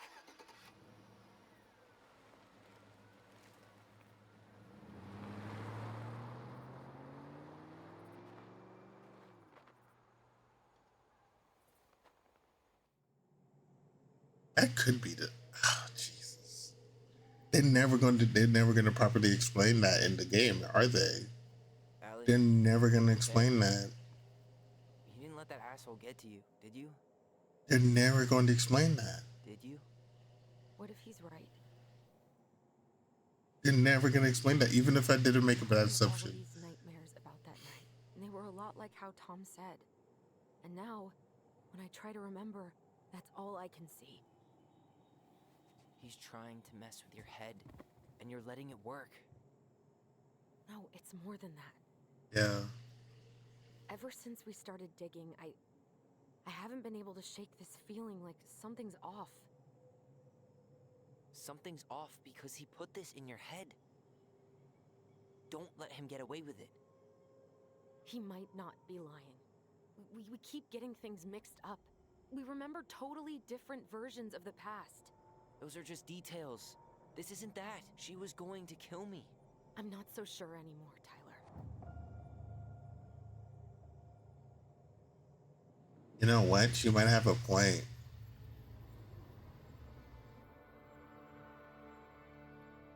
She might have a point. That doesn't necessarily mean that she was going to kill him. Why would she kill him when she lost her first kid? She was heartbroken about her first kid. Why would she kill him?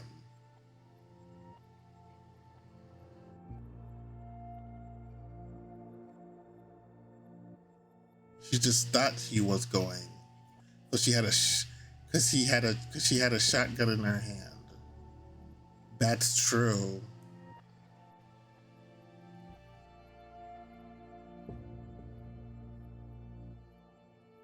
She may have just thought.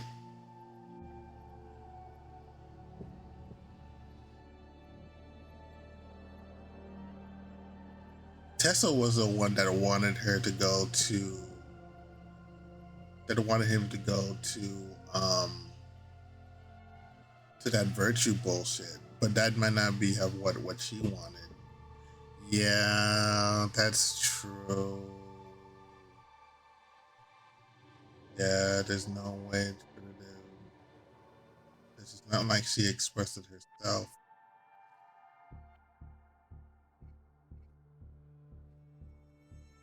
The shotgun may have been for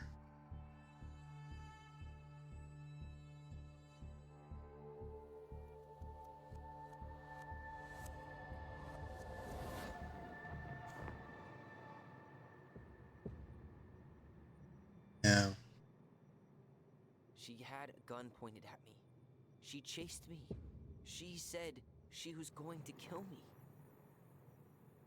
Said that?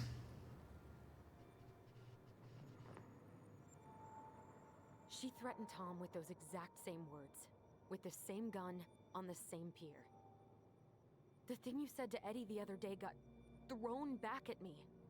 Don't you think it's possible that happened here too? I guess it's possible. Yeah. That's the problem, because to say that she wanted to kill you is inconsistent with her character. That's true. And we're never gonna know the truth, are we? That's the problem. Because the second you walk away from something, that's it. Yeah, that's the problem. I guess at this point, you just have to decide what you believe. Me? Yeah. You need to start dealing, Allie. And that means coming to terms with Whatever version of the past feels the most true to you. No more running. Whatever you choose, you gotta live with it, okay?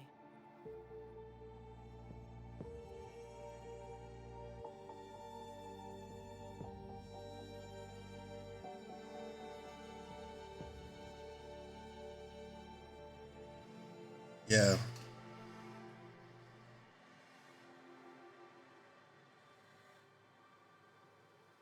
It's what Tessa wanted, but it wasn't what she wanted. I'm not gonna hurt you. I'm going to kill you. I'm going to kill you. I'm not gonna hurt you. I'm not gonna hurt you. You. I'm going to kill you. Yeah, but I have more trust in Tyler I'm going to kill you. than what he's saying, than what he's saying, because he could just be getting out of whatever's happening. Yeah, yeah, that's true too. He could just because he's the coward. He's the one that didn't do what he was supposed to. He may have just been trying to get at it. Yeah, Tom might have been lying. Marianne couldn't face being separated from her kids again. And the only way to make sure that never happened was for all of us to go together. I know it in my heart. That makes sense. Tom is just trying to save his ass from it. I saved us. No, yeah. You did the right thing.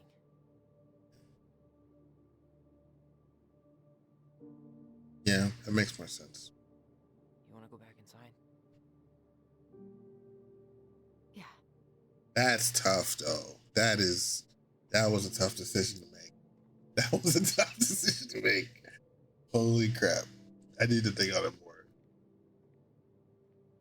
Yeah. It is Tom's version versus Tyler's memory. Why would Tyler lie? Yeah, that makes more sense. That makes more sense. Oh boy. Hey, peep what I just found downstairs. What do you think? Will it have aged well, or just gone bad?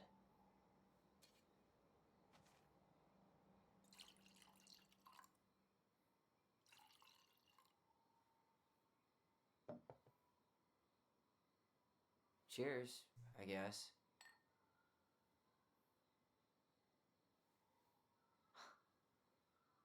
I can't believe Tom thought we'd buy that story.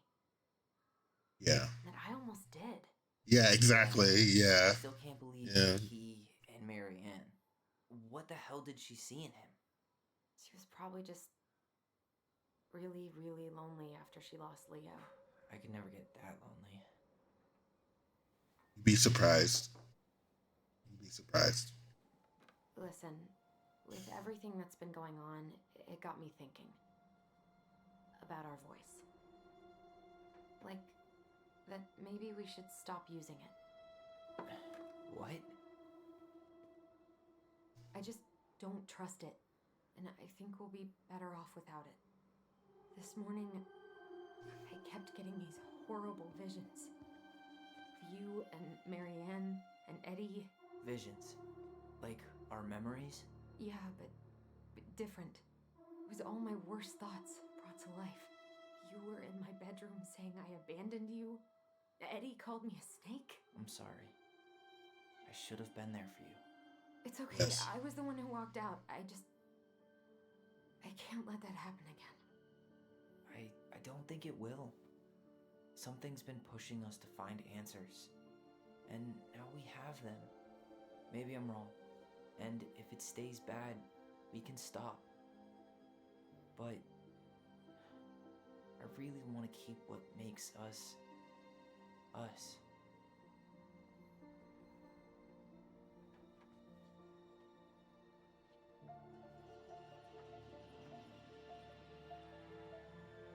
Mad Hunter was forced to remain below the lake with the Moon Hag, but she did not kill him, because even reduced to just one hand, he was too useful a servant.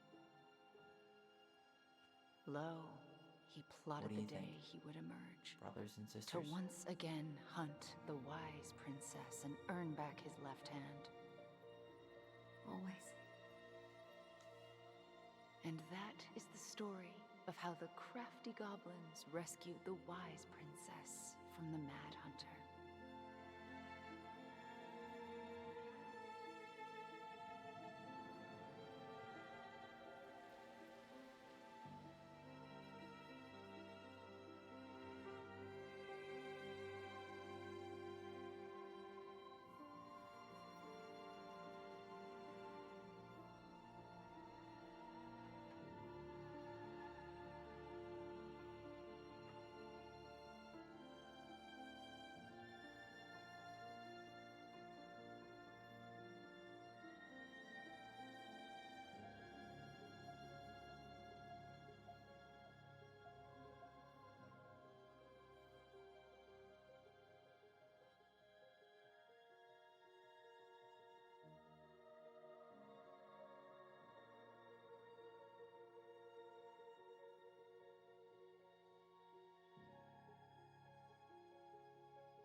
Hey, it's me.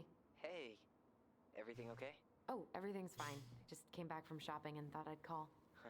Well, it's good to hear your voice. What's going on?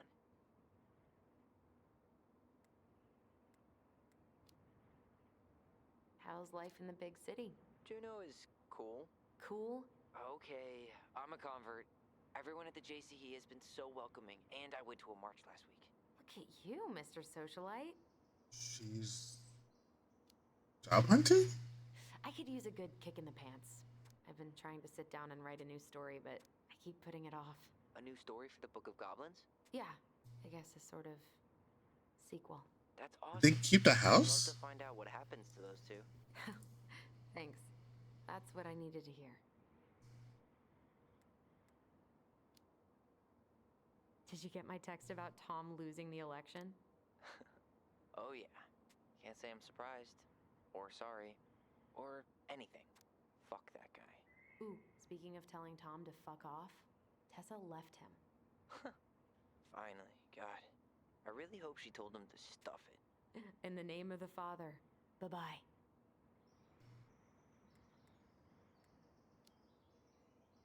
All right, time for me to get going. Okay, but real quick. Everything good with the house? Yeah, I'm starting to make it mine. To tame it, if you will. You think you made the right call staying? Yeah, I think so. Even after everything. This feels like where I need to be right now. Maybe that's a good thing to write about then. You know what? That's not a bad idea, actually. Okay, but you better give me credit if you do. Will do. Love you. Love you too, sis.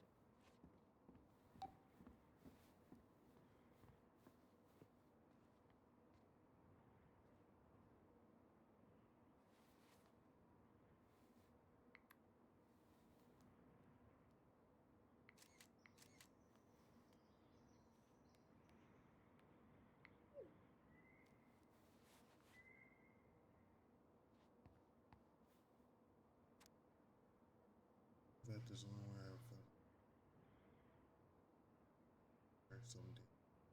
There's some days you not feel like ripping your heart out your chest to feed on it.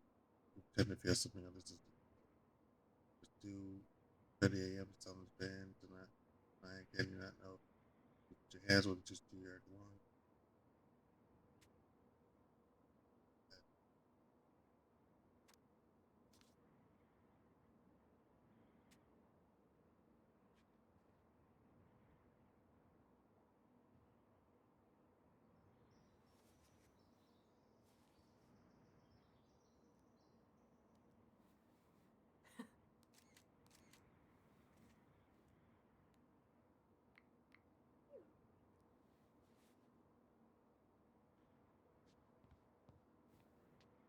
To work. Come on, Allison.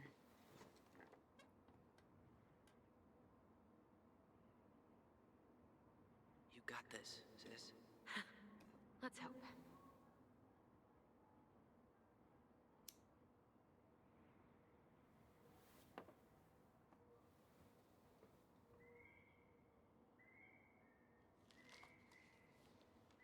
A friend? What is that? The princess frowned, for she realized that the two tiny thieves were as lonely as she was. A friend is someone you love and care for. Someone you would never hurt.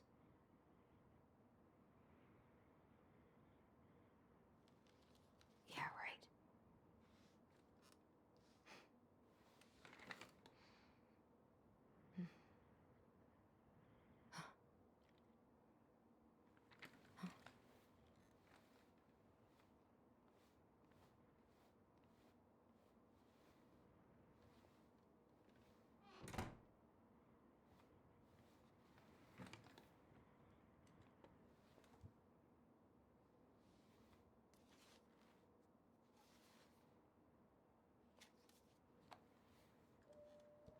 Once upon a time, in an ancient and deep forest, there lived a solitary goblin in a big wooden house. That goblin had not always been so solitary. She had a twin, and when they were younger, they were inseparable. Together, they rescued princesses and outsmarted ice trolls, and even trapped a mad hunter. But as she grew older, the goblin sister decided that she'd had enough of adventures. So while her brother went out to explore the world, she stayed behind as guardian of the big wooden house.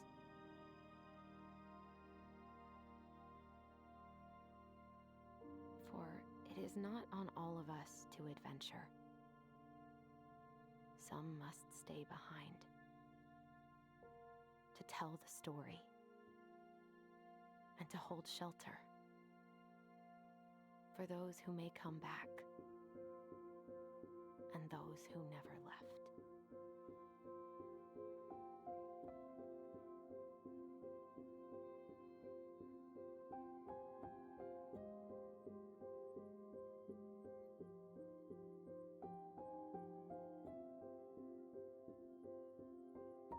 That was pretty good. That was pretty good.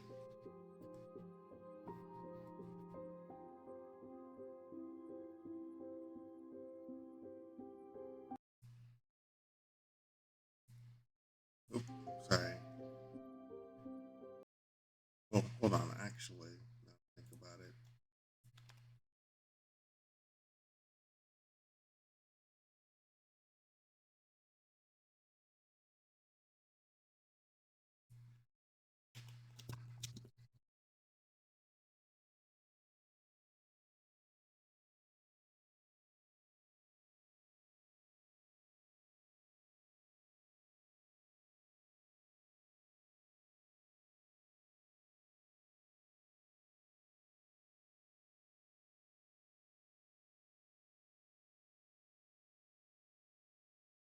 Give me 1 second.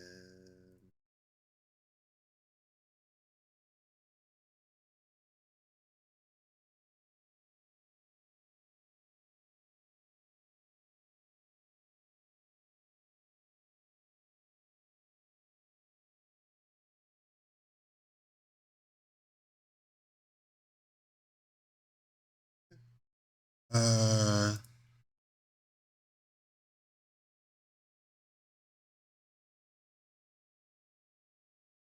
it's a good idea.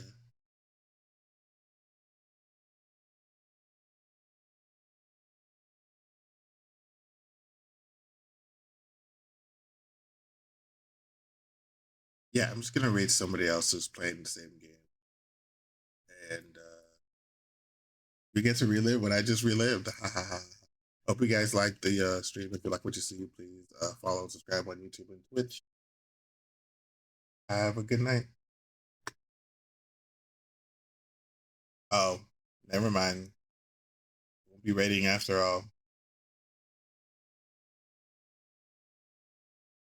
Well, nonetheless, have a good night.